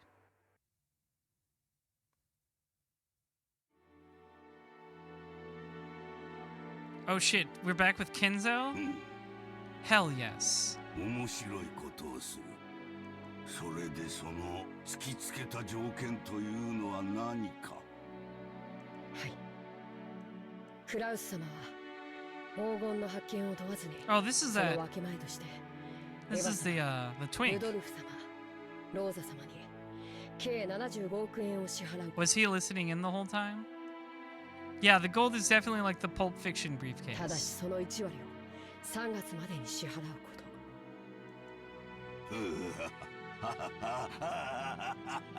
Yeah, canon. クラウスの間抜けめ。 Kraus, you dumbass, my fail son. 弟たちに足をさらわれるとはな。実に愉快ではない。 Oh, I guess canon didn't stick around to hear the other part where he totally owned them. しかし、爪が甘いようだな。 Oh, no, he did. All right. はい。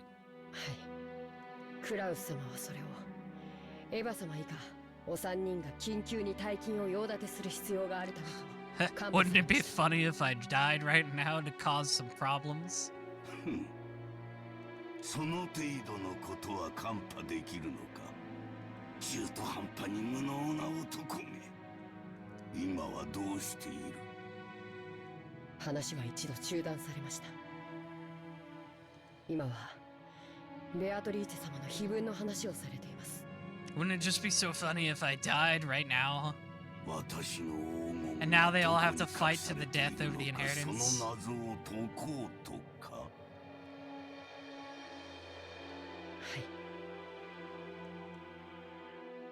So Kinzo definitely believes in the gold. Like, he thinks the gold is real. 奇跡の成就が先か。 Kinzo's kind of a crazy person, so I don't take most of what he says at face value. 愚か者どもが黄金を暴くのが先か。実に見ものではないか。愚か者どもが我が謎を解き明かしたなら、その時は私のすべての敗北だ。我が屍を骨のひとかけらまでしゃぶり尽くすがいい。Yo, suck? 愚か者どもの貪欲さが偉大なる魔法に奇跡を宿らせるのだ。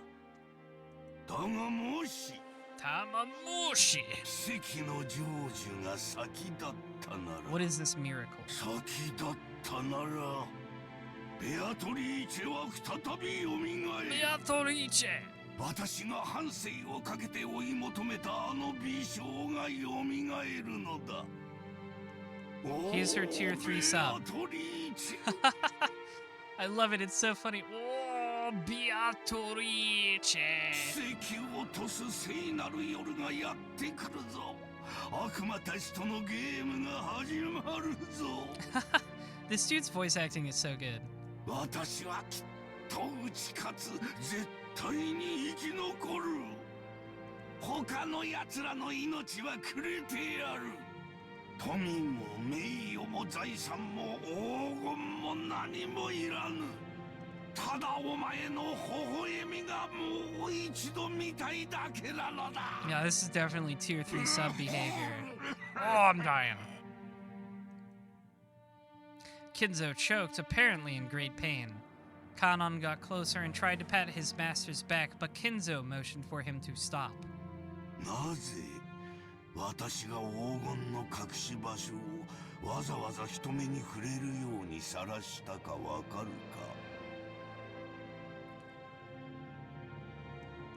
いえ。 I don't know a damn thing, sir. You're insane. リスクで決まるからだ。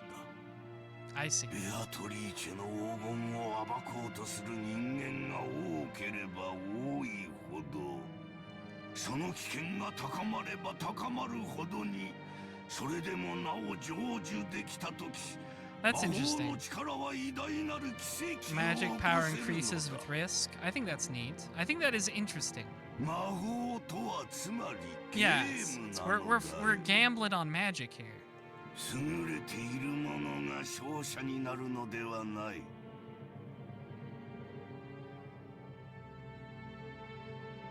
勝者には魔法が与えられ優れるのだ。わかるか？生命の奇跡が数億分の1という神々しい確率に勝利するからこそ Dude's talking about fucking sperms fighting to get to the egg. お前には少し難しいか。 Sure, man. All right.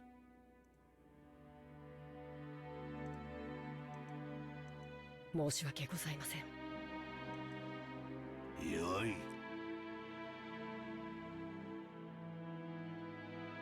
つまりはこういうことだ。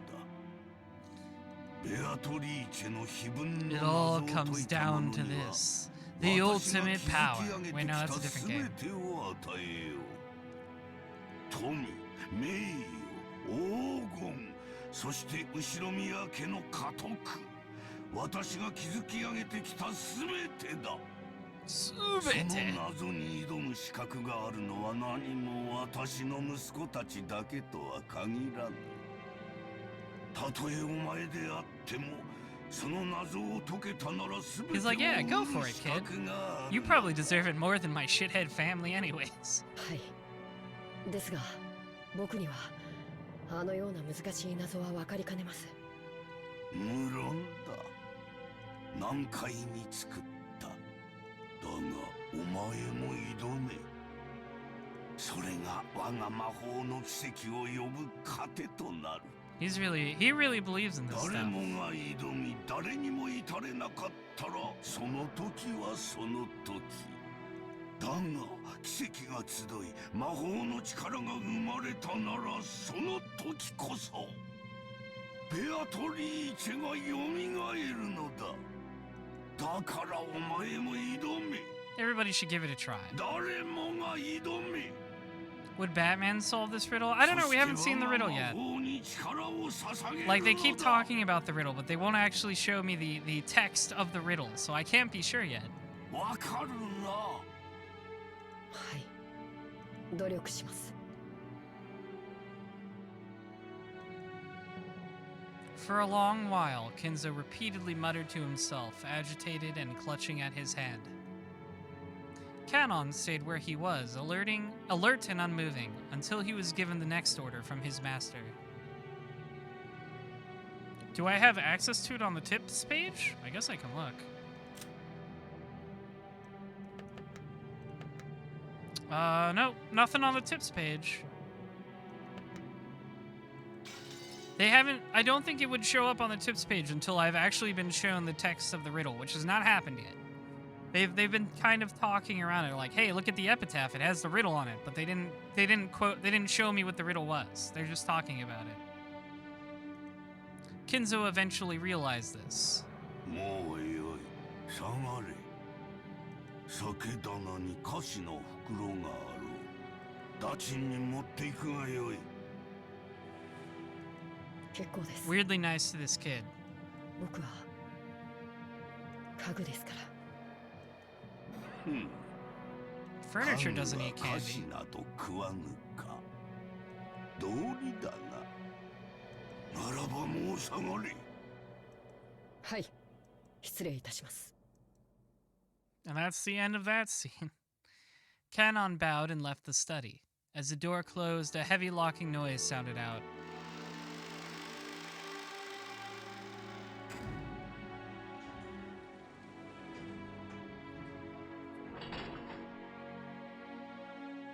But it was not the sound of Canon locking the door. It was a door locking automatically. No one could enter without Kinzo's permission, and once they left, they could not enter again. It was a mechanism that Kinzo, unable to trust his blood relatives, and is definitely not a setup for a locked room mystery, had created to seal himself up in his own study and isolate himself from the outside world. He was already unable to trust anyone expecting, not the children who shared his blood, but those servants who called themselves furniture.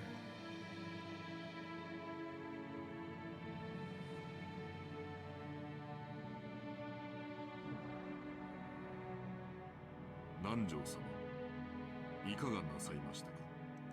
ああ、源氏さん。いや、何、居場所がなくなりましてな。With a bitter laugh, Nanjo turned to face the door to the parlor. That look was apparently enough to tell Genji what Nanjo wanted to say. For the most part, Genji also understood the family's situation. It must have made him want to frown, knowing that right now in the lounge, the master he served was being discussed so disrespectfully. But it would have been very difficult to gather that from his indifferent expression. しかし、私にはわかりませんな。どうして金蔵さんはこんな挑発的なものを。Tell me what it is. Just tell me what it is already. Come on now. You're drawing out the suspense. Nanjo looked at the portrait of Beatrice. No, he actually directed his gaze beneath the portrait at the plate with the epitaph. 私には親方様のお考えをわかりかねます。 You're really dragging this one out. I haven't been able to see it yet. Not allowed. 金蔵さんのチェスは昔から随分と遠大な読みで布石を打たれるものでした。いや、時には理解できない一手さえ。私ごとき凡庸では何を目論まれているのか皆目見当もつきませんな。 My doctor, who's has no idea why he's losing at chess. Me, who has been eating the pieces the entire time.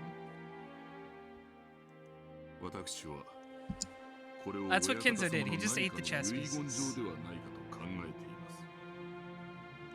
それを理解できた者に財産や家督をお譲りになられようということなのでしょう。つまり私のようなよそ者に解かれてしまう前に兄弟4人で協力し合って謎を解け、金蔵さんは息子さんたちのことを口悪く罵ってはいますが、 Well, it's a little late for that. He could fall over at any second. と願われているのかもしれません。 Yatoriche! It certainly would be heartwarming if, as Nanjo had suggested, this epitaph had been made to repair the siblings' relationship. However, both Nanjo and Genji knew that nothing could be more impossible than this.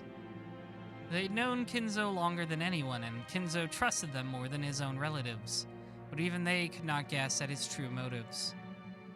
親方様は一族のものでなくとも謎に挑む資格があると常々おっしゃっています。南條先生はいかがですか。You know anything about riddles, Doctor? いやいや、この老いぼれには少々難解が過ぎますな。実は以前この碑文を手帳に記しましてな。Just tell it to me. Come on. 夜な夜な寝る前に挑んでみたのですが。Tell me what the epitaph is. 実に難しい。お迎えが It's a real thinker. ゆっくり楽しむことができそうです。源氏さんこそいかがですか。私めは親方様にお仕えする家具に過ぎません。That's not true. I know you were gay for each other. 黄金も財産も私には不要なもの。やれやれ、本当に謙虚な方です。だからこそ金蔵さんもあなたには心を許されるのでしょう。ならば光栄なことです。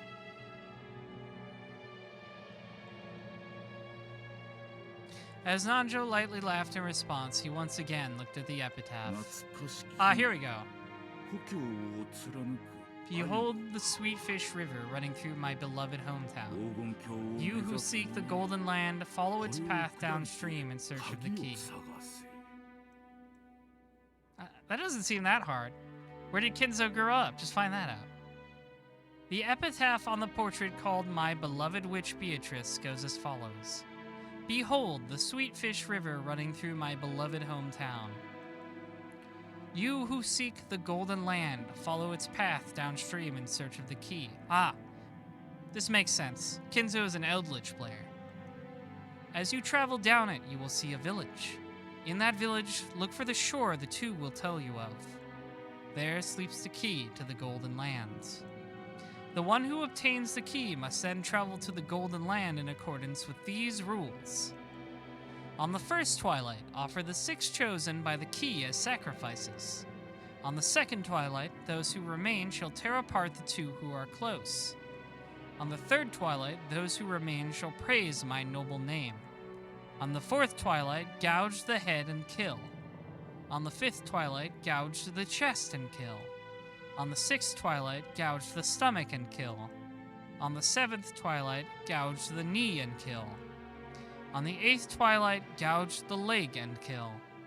On the 9th twilight, the witch shall revive, and none shall be left alive. On the 10th twilight, at journey's end, you shall attain to the power of the Golden Land's treasures once and for the last time. The witch shall praise the wise and bestow 4 treasures. One shall be all the gold from the Golden Lands. One shall be the resurrection of all the dead souls. One shall be the resurrection of the love that was lost. And one shall be put to the witch to sleep for all time.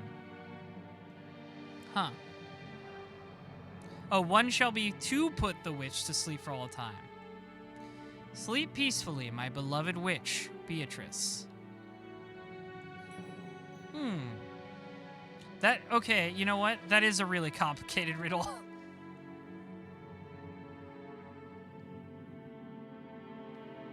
Solve it now? I don't have many clues. I mean, it's easy enough to guess that it's like, you know, the Twilights are like, this game will take place over a number of days, and each day something will happen that connects with the Twilight of that riddle. That's easy enough to guess.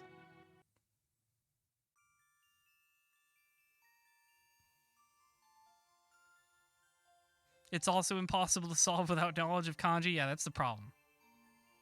第10の晩に旅は終わり。 Yeah, that's the problem. There's a real language barrier here. This game loves its language puns that are completely untranslatable.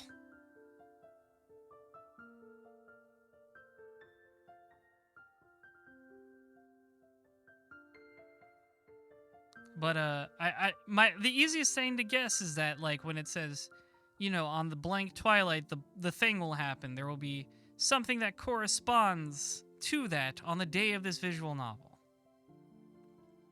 That's my easiest guess so far. I mean, I feel like that's pretty obvious. The stuff about the sweet fish river is pretty hard to decipher. I'll puzzle it out. I feel like I'm not supposed to be able to figure it out right away. I'm supposed to puzzle it out over the course of this game. I have been told there's like an explicit point where you will be able to figure it out because Battler figures it out. And if a dumbass like Battler has figured it out, you should probably be able to figure it out too. That's what I've been told. しかしマリアは豆だな。ちゃんとメモしてるとは偉いぜ。マリアは忘れっぽいからちゃんと書く。ママに言われたからちゃんと書く。That's very smart of you, Maria. There was a notebook inside the handbag Maria was always carrying around, and Beatrice's epitaph was copied onto it. Thanks to that, we were all able to challenge the puzzle of the epitaph while walking down to this beach. I also feel like, you know, probably a lot of it is metaphorical, you know, thematic, having to deal with what the story of this visual novel is about. And that's not something I have a lot of hints for yet either. It definitely feels like something like you can solve it super early, but not right now. Jessica and the rest had already tried to solve it several times, and had already gotten bored with it. However, since this was a first for me, I was so excited that I couldn't stop. It really tickled my sense of adventure. Let's start with the first line. Sweet fish river. What is a sweet fish, anyways? I definitely don't think it's literal as Battler is thinking right now. I don't think it's literally his Kinzo's hometown. 戦前の後宮家は小田原のあたりに屋敷を構えてたって聞いたぜ。で、となりゃ小田原に流れてる鮎の泳ぐ川に関心が行くわけだろ。まずはその川が起点になるからな。Sweet fish are any freshwater fish? Oh, I've never even heard the term sweet fish before now. んで、黄金鏡を目指す者はそいつを下って鍵を探せと。I also do not think there is a literal key. Like, you don't follow this river and oh look, there's a key, I can pick it up. Like, I don't think it's that either. That's pretty clear that this is all some sort of a metaphor. Sweet fish are a variety of fish exclusive to Asian areas called ayu. I see. 小田原にある川ってなんだ？鮎が泳ぐ川だぜ。Oh yeah, I just heard him say ayu. 小田原で鮎って言ったら早川だろうね。They're sweet? Okay. Is it like how the other one is sour? 渓流釣りで有名だよ。マリア魚嫌い。You were just talking about mackerel earlier, though. マリアももう少し大きくなったらわかるぜ。鮎の塩焼きをベロベロベロってな。Don't talk about licking things, please. うまいぜ。さっき飯食ったばっかりだってのに、もう腹が減ってきちまうぜ。ビスケットでもお持ちしましょうか。If I've ever seen an entire grilled fish on a stick in anime, that's sweet fish. Oh, that makes sense. ああ、悪い悪い。そんなつもりで言ったんじゃないぜ。気にすんな。Shanan-chan was faithfully keeping us company since she didn't have any afternoon chores for a while. I would have thought that since she's a servant, accompanying us would force her to take care of us and tire her out, but that didn't seem to be the case for her. On the contrary, she seemed to enjoy joining in on conversation with people close to her age. When I asked, I heard that she was the sort of worker whose room and board were supplied by her employer. So normally, the only person close to her in age was Jessica. Yeah, I can imagine how that might be pretty dull. さて、小田原で鮎の川って言えば早川だってことは分かった。となりゃ下るしかねえよな。早川を下ると何があるんだろうな。下流に出て海に出ると思います。Yeah, I mean that's true of every stream. Thank you. そうさ、河口部に出る。Mouth. Cubertang gifting 5 subs. Thank you so much. That's really nice of you. Your servitude is well appreciated. And I hope everybody who achieved those subs enjoys them. そして碑文の3行目には川を下ればやがて里ありとあるな。ちなみにそういう河口部は大抵大昔から輸送の要衝になってて。Yes, I know this. I know this much. ここが次のチェックポイントだな。I think Battler is thinking way too literally here. なかなかいい筋だね。バトラ君の想像通り、そこは大昔にとても栄えたことだよ。Yeah, tier 1 princess subs. 小田原城があるところだね。あ、修学旅行で小田原城に行った気が Odawara します。 Castle. Zipperhands, thank you for subscribing as well with your Prime. 素敵なお城でしたよ。ああ、私も小田原城だったぜ。洋館に住んでてなんだが、やっぱり日本人は和風の方が落ち着くよな。おお、マリアお城退屈。遊園地がいい。 She's right though. I like my castle a lot, but I want a castle theme park. That's what I want. そうかそうか。Like Twinkle Park from Sonic Adventure. 黄金を見つけたら、このバトラ様が気前よく遊園地を一日借り切って遊ばせてやるぜ。しかし小田原城とはな。小田原城の隠し黄金。 The hidden gold of Odawara Castle. こりゃなんだかいかにもって感じだよな。This is just Takeshi's challenge. 2年前の私たちもそこまでは行き着いたぜ。小田原で鮎の泳ぐ川を下った里。そこが多分小田原城あたりだろうってところまでは私たち。問題は次の行だろう。さて、バトラの鎮推理はどこまでいけるか見ものだぜ。Jessica grinned broadly. She seemed to be implying that she would have solved the puzzle long ago if it was that easy. Damn it. I'll definitely find it and keep it all for myself. 4行目。その里にて Look for the shore the two will tell you of. 岸を探れ。 Who are the two? 2人ってのが何のことかわからねえが、とにかく岸だな。で、岸ってなんだよ。岸って名前がつく地名でもあるのかな。Kishi. 蘇我岸という地名が小田原にあるんだそうですよ。 Soga Kishi.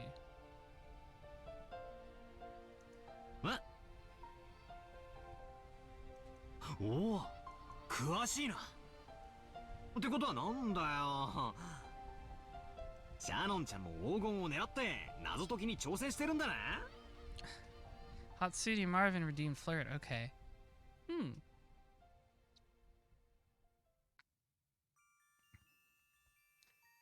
Hatsune Marvin, I've noticed you've shown up to my streams a lot more recently, and I think that's really sweet of you.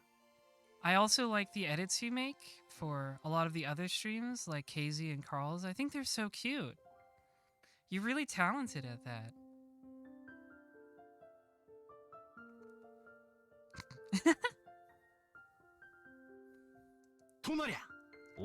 I'm thinking about riddles right now. 別に黄金なんて興味は。ただ以前にジョージ様から教えてもらっただけで。 George Sama. That's 2年 funny. 前の私たちも同じ推理に行き着いたってわけさ。You expected it to be awkward? You underestimate my skills, Hatsune Marvin. You fool? Never underestimate Hime-sama.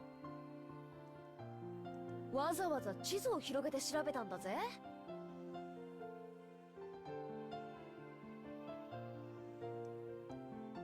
It made you feel uncomfortable, but in a way that made you smile. I'll take it. We take those. そこには確かに蘇我岸という地名があるよ。 Hey, you paid for it. With your points. そこからが So わ if か you ら don't な want い me ん to だ。 do it again, don't buy it. Silly? You silly Marvin. 次の5行目にはその土地のどこに鍵があるかは記してない。マリアちゃん、読んでくれるかい？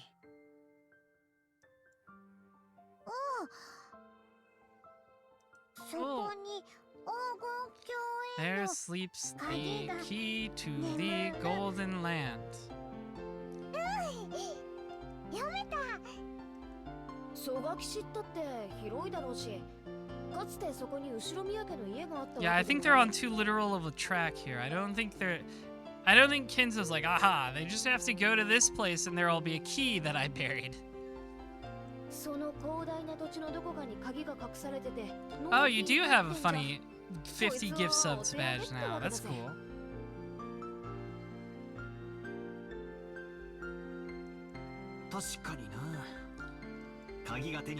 Like, I think the problem is they're thinking of the riddle more like a treasure map than like wordplay. I think that's the problem here. ジョージ兄貴、曽我岸ってのはどんなとこなんだ？さあね。行ったことはないからわからないけど。Let's pull it up on Google. Wait, it's 1986. Never mind. Yeah, I know they're not like taking it super seriously and they're just having fun with it. But I think it'll be important when obviously the seriously solving the riddle will be a requirement later. 確か浅間山の山麓みたいだったね。なんだかパッとしねえな。Yeah. 宝のありかを隠した謎ってのはもっとぴったりとはまるもんじゃねえのかよ。 Exactly, Battler. It's metaphorical. You're not actually supposed to follow this like a treasure map. どうも曽我岸ってのがそもそも間違いって気がするぜ。私は曽我岸を疑ってるぜ。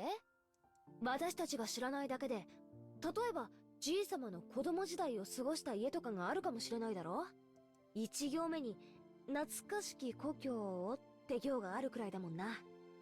シャノンはじい様によく酒とか継がされてたろ。What did he talk about while he was drunk? 昔話とか聞かされたことないのか？親方様は昔の話はほとんどされません。ただ後宮家が滅びかけた関 Talks 東 about 大 the 震 great 災に Kanto ついて earthquake as though it was someone 非常に else's 人 story. 事のように話されることがありましたので、関東地方よりずっと遠方にお住まいだったかもしれません。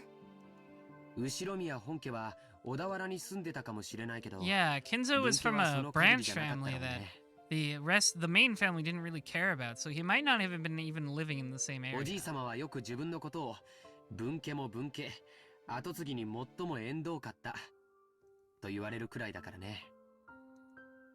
ってことはつまり懐かしき故郷ってのが Yeah, exactly. すでに小田原じゃない可能性もあるってことだな。じい様の故郷なんて聞いたこともないぜ。聞いても素直に教えちゃくれねえだろうしよ。懐かしき故郷というのが後宮家のルーツを指さないのであれば、小田原説は初めから間違ってることになっちゃうね。もちろん曽我岸の疑いが晴れたわけじゃないけれど、 I like this song a lot.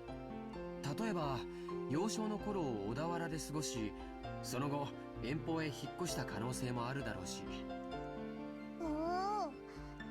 さっきから何の話かわかんない。 Maria doesn't know a damn thing. She's an 8-year-old child. Maria had been completely left out of the conversation, and she now sat puffing out her cheeks in boredom. つまりだな。黄金すごろくの最初のスタート地点が決まらないことには何も始まらないってことだぜ。 Dice game. Calling it a dice game is very apt, considering how much Kinzo talks about risk and stuff. 最初の5行で見つかるのは鍵だろ。鍵なんてなくても扉はぶち壊して入ることだってできるはずだぜ。Just break it down. とりあえず最初の5行をすっ飛ばしてその先の推理に入ってもいいんじゃ It's な an いか。 interesting way of looking at it. おお、その発想はなかったぜ。まあいいや、どうせ暇つぶしなんだ。続きを聞かせろよ、バトラの推理。でもその先からは It sure 急に物 does. 騒 They're になり talking ます about よね。 gouging stuff, killing people, ripping them in half. Shannonchound frowned slightly. After looking back at Maria's notebook to recall what was written there, yeah, I was forced to agree. 第1の番に鍵の選びし6人を生贄に捧げよう。いきなり物騒になるな。第2の番には寄り添う2人を引き裂 Tear くときたも apart ん the だ。 two who are close. 恋仲を破談させるのか。文字通り引き裂くという意味なのか。わかりかねるけど、どっちにせよ When you get far enough in, you need to share the Umineko character you're using for your passion project fanfic? Sure. I'm looking forward to meeting more of the psychos in this game. その第2の番の解釈を別にしても、第1の番に6人、第4の番から第8の番までで5人、少なく見積もっても11人が生贄にされなきゃならない。おお、ベアトリーチェが蘇るための生贄。なるほど。魔女復活のための生贄か。そういう解釈にもなるな。その結果、第9の番に魔女が蘇って、最後は極めつけだな。第9の番に魔女は蘇り、誰も生き残れはしない。It's a little rough. Everybody dies in this riddle. 結局はみんな死んでしまいます。それでようやく次の第10の番にゴールってことになってんな。みんな死んじまうのに黄金鏡へ至るだろうって言われても困ったもんだぜ。鍵を手に旅に出た当人も生き残れないに含めるのかどうかは解釈の分かれるところだね。Yeah, that's what I figured as well. 最後のところには面白いことが書いてあるぜ。ゴールした後、魔女からもらえる4つの宝の行だよ。一つは全ての黄金。問題は次だ。全ての死者の魂を Yeah, everybody gets brought back to life. It's a happy ending. みんな死んじまったっていうのとかけてるような気がしねえか。 The answer is you put small bombs in them and make them play an alphanumerical game of puzzles conveniently split up into visual novel branching paths. I think you're thinking of the wrong mystery game. That's a different thing. Something about a boat. 失った愛すらも蘇らせるという部分は第2の番の寄り添いし2人を引き裂けにかけているようにも見えますね。そうだね。そして4つ目も第9の番にかけてある。第9の番に蘇った魔女を4つ目の宝が再び眠りにつかせている。Yeah, those guys. Those guys you just posted. 好意的に解釈すりゃ死んだり別れさせたりと忙しいが最後には全部チャラになるわけだな。Yeah, happy end. 魔女も Good 再び end. 眠るし手元にはたっぷりの黄金だけが残るって寸法だぜ。So it's worth it. It's worth it for everybody to die if everybody just comes back. 別れさせたりくっつかせたりと魔女様はお忙しいこったね。ついでに起きたり眠ったりな。She's got a full schedule, that witch. やれやれ。せっかくの隠し黄金の話も魔女の話が絡んじまうと急にうさんくさくなっちまうぜ。違いないな。I laughed along with Jessica. After all, the idea of a witch was just too ridiculous. Of course, once we started laughing like that, Maria, who believed in the witch, got angry. 魔女はすごい。 No, she's cool. She's just like me, for real. 何でもできる。殺すことも。 Still floored by the Umineko anime, butchering the details with the mystery so severely, the mystery became unsolvable and would have become a problem had they made a second season. I've heard the Umineko anime is quite bad, yes. 生き返らせることも、愛を与えることも、奪うことも。 Maria sure suddenly knows a lot about this. 空も飛べるし、姿を透明にできるし、黄金もパンも生み出せる。 His face is really funny, though.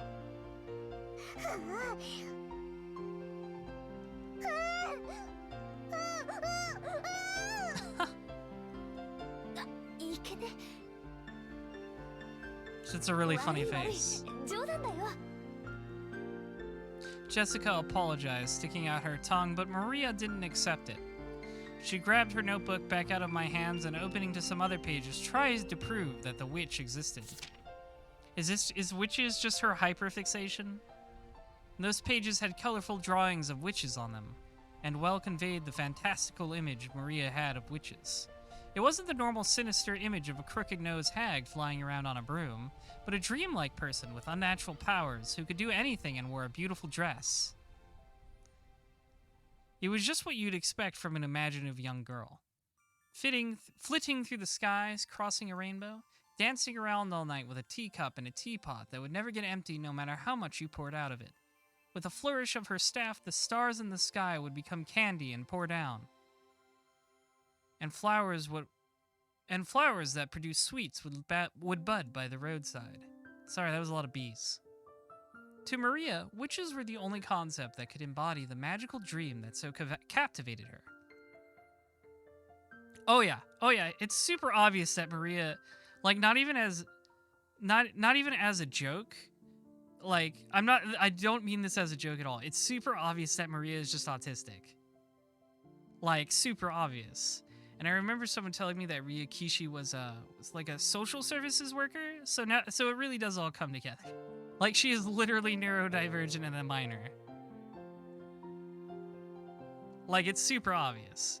It was super obvious the moment they said, like, yeah, she's really emotional, but she has trouble, like, making facial expressions. And I'm like, oh, okay.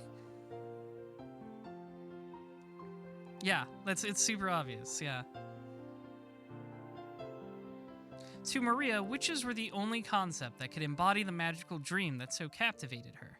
As she grew older, it was the last remaining thing that could give richness to her dull and plain everyday life. That's why Maria believed in witches. She didn't want that dream of hers to be tarnished. That's why she didn't want anyone to tarnish the epitaph, which affirmed the existence of witches. Because the witch named Beatrice is Maria's dream. Is this what happens when someone transitions? You start imagining witches as beautiful people in dresses? I understand. I think I get it. To Maria-chan, the epitaph isn't a guide to the hidden gold.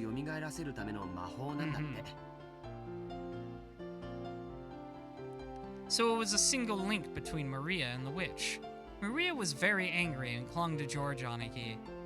Jessica and I scratched our heads and apologized. It might not be possible to smooth things over again like the time she got mad in front of the portrait. Maria didn't seem willing to be easily consoled. Unlike Jessica and I, who hung our heads wondering what to do, Shannon-chan timidly opened her mouth. マリア様、ご存知ですか？私たち使用人の間では、ベアトリーチ様の怪談が語り継がれているんですよ。Yeah, I have heard Higurashi and Ryukishi's work in general are very socially conscious. There certainly must be a reason so many socially conscious people I know like them.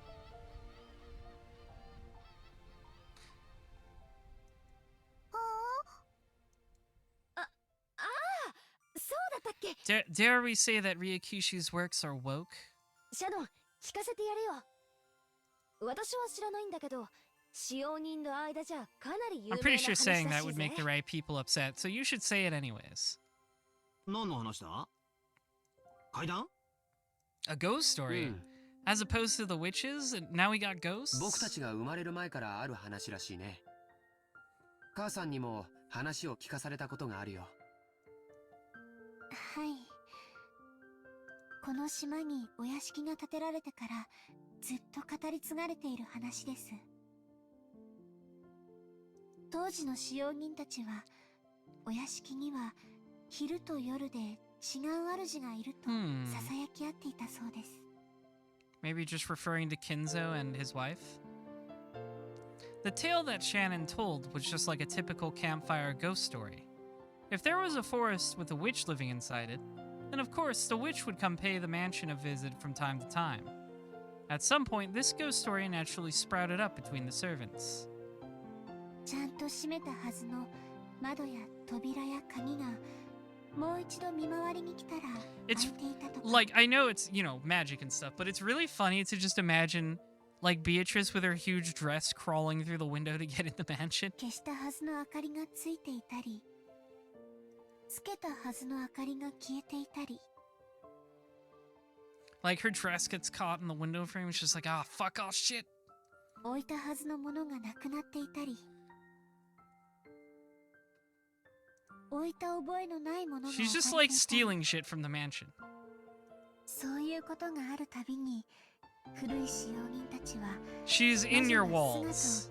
Beatrice is in your walls. いたずらをしていったのだろうとささやき合ったそうです。ほらいる。ベアトリーチェはいる。 Beatrice is real and she lives in your walls. なあ、いるよな。私も昔よく登校の時に限ってカバンが見つからなかったりしたもんだぜ。Maria puffed out her chest with an ooh-ooh, as though this was final proof of the witch's existence. If I opened my mouth, Maria would probably be hurt again, so I didn't. I mean, you hear this kind of story everywhere. Depending on the place, they might blame it on a dwarf or an elf. The only difference is that they call it a witch on this island. Of course, walking around a vast, elegant mansion at night would be a little unsettling. It's an island devoid of people. Since the mansion is so drafty, walking around on the night of a thunderstorm would certainly be eerie. You blame everything on elves? Yeah, you sure do. To be fair, elves are worth blaming things on most of the time.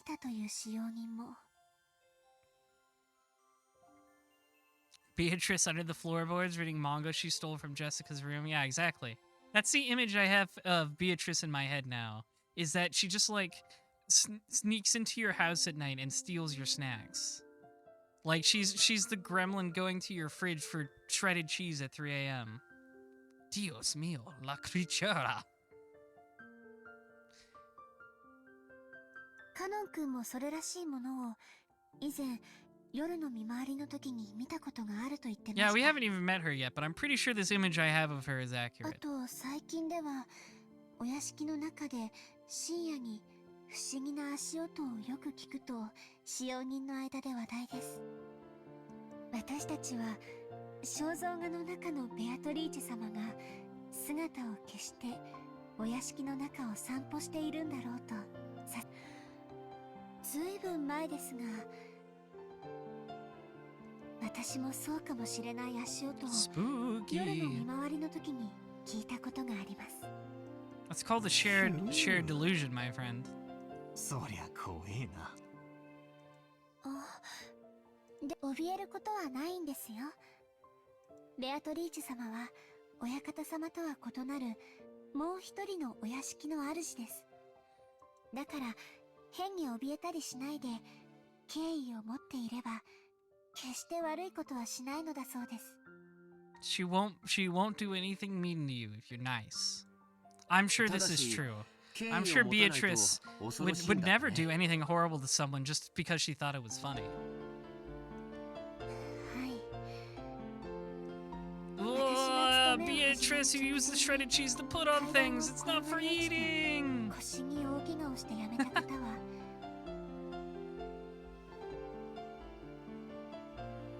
ベアトリーチェ様のことを悪く言っていたそうです。だから使用人たちはベアトリーチェ様のお怒りに触れたのだろうと優し合ったそうです。Somebody tripped. バトラとジェシカきっとお怒りに触れる。Maria's just like, Beatrice should kill you. わあ、悪かったぜ。お怒りに触れちゃたまるねえ。謝るよ、マリア。もちろん、魔女様にも謝るぜ。ベアトリーチェ様、ごめんなさい。よそ者のザレ言と思って勘弁してやってください。私も謝るぜ。ベアトリーチェ様、ごめんなさい。ベアトリーチェ様。これで魔女様、私たちを許してくれるかな？わかんない。Ah, maybe. If you're lucky. 魔女は気まぐれだから、許してくれるときは許してくれるし、許さないときは許さない。That's valid. If I don't feel like forgiving somebody, I won't either. それは困ったね。 Maria, Beatrice's strongest soldier. マリアちゃん、バトラ君とジェシカちゃんがベアトリーチェ様のお怒りに触れないようにす To る。 be fair, I have no reason to forgive anybody. If anybody slights me, I just kill them. 何か魔除けとかさ。by relying on Maria, who was proud of knowing the most about witches, George was trying to revive her self-esteem. Once again, I've got to admire his ability to calm kids down. After taking a moment to cross her arms and seriously ponder where there might be a charm that could save us, she started flipping through the pages in her notebook. Hideyoshi finds out all his stocks were bought up by Beatrice. She's just the cause of every problem. I thought it was just a scribbled diary, but there also seemed to be quite a few pages that looked like they'd come from a book on black magic. Maria solemnly considered a group of these pages which contained things that looked like magic circles. Apparently, grandfather wasn't the only one with a black magic hobby. When Maria finally found what she was looking for, she snapped the notebook shut and threw it into her handbag. She then began finishing through that bag's contents. There seemed to be various jumbled up things in there. After a while, she took out various pieces of junk, although they were probably important magical items to Maria, and repeatedly threw them back in, saying they were wrong. It was all a little humorous, just like when Dorema.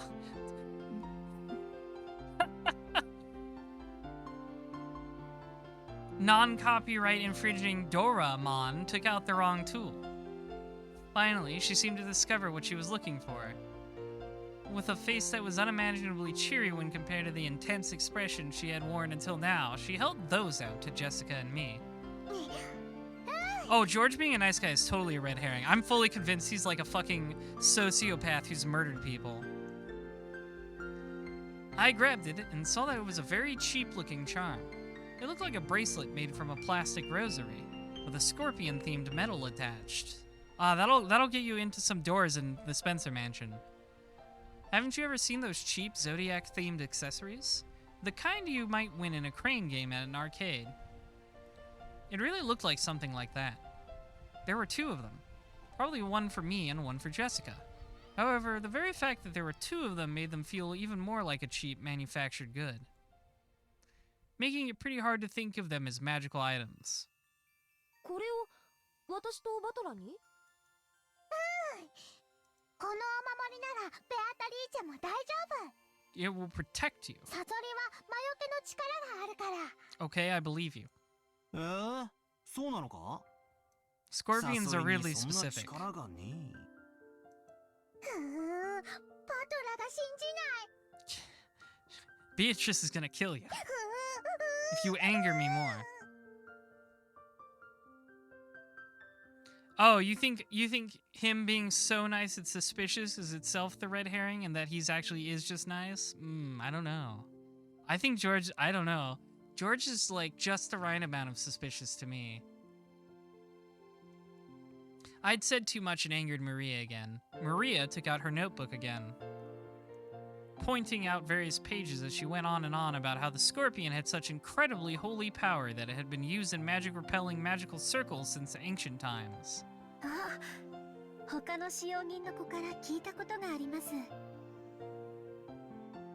サソリって魔術では魔除けのシンボルとして描かれることもあるんだとか。へえ、そうなのか。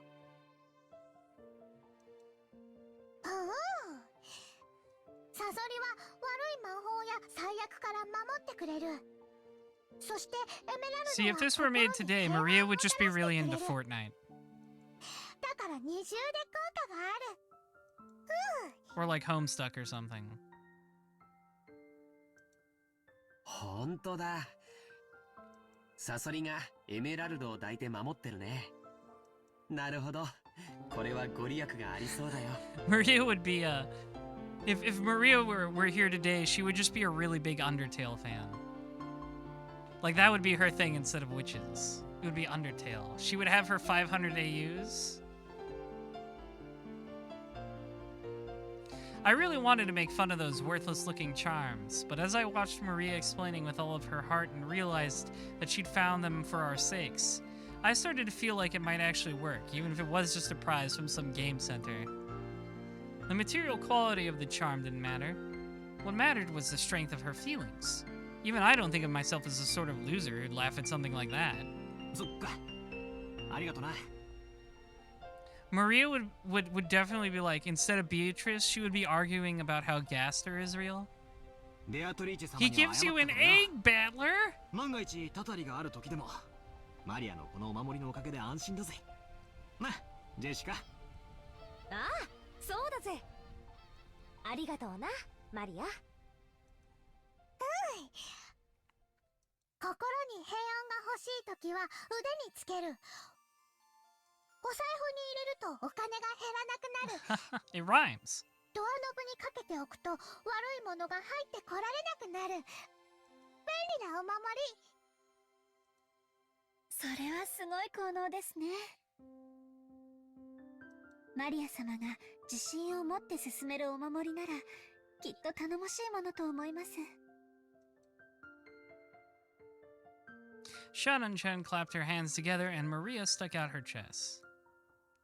Maria studying the entire font of Wingdings? Exactly. She would have it written down in her notebook. She was totally in a good mood again. It's probably best if we let her lead the conversation a bit longer if it'll keep her in such a good mood. Come to think of it, she looked a bit bored when we were getting excited about the hidden gold, probably because she couldn't keep up. While eating the cookies Kumasawa-san had baked, Jessica and I asked Maria this and that about black magic. Maria happily chatted away in response to our questions. Each time, George Aniki and Shannon-chan would act surprised or chime in. The clouds in the sky grew darker and darker, but we cousins really enjoyed communicating freely after a year of separation.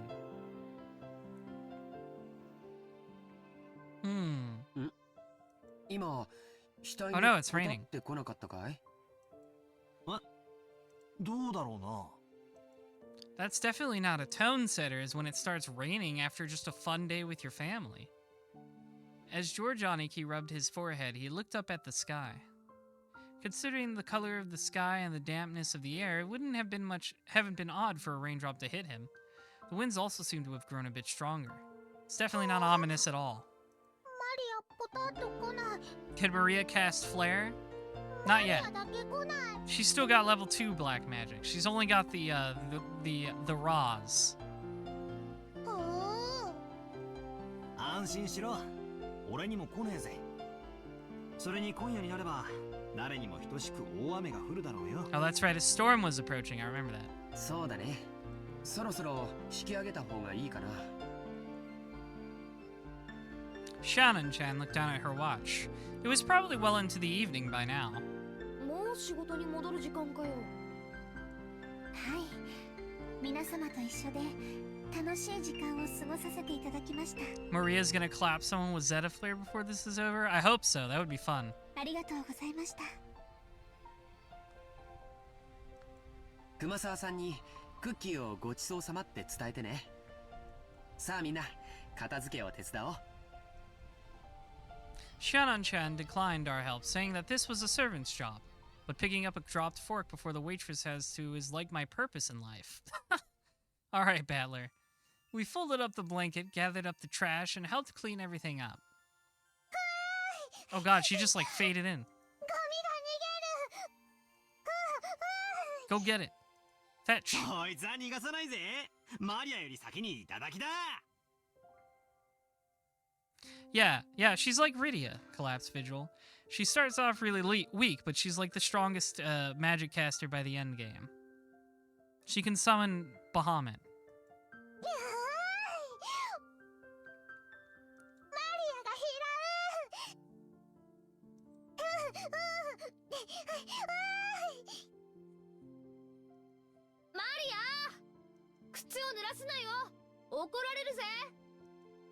To Maria, chasing after some trash sent flying by the powerful winds was just another game. By the time we finished, the wind was blowing pretty strongly. I can hear it even. Probably a good time to head back. 皆様のおかげで助かりました。ありがとうございました。もう本当に時間がないみたいだね。先に戻っていいよ。George Aniki perceived from her hurried appearance that very little of her free time was left. 源氏さん、時間には厳しい人だからな。定時に持ち場についてないと厳しそうだぜ。また後でね。I don't think Genji-san has displayed any emotion so お仕 far. 事頑張ってね。はい。 He's very controlled. I don't think he gets pissed. 失礼させていただきます。After making a respectful bow, Shannon-chan ran towards the rose garden. じゃあ俺たちもゲストハウスへ戻ろうぜ。ゲストハウス。テレビでも見てくつろがせてもらうさ。テレビ見る。テレビ見る。なら決まりだな。 It's really incredible how that actress can just make the same ooh noise that I keep thinking it's the same clip almost. 戻ってみんなで一緒にテレビでも見ようぜ。 Maria, who wasn't done having fun, agreed once television was mentioned. We climbed up the gentle stairs and returned to the rose garden. See, look, they're returning right now. Look at all these CGs go by. The wind had grown very strong, and roses shook throughout the garden like ripples on the water. This might be our last chance to see these beautiful roses. I'll bet tonight's typhoon ruins them. バラ、今夜の風でやられちまうかもしれないな。そうだな。バラたちもラッキーだったと思うぜ。台風の前にバトラたちを歓迎できたんだからよ。This is also a metaphor, maybe. 花はいつか必ず散る。でも、だからこそ咲き誇る今をめでることができるんじゃないかな。I'm feeling the themes. Are you feeling them? そうだな。マリアもよく目に焼き付けとけ。今この瞬間が今年で一番のバラなんだぜ。目に焼き付ける。 Yeah, I know the PS3 version has drawn backgrounds, but I need the photo filtered photographs. That's more soul. Right then, Maria suddenly clapped her hands. It looked like she'd remembered something. マリアのバラ、台風で飛ばされちゃう。ああ、ジョージの兄貴に目印のリボンをつけてもらった。 No, I'm sure it'll be fine. あの元気のないバラか？ Maria apparently remembered where the rose was. She ran at full speed. The rest of us followed her.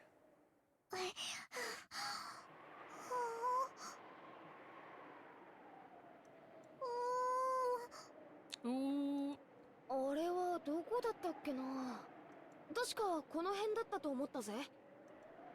We searched everywhere around that area, but it was only a single flower among all of these roses, after all. Even though we knew it was somewhere close by, we weren't able to find it. The winds making up the typhoon's front lines made roses throughout the garden undulate. It was almost like it was teasing us by making the location of Maria's rose impossible to find. ここじゃなかったかな。少し手分けをして探してみようか。そうだな。人海戦術で行こうぜ。ん？なんだよ、マリア。 As we made to split up and search, Maria tugged on my jacket with an unhappy face. You could tell that she didn't want us to leave that spot. なんだよ、どうした？ Why are you yelling at undulate? It's a normal word. Be normal.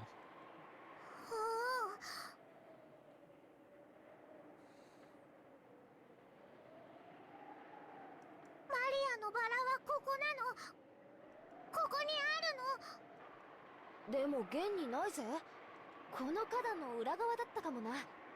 みんなで探せば早いぜ。ここなの。マリアのバラはここ。 She's really insistent. She's really insistent. 探して。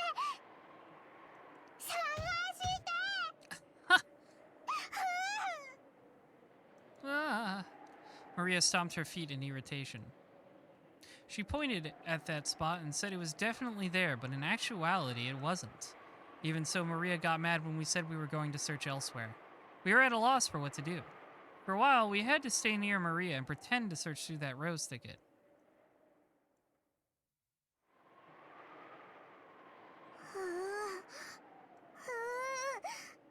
ない。ない。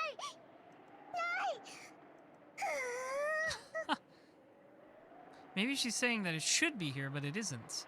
Maria became increasingly irritated. 参ったな。マリアがすっかり機嫌を損ねちまったぞ。マリアはたまにすごくどうでもいいことを気にし始めちゃうんだよ。 Yeah, I know. それがどう We にかなる時 know. はいい She's んだけど。 neurodivergent and a minor. ないものは探せないしね。困ったな。 Just when we were at a loss of what to do, Maria called out in a loud voice. We could see Aunt Rosa in the direction of Maria was waving her hand. Maybe she wanted to look at the garden one more time before the typhoon came. Or maybe she had some business at the guest house. Aunt Rosa was coming from the mansion. She quickly noticed her daughter's voice and came over. あらあら、どうしたのみんな。何か探し物なの？探してママもマリアのバラを探してマリアのバラって？ Yeah, they put a ribbon on it. I don't know what happened to it. この辺に元気のないバラを一つ見つけて、それに飴玉かなんかの Oops, sorry, 包み George. 紙で Sorry for cutting you off. しかしマリア、確か俺の記憶が正しけりゃすぐ手前の目立つところに生えてたはずだぜ。足が生えてどこかに行っちまったんじゃなきゃ他の場所だったと思うぜ。マリアの記憶違いじゃないのか？ She's really stuck on this rose. ここなのパトラが信じてくれない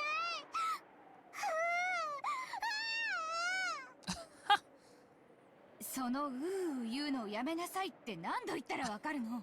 I don't know. I don't think she can. I don't think that's possible. ママも探してあげるから静かにしなさい。 Oh, all right. I'd never seen Aunt Rosa be anything other than kind and gentle, so her anger surprised me a bit. Aunt Rosa began searching as well, so we went along with her for the time being. But we were already more than sure that it wasn't around here. So it didn't take long for Aunt Rosa to realize that too. ここ他の場所の間違いじゃない。これだけたくさんのバラがあるんだから。違うの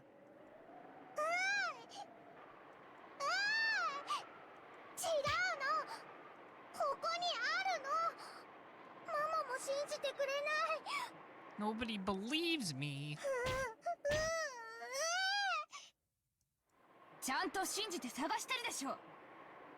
でもないじゃない。でもここなのここにあるのにないのじゃあ誰かが抜いちゃったんでしょ。とにかくそのうー言うのをやめなさい。That one felt like it was on purpose. マリアのバラ抜いたの誰抜いたの誰返して返して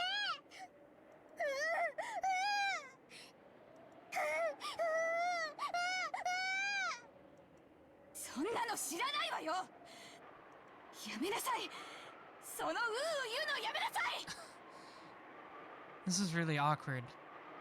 Like, I know it's literally a mother yelling at her kid, but that's how I feel. Like, I feel like I'm literally listening to that right now.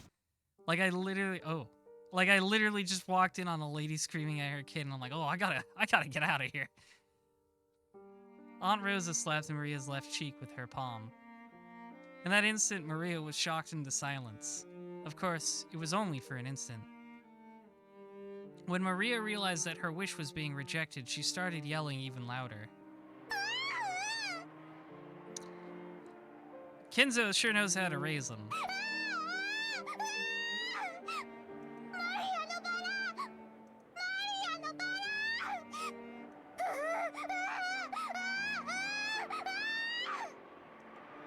その変な口癖をやめなさいって言ってるでしょ。だからクラスの子たちにもバカにされるんでしょうが。 Oh boy. いい加減にしなさい。 Oh boy. Once again, her palm slapped Maria's cheek. This time, she didn't go silent. She choked as she started crying and began to bawl in an increasingly loud voice. Aunt Rosa was clearly irritated and lifted her hand once more to try and shut her daughter up. Rosa おばさん Thank you, Battler. Thank you for doing something. まあまあ小さい子供のことですし、そんなマジになんなくても。I tried to cut in with a bitter smile, rubbing my hands together, but Aunt Rosa glared at me with a serious face, and I realized that I should have stayed out of this. ごめんね。バトラ君たちはちょっとお部屋に戻っててくれる。おばさんはマリアとちょっと話がある。No, no, I don't think that is what should happen here, but oh well.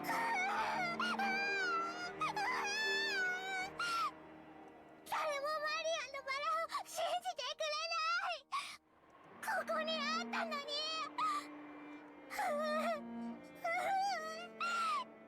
最こなの、ここにあったの。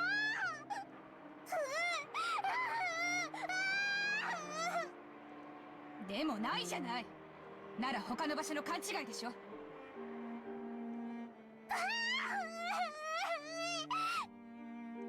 こなの、絶対にここなの。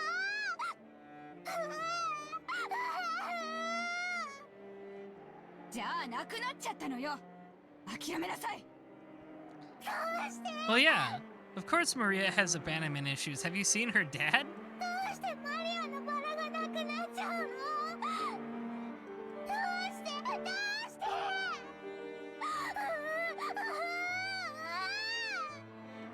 知らないわよ、そんなの。だからその言うのをやめなさい。 I'm okay. It's a bit of a difficult, it's an awkward scene, you know? I don't have much commentary for this.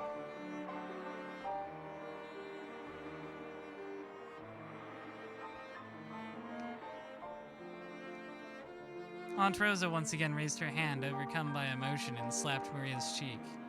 It was strong enough to knock Maria over. God. ローザおばさん、いくら娘でも暴力はいけねっすよ。 I stepped between them to protect Maria, who was still on the ground, crying, ooh, ooh. I knew that, as an outsider, problems between parent and child were none of my business. But I wasn't brought up to just silently observe something like this. バトラ君は変に思わないの？あなたの学校にうなってる女の子なんている？いや、まあさすがに高校には。でも小学生ならそういう言うのも可愛いじゃないっすか。可愛い？言うのが可愛い？ It's a little cute, I don't know. 可愛いって？ My careless words seemed to have earned me Aunt Rosa's wrath. She grabbed my collar with a terrifying expression. バカ言ってんじゃないわよ。マリアがいくつか知ってる？ 9 歳よ。小学4年生なのよ。幼稚園児じゃないのよ。それなのにまだクラスで言ってるのよ。わかる？この子クラスでなんて言っていじめられてるか知ってるの？この変な口癖のせいで未だに友達の一人もいないのよ。無責任にマリアのこと可愛いとか言って現実から目をそらさないで。 I see. この子の将来のことをもっともっと真剣に考えて。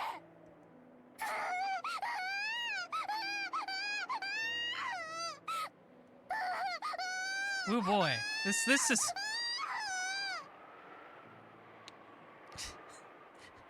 this scene is going on for a while. だからその言うのをやめなさい。やめろって言ってんでしょ。 Why I'm a Terrible Mom and That's Okay by Ruzo Shiramiya. You're right.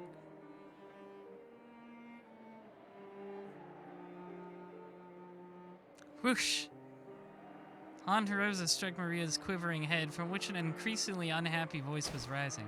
I tried to stop it, but Aunt Rosa pushed me away. My back hit George Aniki. 昔はローザおばさんもマリアちゃんの幼児言葉の一つだくらいにしか思わなかったんだけど。 Are we gonna... Hey George, is this the time for exposition? 小学校の中学年になっても治らないのを最近はだいぶ気にしてて。別にどういう言葉遣いをしようと。 So why don't Battler see the Doom Attorney glory kill icon on Rosa? I'm already seeing it, but unfortunately I am beyond the fourth wall. そのまま社会人にはなれないよ。だから見ていて気持ちのいい光景ではないけれど、これはおばさんたち親子の問題なんだよ。まあ私もこの言葉遣いのせいでよくお袋に怒られるけどよ。 When they put it that way, maybe even a scene as painful as this isn't something an outsider like me should butt in on. バトラ君だって小さい頃悪い癖が治らなくて怒られたことがあったんじゃないかい？まあ一つや二つは。授業参観の日に人前でずっと怒られてた時は恥ずかしくて。じゃあ今のマリアちゃんたちの気持ちはわかるよね。僕たちにここにいてほしいとは思わないんじゃないかな。ジェシカちゃんにもわかるよね。怒られてるところを誰かに見られてえとは思わないぜ。行こう。ゲストハウスへ戻ろう。そしてマリアちゃんが戻ってきたら何事もなかったかのように迎えてあげる。I don't think that's the right thing to do, but I understand. それが一番じゃないかい。I would just kill her.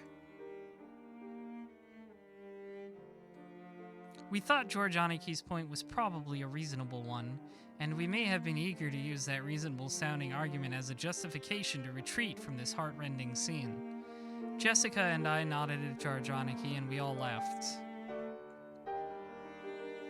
We called towards Maria, telling her that we were going to head to the guest house, but she didn't seem to hear, and we felt sort of guilty and shameless after saying it.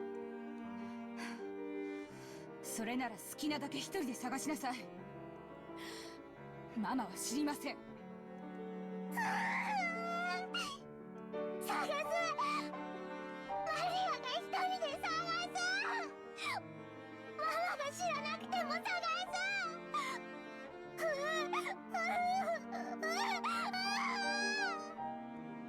勝手にしなさい。After blasting her with those last few words, Rosa spun on her heels and quickly returned to the mansion. I didn't expect Rosa to suck this bad. Maria probably viewed that as a cold gesture meant to injure. But that wasn't Rosa's intention. It was because the hand with which she had so emotionally struck Maria's cheek was still numb. It was because if she stayed there screaming, she might again be taken over by her emotions and continue slapping her daughter's cheek over and over. After Rosa left, Maria was left alone in the rose garden. The wind began to blow stronger and stronger, and every once in a while a raindrop would fall on her forehead. However, Maria couldn't leave that place, not until she found that poor wilting rose. It had definitely been there. Even so, it wasn't. Even though she knew the place, and even though it had been there, it wasn't. Maria bitterly stared at the place it was supposed to be and thought frantically. Maybe the angle I'm looking from is wrong. Maybe the height I'm looking from is wrong. While gazing at a single point, Maria repeatedly stood up, changing her position, and continued to stare. The wind was getting stronger and stronger, but Maria kept on looking for that rose in front of the flower bed.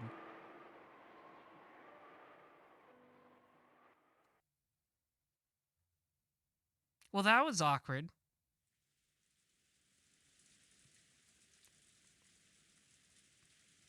Kinzo noticed the sound of the raindrops beating on the window.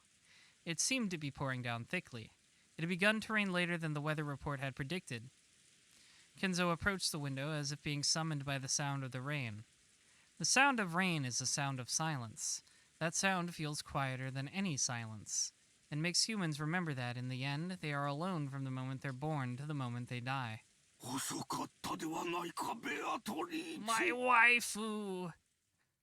Were those words directed at the rainy sky? There was no one to be seen in the direction of Kinzo's gaze. Now the plot can get started, now that all the characters and their motivations have been introduced.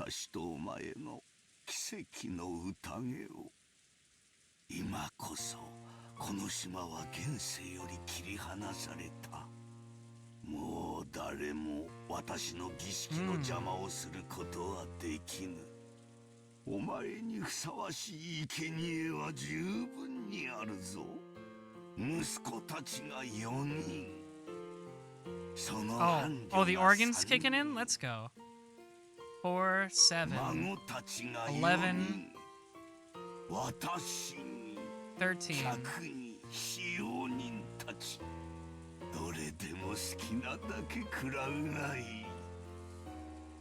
That's probably enough, right? For the riddle. 4, 8, yeah.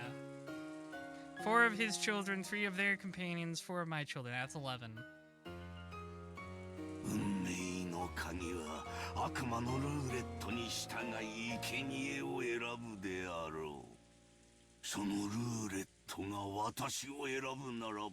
And Kinzo himself, of course. だが、だからこそなのだ。それだけの狂気をかけるからこそ、私は必ずや偉大な奇跡を起こすだろう。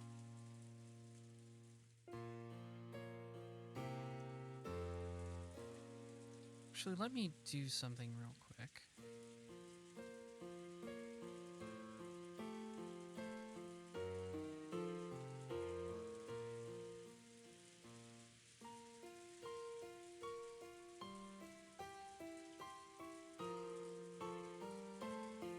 Nah, oh well. I have to do it later. さあ、好きなだけ食らうがいい。Come devour to your heart's content.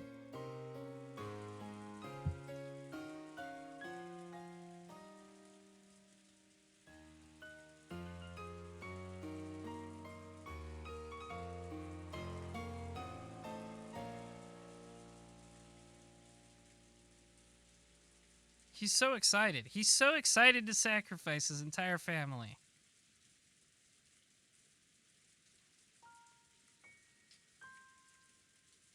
My family doesn't matter. Only my witch wife matters.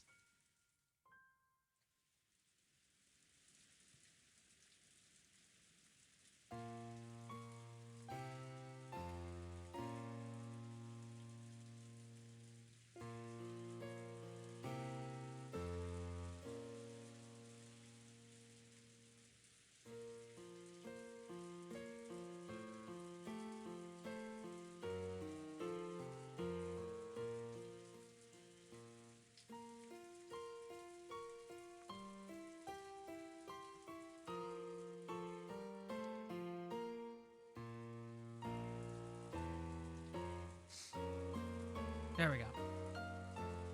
私はそのルーレットに打ち勝つだろう。さあ、すべてを落とすぞ。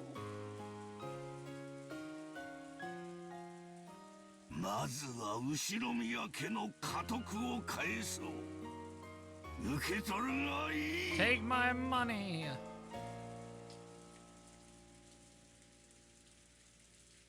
Kinzo tore the window open, ripped a golden ring off his finger, and forcefully threw it away. There it goes. At that time, the sound of thunder rang out, giving the illusion that the lightning had accepted the ring. そして、お前が蘇った時、そこにいるのは私であるだろう。私が最後まで生き残り、お前の目覚めを見守るだろう。さあ来たれ、ベアトリーチェ。ベアトリーチェ。ようこそ我が宴。私が生み出したすべてと引き換えに、私にもう一度だけ奇跡を見せておくれ。うわー、ベアトリーチェ。おー、ベアトリーチェ。I predicted it. I preempted it. I catch.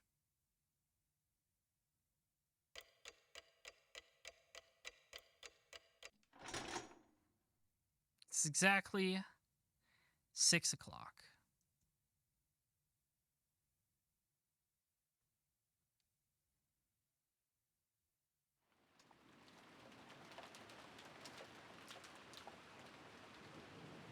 A news sticker popped up on top of the TV program we were watching. The disaster report told how municipalities all over were continually sending out rain, flood, and wave warnings. Of course, the raindrops beating harshly on the window were even more convincing. Good night, Pyro Poyo. Thank you for watching. でもこれだけ盛大だとすぐにやみそうな気もするけどな。そりゃ雨ぜ。台風の速度が遅いそうだから、下手すりゃ明日も丸一日こんな調子らしいぜ。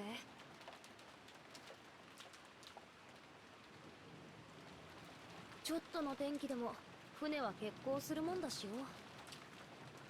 やっぱり日曜日のうちには引き上げられないか。念のため月曜日に外部とのスケジュールを入れなくて正解だったよ。ってことは月曜の学校はサボれそうだな。島生活ってのも悪くないもんだぜ。そういや、ジェシカは登校って毎日船で通ってるわけだろ。船が欠航したら学校はどうなるんだ？ Yeah, there's nowhere to go. カメハメハ大王並みに雨が降ったらお休みで風が吹いたら遅刻してか。 Now that is the historical Hawaiian king, completely unrelated to Dragon Ball. 船が出なきゃ休みに The なるぜ。 former is Kamehameha, the latter is Kamehameha. もっともそう甘くはねえけどな。大抵その代わりに自習が指示されて後でかっちりと見られるからそうそう気楽でもねえさ。例えば梅雨なんかの長く天気が崩れる時期だと数日間くらい登校できないこともあるんじゃねえのか。そういうこともあるぜ。でも毎日きっちり担任から電話がかかってきてどう自習しろ何を提出しろと酸っぱく指導されるけどな。バトラ君が考えてるほど簡単にはサボれないよ。船で通う人たちのルールに従ってしっかり勉強をしているよ。むしろ登校できた方が気楽だぜ。自分の部屋じゃ気が散るし集中もできねえしな。 That's valid. それでいて問題集ばっかり数日もやらされてるとかなり精神的に応えるもんがあるぜ。大学の時にはよ、寮のあるところに入ってさっさとこんな不便な島はおさらばしたいもんだぜ。へえ。じゃあよ、ちなみに行きは天気が良くても帰りは悪くて結構ってな Yeah, った how do you ら get どう back すんだ？ home? This is a complicated process you have to live now. そういうのはよくあることだぜ。だから帰島できない人用の宿泊所があってよ、そこに寝泊まりするんだよ。下手すりゃ数日間家に帰れないこともあったりするぜ。乗車率が 200% を超えるような満員電車で毎日通勤船の通学なんて趣があって良さそうだななんて、やっぱりいろいろと苦労があるんだね。よく無神経な観光客がそういうこと言ってるぜ。私は島の生活なんてもう早く高校出てこんな島とは That's fair. I would also not want to live within a certain distance of Kinsale. 高校にだって全寮制のところとかあったろうよ。なんでわざわざ新島の学校を選んだんだよ。私は最初からそれを希望してたぜ。でもおふくろがよ、当主後継ぎとしての修行やらマナーやらがうんぬんってうるさくてよ、結局高校も地元になっちまったのさ。こんな島はごめんだぜ。早く都会で生活したいよ。雨が降ろうが槍が降ろうがラフな格好でサンダルを履けば。 I would. That's fair. You know, the Ushiromiya fits are pretty cool, but having to wear this sort of jacket all the time would probably be annoying. 5分足らずでコンビニに行けるような都会に引っ越したいぜ。もう少しの辛抱だよ。高校卒業まであとちょっとでしょ。そのちょっとも我慢できねえぜ。Jessica stretched out on and reclined on the sofa. Maybe it was a bad time slot because there weren't any interesting programs on, and we had nothing to do but languidly kill time until we were called for dinner. After that episode, Maria never returned to the cousin's room after all. Aunt Rosa probably took her back to the mansion. It had to be pretty boring for Maria all by herself while the adults had a confusing conversation. We thought we might as well head over to the mansion to see her, but the weather really was awful. And since there wasn't much time until dinner, we stayed where we were. At that time, we heard the sound of a humble knock. Jessica answered. お食事の準備が整いました。 Oh, hi, Canon. お屋敷へお越しください。 It was Canon-kun's voice. Did he go to all the trouble of coming from the mansion in this rain just to get us? Couldn't he have just called us on the telephone? Well, I guess servants at work don't always get to take the most efficient route. なんとなくお腹が空いてきた頃だったしね。行こうか。George Aniki turned off the television and stood up. 俺はとっくにペコペコ。I'm sure nothing insane will happen at this dinner. 本家の晩餐は毎回凝ってるしな。 I'm sure this dinner will not contain what we in the business like to call the inciting incident. それにゴーダさん、子牛のステーキとか言ってなかったっけ？たまらねえぜ。親族会議の日は特に豪華になるしな。私だって楽しみだぜ。行こう行こう。 As we left the room, Kanon-kun bowed silently and respectfully. じゃあ行こうぜ。外の振りはだいぶひどいだろう。はい。お召し物を濡らさぬよう十分ご注意ください。 After seeing the three of us out, Kanon-kun peered into the empty room. マリア様はいらっしゃいませんか？一緒じゃないぜ。ローザおばさんと一緒じゃないのかよ。 Uh-oh. Is she seriously still out there? Rosa was lying on a sofa in the empty parlor, having fallen asleep before she knew it. She was bearing a burden that the children couldn't even imagine. What a dumb bitch. That's why she only needed to let her guard down a little, before the weariness immediately dragged her into the world of sleep. Realizing this, Genji brought a blanket over to her. When he tried to spread it over her, her eyes snapped open as though she'd been shocked with electricity.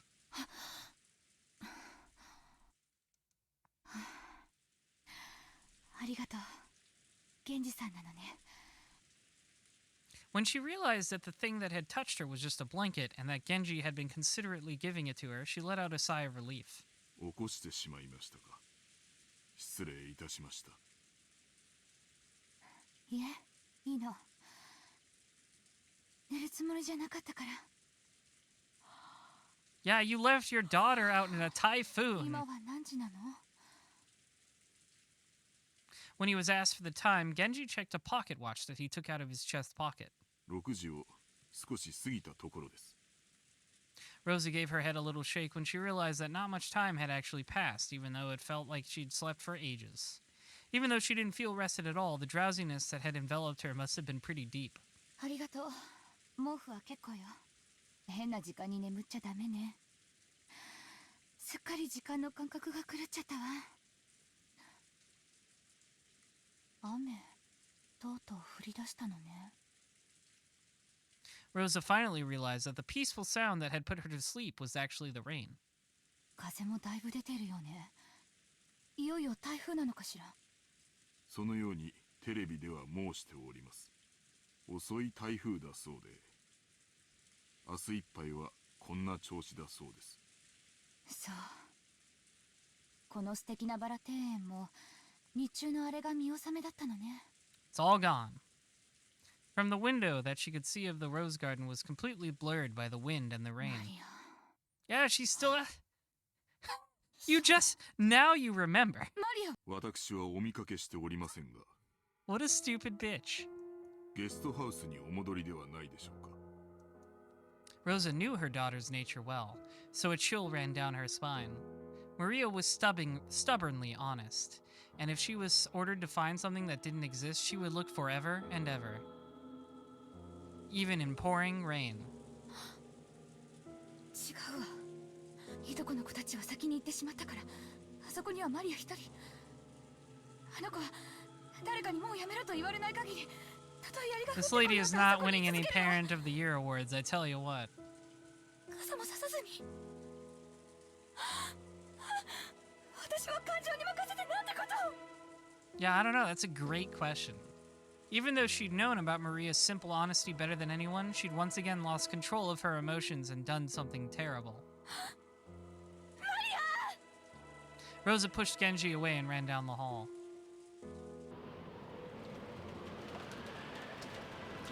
The outside really looked like a typhoon and the rain was pouring down spectacularly. It's very loud in my ears. Maybe because of some aspect of the terrain, the winds were in a typhoon class, so an umbrella wouldn't be torn out of one's hands. Even so, it certainly was a windy rain.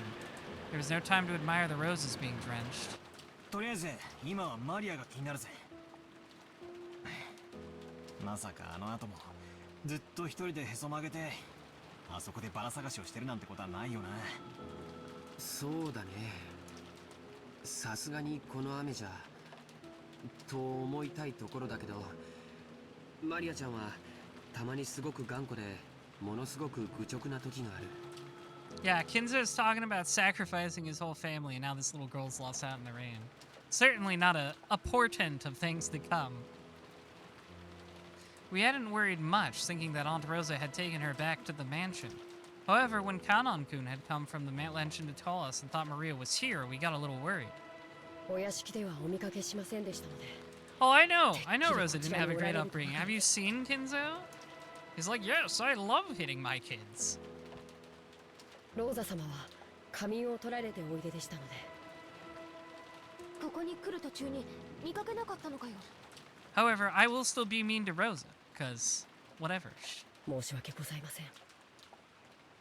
傘を差し、急ぎ駆け抜けたもので、そこまでの注意を払いませんでした。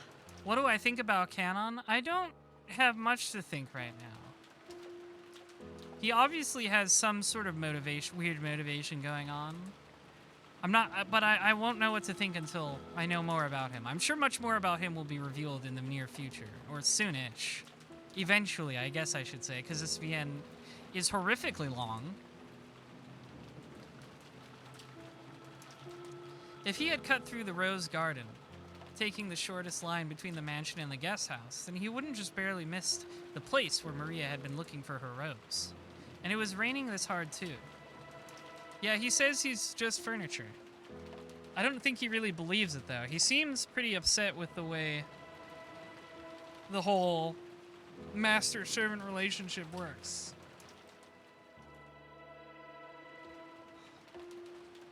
Like when Kinzo told him he could have the candy, it seemed more like a spiteful thing to say he's just furniture. And it was raining this hard too. It certainly would have been possible for Kanon-kun to fail to notice her. ここで議論するより直接確かめる方が早いさ。兄貴、ちょいとかけっこと行こうじゃねえかよ。6年成長したから僕に勝てるつもりかい？よし、決着をつけようじゃないか。行こう。Georgianiki and I flew out into the rain. Jessica and Kanon-kun followed us.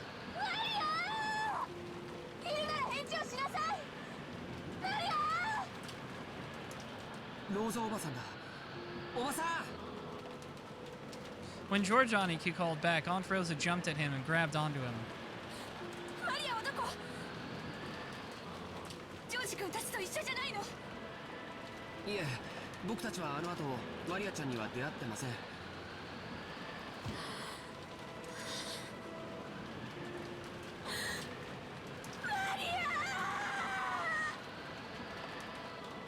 6 years ago, Maria was 3 years old. He was a cute and pure kid who'd just accept whatever anyone said. But 6 years have passed since then. She's 9 now, and experiencing the ups and downs of life should have taught her something. But Maria, are you telling me you're still as innocent and pure as you used to be? Maria! He declares himself furniture because he ultimately just wants someone to sit on him. A fine motivation.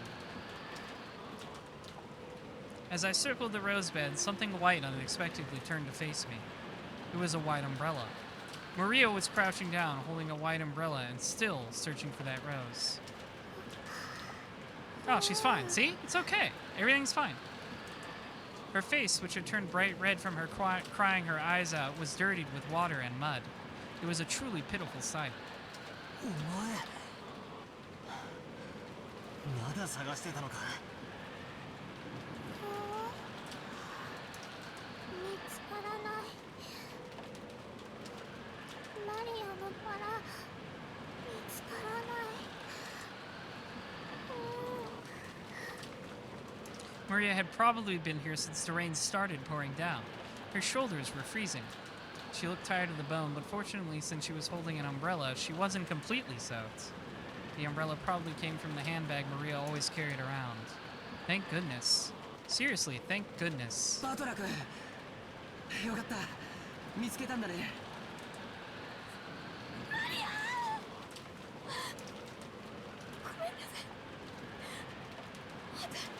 Aw, well, if she's apologized, that means everything's fixed. That means it's all fine.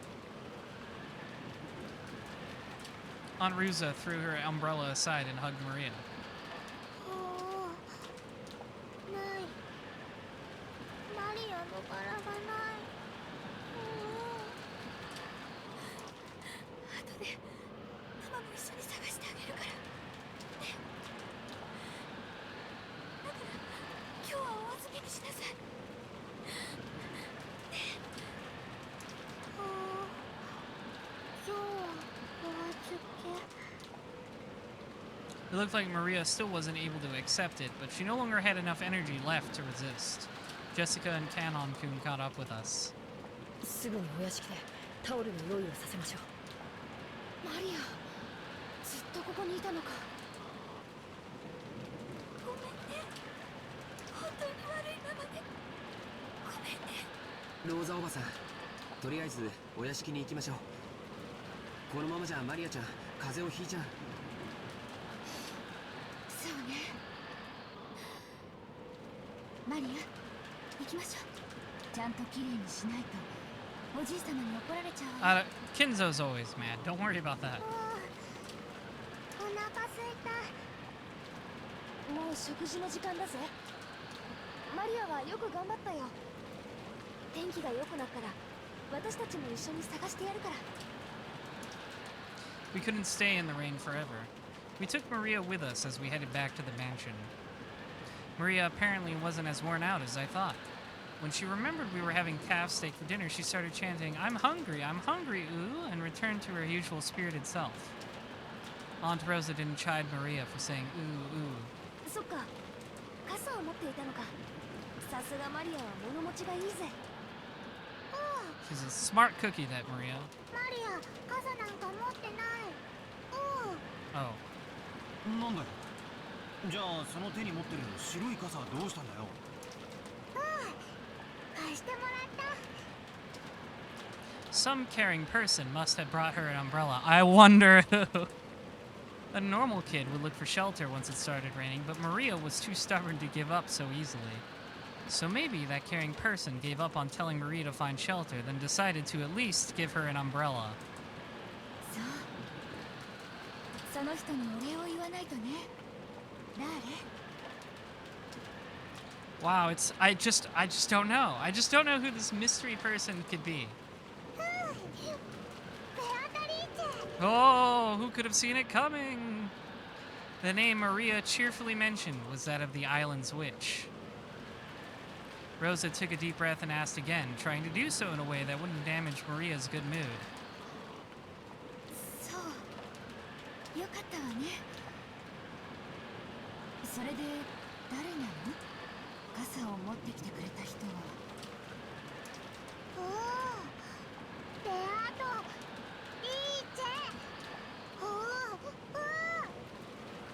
お、Maria immediately realized that her mother didn't believe her and started crying out unhappily again. So Rosa stopped pursuing the subject. It'd probably be faster to ask whoever lent Maria the umbrella during dinner rather than ask Maria herself. I'm sure it'll be someone else, right? お父さん。 Surely. There is a reasonable explanation for all this. せめて晩餐にだけは出席してください。これでは親族会議になりません。 Along with a dull pounding on the door, the sound of Krause's entreaty could be heard. However, that voice seemed to be resigned to the fact that nothing it said would be heard. 金蔵さん、せめて夕食くらいは出んかね。あんたの顔を見ようと息子さんたちが集まってきてるんじゃないか。黙れ南條。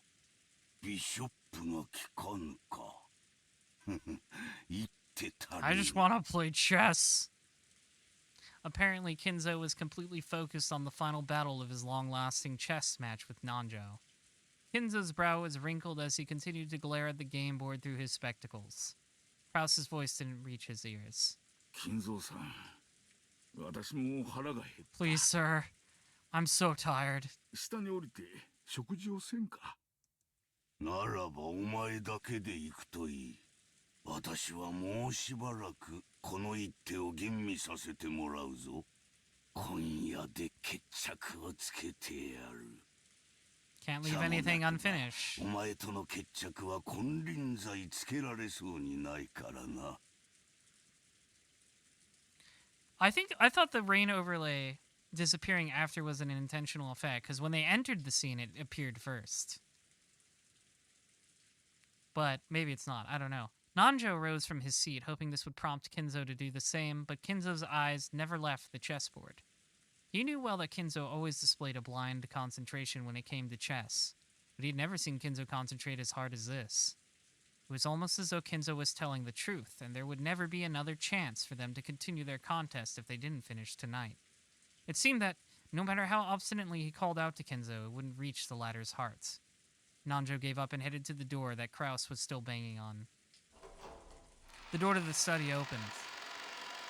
Kraus was taken back, thinking that maybe Kinzo was actually coming out. However, Nanjo was the one who appeared, and Kraus let out a sigh of relief. Nanjo-sensei. God, thank God you're not my dad. 親父殿はお役に立てなくて申し訳ございませんな。今や金蔵さんの世界はこの部屋だけです。 Nanjo shook his head with a completely defeated expression. Kraus raised his fist once more and banged on the door, shouting, お父さん、聞こえますか？私たちは下へおりますが、気が向かれたらいつでもおいでください。息子兄弟一同、ずっとお待ちしておりますよ。 His voice was very loud, and he was making a racket pounding on the door. There was no way it wouldn't reach Kinzo's ears. Well, it certainly was reaching him, but he ignored it anyway. However, unlike the time he'd been called down for lunch, he didn't fly into a rage. By now, Kinzo was calm at heart, almost as though he had taken on a philosophical view and turned himself over to fate. I hate my family. I'm throwing them all up to die. 私がここを出るのはベアトリーチがよみがえる時か私が鍵の生贄に選ばれた時だけだ。もう悪魔のルーレットは回っている。今さら晩餐に何の意味があろう。As though the painfully loud banging on the door completely failed to enter his hearing, Kinzo silently thought about his next chess move, still in his philosophical state. Just as always, Kinzo's figure couldn't be seen anywhere in the dining hall.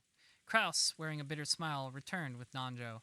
親父殿は相変わらずご気分が優れられないそうだ。年に一度の親族が集まるこの機会に同席できないことを非常に残念がられておられた。 Eva and Rudolph sniggered. Given Kinzo's personality, there was no way he'd show signs of regret. And one of his relatives showed any regret at his absence. ではディナーを始めようじゃないか。ゴーダ、始めたまえ。かしこまりました。 Oh yeah, it definitely sucks, probably. それでは始めさせていただき To ます。 see like your dad go into a weird black magic craze and then just go totally insane. When Goda was told to start the family conference dinner, his biggest time to shine of the whole year, he nodded with a broad grin. マリアに傘を貸してくれた人は誰かしら？ When Rosa timidly cut through the silence of the dining hall, everyone noticed. 傘？ 傘？何の話？さっきマリアがバラ庭園にいた時に雨が降り出して誰かに白い傘を借りたみたいなんだけどお礼が言いたくて。俺たちじゃねえぜ。ローザが出てった後は部屋を移してずっと仲良くおしゃべりを A してた。 very friendly chat. そうやで。 We all had a wonderful time. We cracked some あ jokes. の後も兄弟で仲良くおしゃべりをしとったのや。 Definitely wasn't totally tense and awkward at all. The word friendly felt awkwardly from Hideyoshi's lips. So even those who hadn't been present could tell the conversation hadn't been a pleasant one. 少なくとも私とエヴァとルドルフとあと秀吉さんとキリエさんではないことも確かだがね。私たちは夏日姉さんとローザさんが出て行った後もずっと一緒だったわ。食事の時間までずっとね。兄さんは源氏さんと一緒にお父様を呼びに上の書斎へ。私たちはそのまま食堂へ直行したもの。Beatrice. だから私たちではないわね。It wasn't us, it was Beatrice. 傘を貸すなんて親切。使用人の誰かじゃないの？じゃあ合田さん？私はずっと厨房で準備をしておりましたもので、申し訳ございません。Koda looked slightly disappointed about missing this chance to show off. At that time, Shannon and Komasawa appeared, pushing a serving cart loaded with hors d'oeuvres. じゃあ D'oeuvres. I don't know. 熊沢さんか It's a hard シャノ one ン to ちゃんか pronounce. しら？はい。何か粗 Please 相 don't がござ be い mean ま to した me. でしょうか？ Yeah, it's almost like there's something more serious that might happen that would be important to remembering where everybody was at certain times. More important than a child getting an umbrella. Because Shannon had come in part way, she shrank back, mistakenly thinking that the others were searching for the one responsible for some error. 違うよ。マリアちゃんがバラ庭園に一人でいた時に雨が降ってきてね。誰かが傘を貸してくれたんだよ。ローザおばさんがその人にお礼を言いたいって言うのさ。ああ、ベアトリーチェ。 Maria, her mouth a thin line, said the witch's name in a small voice. Is Natsuhi still AFK? We haven't seen her since she ran out, yeah. Aunt Rosa explained the situation one more time. As she did, Kumasawa-san cackled. 私たちでもございませんよ。私もシャノンさんも一緒にお部屋の準備をしておりましたから、お外には出ておりません。はい。気が利かなくてすみません。部屋の準備とは何のことかね？この雨ですから。Oh, there she is. 客人の皆さんがゲストハウスにお帰りになられるのも大変かと思います。 Haha, now you're all in the same building together. 使用人たちに屋敷内の客室の準備をするように命じたのです。That way, what a convenient. If for some reason we had to get everybody into one room and like interrogate them or something, that sure is a convenient way to keep them all together. あら、気が利くじゃない。そうね。この雨の中、表に追い出すのは失礼だものね。もう予算か。Come on. I'm so tired. We could calm down for a minute. 奥様からそのようにご指示を受けまして、私と熊沢さんとカノン君の3人で準備をしておりました。そしてご夕食の時間になり、源氏様から It's hard. It's really draining and hard to keep up being passive aggressive all the time. That's why I just go to straight up aggression. I just cut out the passive middleman. How the fuck is Battler going to be our detective? He's dumb as rocks. That is a great question. I can't wait to find out. Battler is so stupid that I can't wait to see how he bumbles his way through this. マリアさんを見つけて傘をお渡ししたのではありませんか？ Uh-oh. 違う。 The person who had actually received the umbrella denied it. Rosa was troubled. All she wanted to do was give a word of thanks to the person who had lent the umbrella, but she couldn't find them. And she thought asking like this with everyone gathered for dinner would work immediately. じゃあ夏日姉さん？ It's picking up. 私は皆さんとの仲良くの語らいの後、頭痛ですから表へは出ていません。なら誰なの？ジョージ君たち？なわけないわよね。This sure would be a great time for a certain, considering the topic of discussion, I'm sure someone isn't about to make an extravagant entrance or anything. 僕たちはずっとゲストハウスでテレビを見てました。 No, the rain's still, you could still hear it. There's just the wind is louder now. むしろ私たちはマリアはおばさんと一緒に屋敷 Yeah, に it 行っ has た to と loop. ばかり。そこへカノン君が来て、マリアは一緒じゃないのかと聞いたんで、初めて屋敷にはいないのかって分かったんだよ。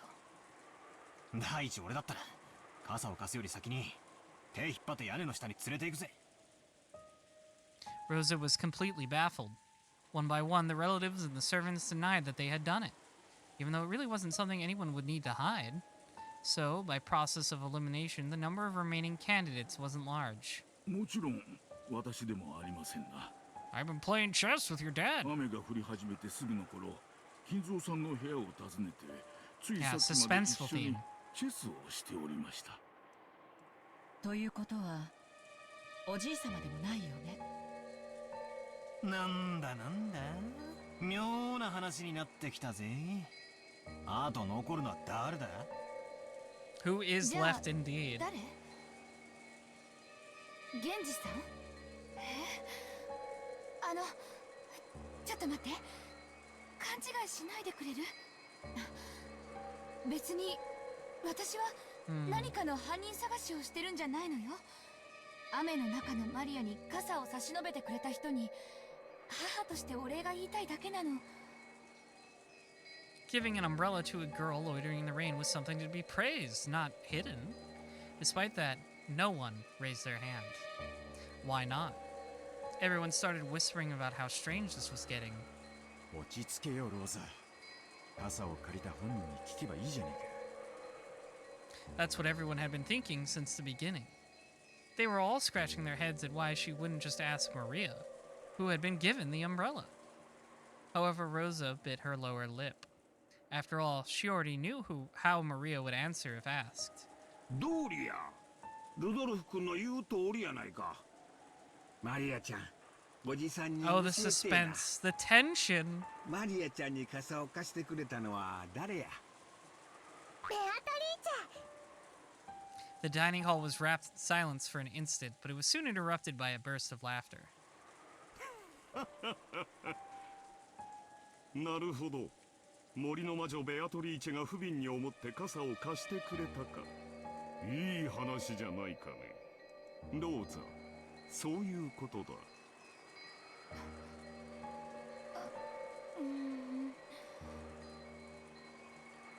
Rosa couldn't believe it. Even though she just wanted to say thanks to for the umbrella, why did everything have to be so clouded in smoke? クラースおじさんの言う通り、ベアトリーチェが貸してくれたの。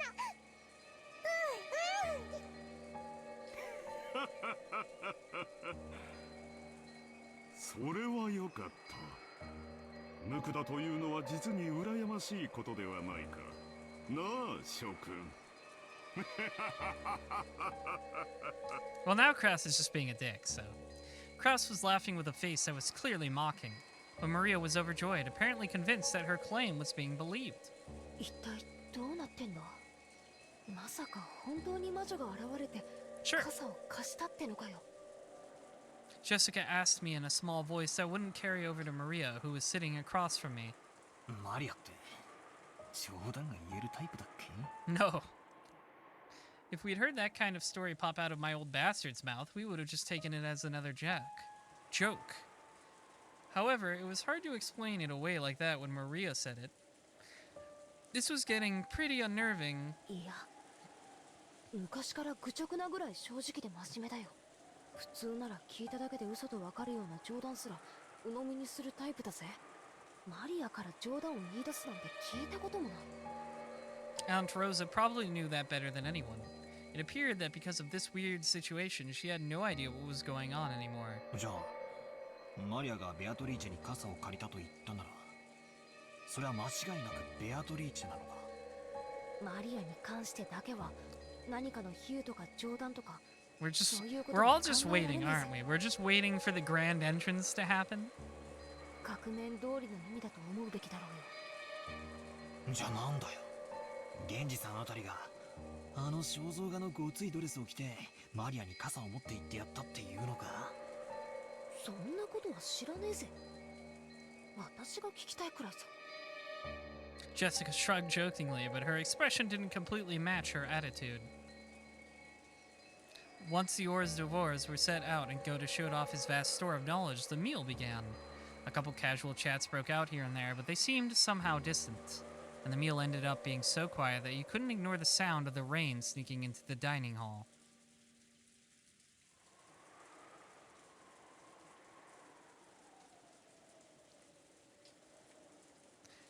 Kumasawa and Shannon, pushing the serving cart, ran into Genji and Kanon on their way to the kitchen.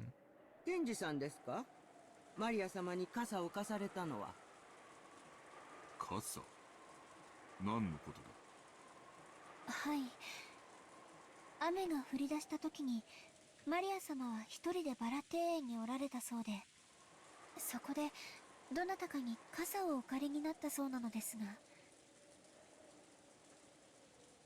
それがどなたかわからないのです。僕じゃないよ。マリア様はゲストハウスにいると思ってたくらいだからね。バトラ様が最初に見つけられた時にはもう白い傘をお持ちだった。申し訳ないが、それは私でもない。じゃあまさか親方様。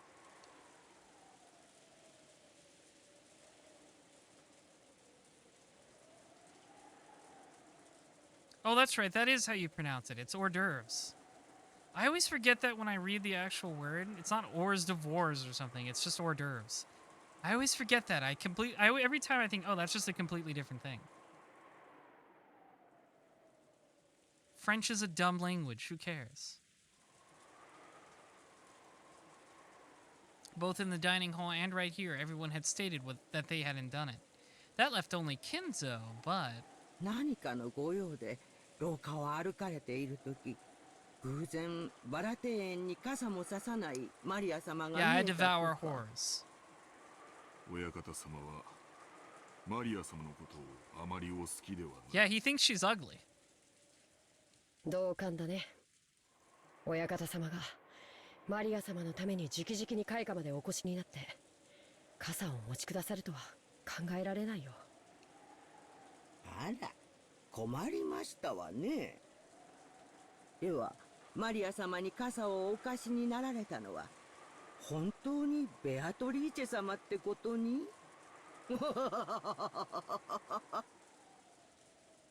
？Kumasawa laughed, just like the relatives in the dining hall who had laughed it off. She couldn't think of any other way to break through the smoke veiling the current situation. Just then, the crisp sound of hands clasping twice rang through the hallway. They all turned around at once to see Goda coming out of the dining hall. さあさあ皆さん、ディナーは配膳のタイミングも大事です。すぐにスープの配膳に取り掛かってください。スープ？源氏さん、彼女らは大切なお仕事中ですので、お引き止めになられないでください。Kanon glared at Goda for being rude to Genji, a person Kanon respected. Genji, realizing this, patted Kanon once on the shoulder as a warning. Kanon reluctantly turned away and returned his expression to normal. ゴーダの指示に従いなさい。今は晩餐の配膳を急ぐように。Yeah, Genji has like no reason to care about Goda being a dick to him because he's like, whatever. I'm like, he knows he's Kinzo's favorite. ほらほら、時間がありません。タラタラしない。急ぎますよ。Goda grabbed the serving cart from Shannon and steadily pushed it towards the kitchen. では、私どもも厨房に戻らせていただきます。ゴーダさんも気の短い方ですからね。Like, Kumasawa and Kenji especially have no reason to take this dude seriously. 私もこれで失礼いたします。That's why he always takes it out on Kanon and Shannon. Kumasawa and Shannon left. Only Genji and Kanon remained. Through the window, the darkness of the rainy night could be seen, along with the occasional thunderbolt. Genji-sama. Spooky. ベアトリーチェ様が本当に I've seen this hallway in a Resident Evil お戻り game. になられたのでしょうか。わからん。親方様にお知らせしますか。せずともよい。Nah, he already knows. 本当にお戻りになられたんだ。やがておのずと親方様の前へ現 So, れよう。 Genji and Kanon seem to just very, very much believe in Beatrice. あれは気まぐれなお方。親方様にご報告申し上げたところで、お姿を。親方様の儀式はすでに始まっているということでしょうか。おそらく。だがそれは我ら家具には何の関わりもないこと。親方様に受けたご恩を最後の瞬間まで What favor was that? はい、それが僕たち家具の務めです。 The thunder crashed once more. Except for those instants when lightning lit up the sky, nothing could be seen out of the window but the darkness of night. Just as humans rule when the sun is up. Fucking just makes me think of Sundowner. When the sun is up. Those that are not human rule when the sun is down. The darkness of night that now surrounded Rokenjima was ruled by another master, not the Arushimiya family. Did this master take pity on Maria when she was alone and being pummeled by the rain in the rose garden, lending her an umbrella? Canon looked at the rose garden's lights, dimly visible beyond the window. Yeah, Beatrice is very in touch with my inner child. Kids are cruel, Battler. That's why she likes Maria. Looking at those lights felt like making eye contact with the witch, and Canon forced himself to avert his gaze. If he didn't, it felt like his eyes would be absorbed by that light. Can the weather change how people act? You often hear stories about how things like atmospheric pressure can influence people's moods and physical health. For some time now, everyone had been struggling to clear the gloomy atmosphere, but any conversation was quickly cut off, and in the end, the dining hall was simply filled by the sound of the rain. Dessert was some kind of chocolate cake accompanied by pear sherbet. Ooh, that sounds good. Goda-san enthusiastically explained the recipe as soon as his final dish was presented, but I quickly forgot the details. The guest of honor, grandfather, was absent. The weather was horrible, and the identity of the one who'd lent Maria an umbrella remained a mystery. When dinner ended, no one felt even one bit refreshed. It was too late now, but I realized painfully that taste wasn't the only important part of a meal. The whole atmosphere was also critical. Goda-san, the supposed conductor of this musical piece called Dinner, did his best to enliven the place, dropping little jokes left and right, but apparently not one of them succeeded. None of his jokes landed. He has been kicked out of the funny shack. After taking orders for after-dinner coffee, tea, and orange juice, he left for the kitchen. As soon as he disappeared, Uncle Kraus spoke. やれやれ。せっかくゴーダが腕を振るってくれた晩餐も、こうも沈み込んでしまっては実に味気ないというものだ。まったくね。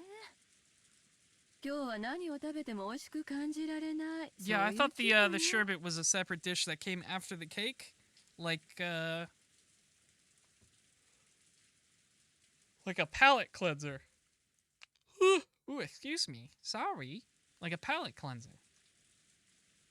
Like sometimes you get the little lemon ice cream at some restaurants. ほう。 Goda makes worst dinner ever. Asks to leave Rokenjima. どうしてそういう気分なのか聞きたいね。心が晴れ晴れできるよう、兄として後で協力させてもらうよ。Aunt Eva grimaced slightly. I'd already heard she wasn't on good terms with Uncle Kraus, but it was pretty clear now. When I looked around, I noticed that my father and Aunt Ruza were also grimacing. Apparently there was something besides the weather troubling all of them. エヴァおばさんもうちの親父もずいぶん機嫌が悪そうっすね。そう？私はそうは思いませんよ。I think they're perfectly fine. I asked Aunt Natsuhi, who was sitting on my right, but she seemed to be in a bad mood as well. She snapped back as if to say she was absolutely not interested. まあちょいと大人な話で込み入ってな。バトラ君たち子供は気にせんでええ話や。なあ夏日さん、キリエさん。Uncle Hideyoshi laughed as he spoke, but without his usual brightness, so I could vaguely imagine just how complicated their adult conversation had become. On top of that, even Aunt Natsuhi and Kirie-san, the people he had directed his comment to, ignored him as though they hadn't heard anything. I didn't know what kind of conversation they'd been having while us kids were away, but it reminded me of how Dad said he had stomach cramps when we arrived at the mansion. The family conference might have been a playful reunion to us kids, but it was definitely different for the adults.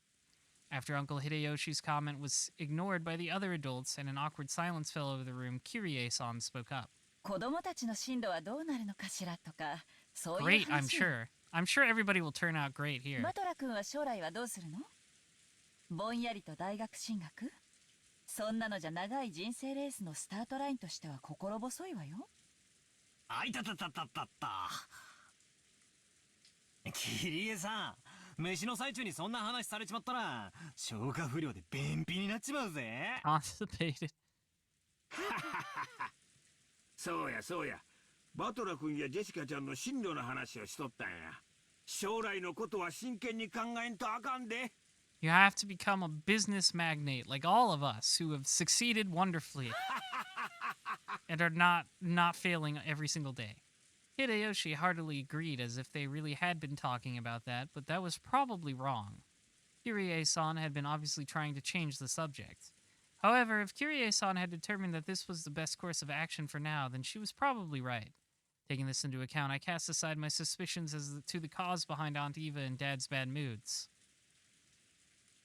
At long last, the serving cart returned, filled with coffee and tea. Kumasawa-san and Shannon-chan served it to everyone. Goda-san then explained that this concluded tonight's meal. If only the mood had been a bit more cheery, it might have been the best dinner in my life. It was a shame that this best of dinners couldn't have been had under the best condition. ジョージお兄ちゃん、これでご飯は終わ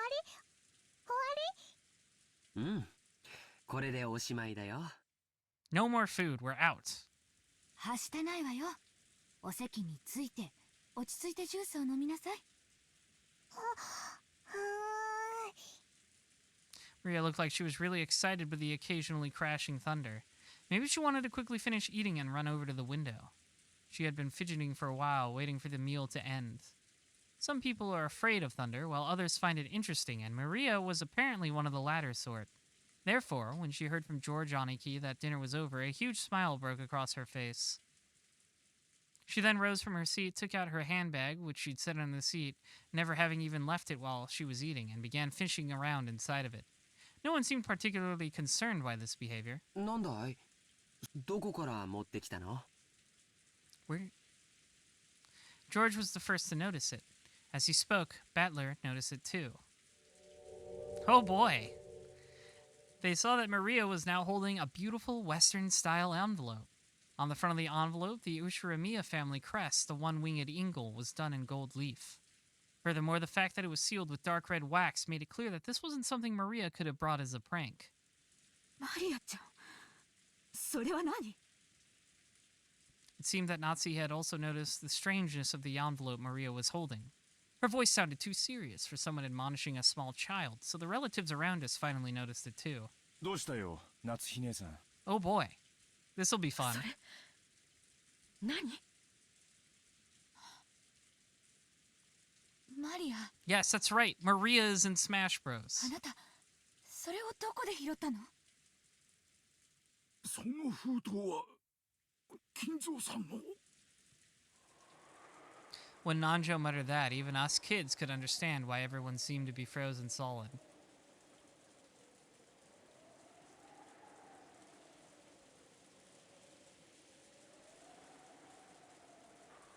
There we go.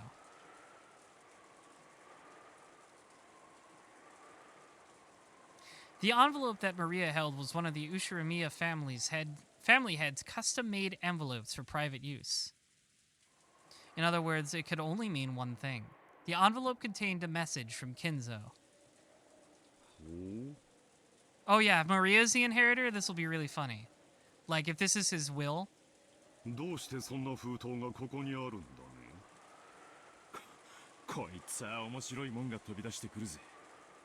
ちょいとわしに見せてみ。ダメ、マリアが読むの。マリアがみんなに読んで聞かせなさいって言われたの。 Oh, this'll be so fun. Uncle Hideyoshi tried to snatch the envelope out from Maria's hands, but she protected it as though hugging it and didn't let go. 秀吉兄さん、子供相手に力ずくなんていけま This せ is んよ。 gonna be hilarious. マリアちゃん。 I don't know if this means Maria's the inheritor or if Kinzo's like, hello, take my will to screw over my entire family. Yeah, I knew it. Beatrice gave it to her. Oh, this is gonna be fun. This is gonna be great. マリアは魔女のMessenger. メッセンジャーこの島の魔女様は随分と洒落て I る think じゃ it's ねえか finally よ。 time to begin, minions. It's finally here. Battler tried to joke about it. See, we've even switched to a third-person perspective. Battler isn't narrating anymore. Battler tried to joke about it, but no one laughed. それで中には何て書いてあるのかしら、マリアちゃん。This is gonna be great. Everybody, this is gonna be funny. Whatever's written in this envelope is gonna be fucking hilarious for the entire family. Maria casually opened the envelope. It was sealed only with wax, so she just had to remove the sealing wax to open it. That sealing wax fell onto the desk. Hideyoshi hastily picked it up and stared fixedly at it. He then set it at the center of the table where Natsuhi, Kyrie, and Nanjo stared at it. Imprinted in the sealing wax was the one-winged eagle. I almost said angel, damn it! Which was the Uchiramiya family crest and also Kinzo's personal crest. これは当主様の紋章。私は金蔵さんに手紙をもらったことがあるからわかる。これは間違いなく金蔵さんの風浪だ。でもこのお屋敷にはそれと同じ紋章がいくつもあるのでは。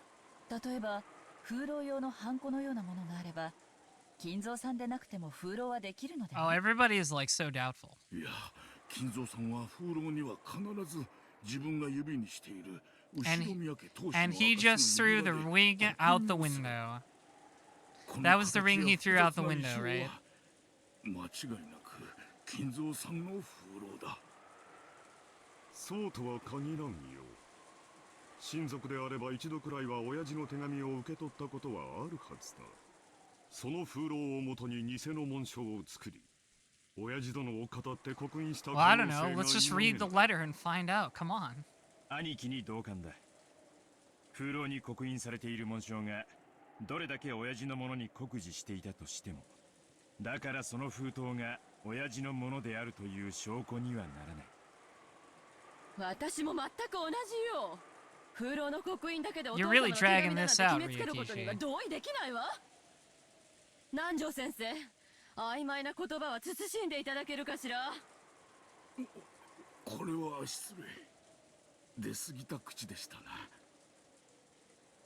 One after another, all of the siblings from Kraus on downwards rejected Nanjo's statement, saying that the envelope Maria held wasn't necessarily from Kinjo. They were afraid. They feared from the bottom of their hearts that Kinzo's intentions were written in there, and that it might be some announcement regarding the inheritance that would be decidedly unfavorable to them. マリア、その封筒は傘を貸してくれた人がくれたのね。Dragging things out is Ryukishi's specialty. I can feel it. じゃわからないでしょ。そうなの？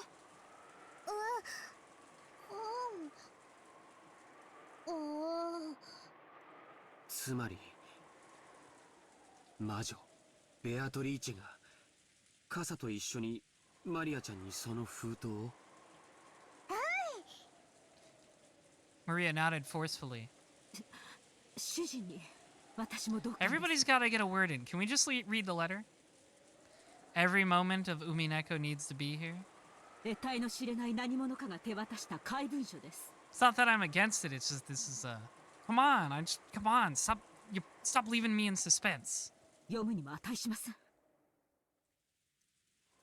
せめて読むくらいいいじゃねえかよ。な。 Battler said it to Jessica in a small voice, trying to act tough, but Natsuhi heard him clearly and glared at him with threatening eyes. それでマリアはそのベアトリーチェに食事が終わったら読めって言われた That's んだ true. In a fair play mystery, everything has to be explained really detailed so the reader can try and figure it out. いいじゃないの皆さん。これはおじい様の封筒ではなくベアトリーチェの封筒。誰が書いたのかはともかく中身を聞いてからの判 Yes, 断 that's で what もいい I've んじゃ been ないかしら。 saying. Thank you, Kyrie. そうやな。お父さんが書いたとは限らんが、中身が気になるのは事実や。マリアちゃん、さっきは無理やり取ろうとしてすまんかった。謝るからみんなの前でそれ読み上げてくれんか。マリア、読みなさい。As all the relatives stared fiercely at Maria, she spread the letter open with a rustle. Oh, here we go. If you would stop interrupting. ありえんね。親父殿が私たちに何かを発表するときは、直接でなければいつだって源氏を通してじゃないか。このようなこじゃれた方法でするとは思えんね。そうよ。マリアをメッセンジャーに？メッセンジャーに？それこそお父様の趣味じゃないわよ。ローザ、これはマリアちゃんが私たちを脅かそうという何かの隠し芸なんでしょ？マリアはそんな気の利いたこと Just indirectly calling her daughter kind of stupid. Thank you. The words came out of Maria's mouth, but for some reason her voice seemed different than usual. Everyone went suddenly silent. 六軒島へようこそ、後ろ宮家の皆様方。 Wow, that is different. 私は金蔵様にお仕えしております、当家顧問錬金術師のベアトリーチェと申します。 Oh, a new song. そんなアホな。The name of this song is Fishy Aroma. This is pretty good. I like this. Shut up. Let me hear the letter. 長年にわたりご契約に従いお仕えしてまいりましたが、本日金蔵様よりその契約の終了を宣告されました。 This song is good. よって本日をもちまして、当家顧問錬金術師のお役目を終了させていただきますことをどうかご了承くださいませ。くだらん。ざれ言だ。くだらん。聞くに耐えません。さてここで皆様に契約の一部をご説明しなければなりません。 One part of the contract. 私ベアトリーチェは金蔵様にある条件 So ととも they に say. 莫大な黄 The 10金の tons 貸 of 与をいたしました。その条件とは、契約終了時に黄金のすべてを返還すること。そして利息として後ろ宮家のすべてを頂戴できるというものです。 Interest. I'm taking you and all of your things. Oh shit, the piano, the organ. むちゃくちゃや。初めっからむちゃくちゃだぜ。要するにあれだろ。よくある悪魔の契約みたいなやつなんだろ。 You bet it is. 契約がおしまいってことになるから。 The souls of the entire family. いいんや。長年の退職金のつもりかな。ちゃっかりした魔女だぜ。バトラ君、今は茶化さない方がいい。 Battler, can you take this seriously for a second? Everybody's gonna get mad at you. Battler made a face as if to ask, if I can't make fun of this, what can I make fun of? Some of the adults' faces were pale, while others looked dazed. これだけをお聞きならば、皆様は金蔵様のことを Of course I'm 何 taking と over the 無 world 慈 as 悲なのか interest. とお Forget 嘆きにも interest, なら I'm れる just でしょ starting う。 with that. We don't need to do the part where I wait for the interest to collect. I'm just starting. That's just step one is the world. しかし金蔵様は皆様に富と名誉を残す機会を設けるため、特別な条項を追加されました。その条項が満たされた時に限り、私は黄金と利子を回収する権利を永遠に失います。特別な条項？それは何よ？特別条項。契約終了時にベアトリーチェは黄金と利子を回収する権利を持つ。ただし隠された契約の黄金を暴いた者が現れた。 Solve my riddle. ベアトリーチェはこの権利をすべて永遠に放棄しなければならない。利子の回収はこれより行いますが、もし皆様のうちの誰か一人でも特別条項を満たせたなら、すでに回収した分も含めてすべてお返し Wait, いた what's し already ま been す。 collected? なお回収の手始めとしてすで Oh, に Maria. 後ろ宮本家の家督を受け継いだことを示す後ろ宮家当主の指輪をお預かりさせていただきました。封印のろうそくにてそれをどうかご確認くださいませ。これがそうだというのか。親父が指輪を手放すなどありえん。 Well, we know that isn't the case. Also, this is a good face on Kraus right here. Kraus stared at the sealing wax as if trying to burn a hole through it. Eva and Rudolph were doing the same over his shoulder. 確かにチェスの時金蔵さんの指に何か足りんような違和感を感じ取りました。南條先生、おぼろげな記憶でいい加減なことを言わないように。その心眼をここでは測れないわ。本当に指輪をおじい様は誰かに手渡したのか、この手紙が本当の話かどうかはおじい様に直接確認すればいいだけの話じゃない。そうね。桐江さんの言う通りだわ。果たして金蔵さんがそれを答えて Yeah, that guy doesn't want to talk to you. Are you kidding me?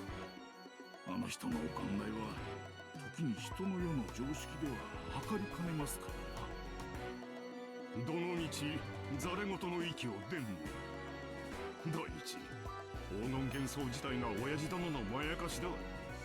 ありもしない黄金の話を始めるのはお前たちだけで十分だ。 Well, I don't know if this is Beatrice's theme. She might have more songs associated で with も her. 魔女様はおっしゃってるわよ。黄金を見つけた者に家督とすべての財産を引き渡すってね。つまりベアトリーチェ様はお父様の顧問弁護士もしくは金庫番でもあられるってことじゃないのかしら。このような怪しげな文章を子供に託すような怪人物を信用することなどできません。Everybody keeps interrupting. I want to hear the rest of this letter. Come on. 兄貴の知らない人物が親父の財産管理をしているようなことはあり得るのか。いや、それはない。 No, I was stealing from him. I would know. 私は当主代行として親父殿の全ての財産を把握している。私に知られずにそれらを自由にできる人間はいないはずだ。じゃあつまりクラウス兄さんの Like the 把握していない財産ってことじゃないの？バカな。そんなものあるわけがない。 He's so sure of himself. This Kraus. あらよ。兄さんが把握していない。 This is like the theme of suspicion because it's called fishy aroma. Yeah. Yeah, I don't know. I didn't think this was Beatrice's theme. そんなものあるわけがありません。いや、あるで。 I'm the fail wife. I have to back up my fail husband. それがお父さんの、いや、ベアトリーチェの隠し保護や。話を整頓しよう。つまり親父には兄貴も知らない腹心がいた。そしてそいつはずっと It's true. This is a pretty me-core song. I like it a lot. I've listened to some Umineko tracks on my own, and they have some good Hime energy. あるいは悪魔の契約まがいのルールで有志した神塚の大富豪か。その腹心のベアトリーチェさんは自分の黄金を有志する相手として息子兄弟の誰がふさわしいか試したいということなのかしら。Curious question was one that all the siblings wanted answered. Upon reflection, they realized that Kinzo's strange epitaph had hung in the hall beneath the witch's portrait for quite some time. And while it had long been whispered that whoever solved the puzzle would receive everything, no one had ever clearly stated it. It was just something that everyone had hoped might be true. And right here, right now, the thing they'd hoped for had been clearly stated in Beatrice's letter. It clearly specified that everything of the Ushiromiya family would be given to the one who found the gold. 黄金の隠し場所についてはすでに金蔵様が私の肖像画の下に碑文にて公示されており It's ま a funny revel. す。条件は碑文を読むことができるものすべてに This 公 will 平。 be my epitaph. 黄金を暴けたなら私はすべてをお返しするでしょう。それではどうか今宵も金蔵様との知恵比べ You're に not ready to て enter the 存 halls of 分 the にお Crimson 楽しみ King. くださいませ。今宵が知的かつ優雅な夜になるよう黄金のベアトリーチェ。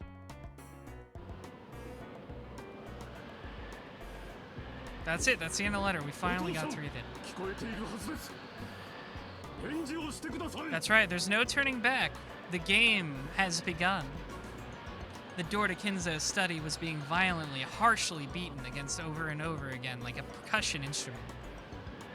The yells coming from the other side belonged to Kraus, Rudolph, and sometimes Eva. It was the siblings who were trying to intrude upon Kinzo's study to question him about the truth behind that mysterious letter. Kinzo was eating. An elegant tablecloth was set over the desk, and the fabulous dinner that had adorned the table down in the dining hall was reproduced here. Kinzo continued his meal in silence. Shannon, taking away an empty plate, looked uncomfortably between the door being pounded on in Kinzo's face. 皆さんがお呼びですが、いかがいたしますか？捨ておけ。神と我が晩餐は沈黙をたっとる。黙らせます。必要ない。我が耳には届いておらん。 I'm deaf! Kinzo enjoyed his food, apparently indifferent. Genji quietly lowered his head and took a single step back. As he did, Kanon, who stood in reserve like a shadow behind onto the side of Genji, opened his mouth. マリア様がベアトリーチェ様より手紙を受け取られたとのことで、その真偽を確かめたい。あやつめ、早速始めおったな。さあ、ベアトリーチェ。ベアトリーチェ。かけるコインに不足はあるまい。存分に今宵を楽しもうではないか。負ける気はないぞ。お前の微笑みは永遠に私のものだ。もう一度見られるなら、富も名誉も我が命すらも This dude is a tier 3 sub for sure. さて、ルーレットは回り始めた。ボールはどのポケットに落ちるのか。ノワールか、ルージュか、それとも親の総取りか。さあ始めるがいい、ベアトリーチェ。私が再びお前に奇跡の力というものを見せてやる。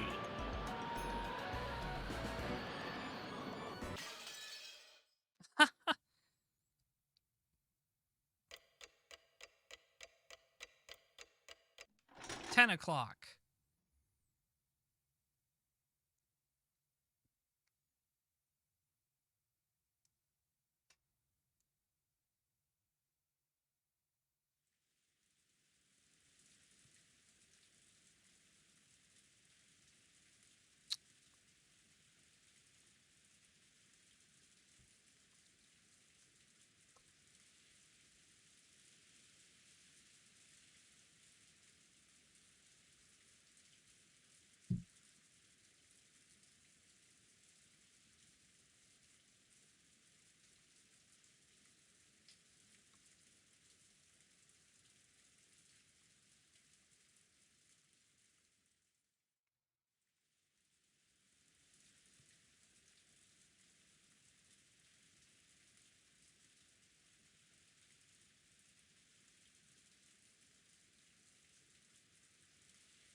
Okay, yes, I have confirmed.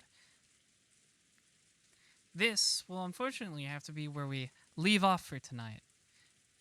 I was hoping that Beatrice would make her entrance for the dinner, but it was just her letter, which I guess is close enough. We can leave off on that dramatic moment with Kinzo there.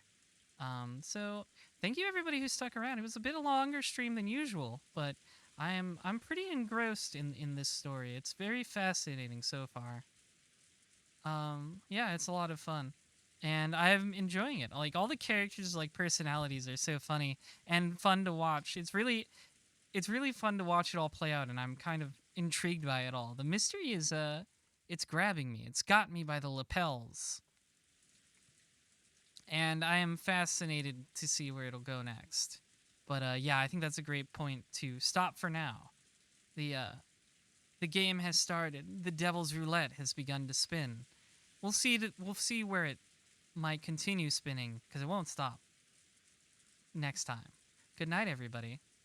Let's raid. Let's raid Chigzama. She's playing Metal Gear Rising: Revengeance, which is a bit of a tone change, but I hope, you know, it's a cool game that everybody should know about, so it'll be fun. Go watch Chigzama. They're cool. Good night, everybody.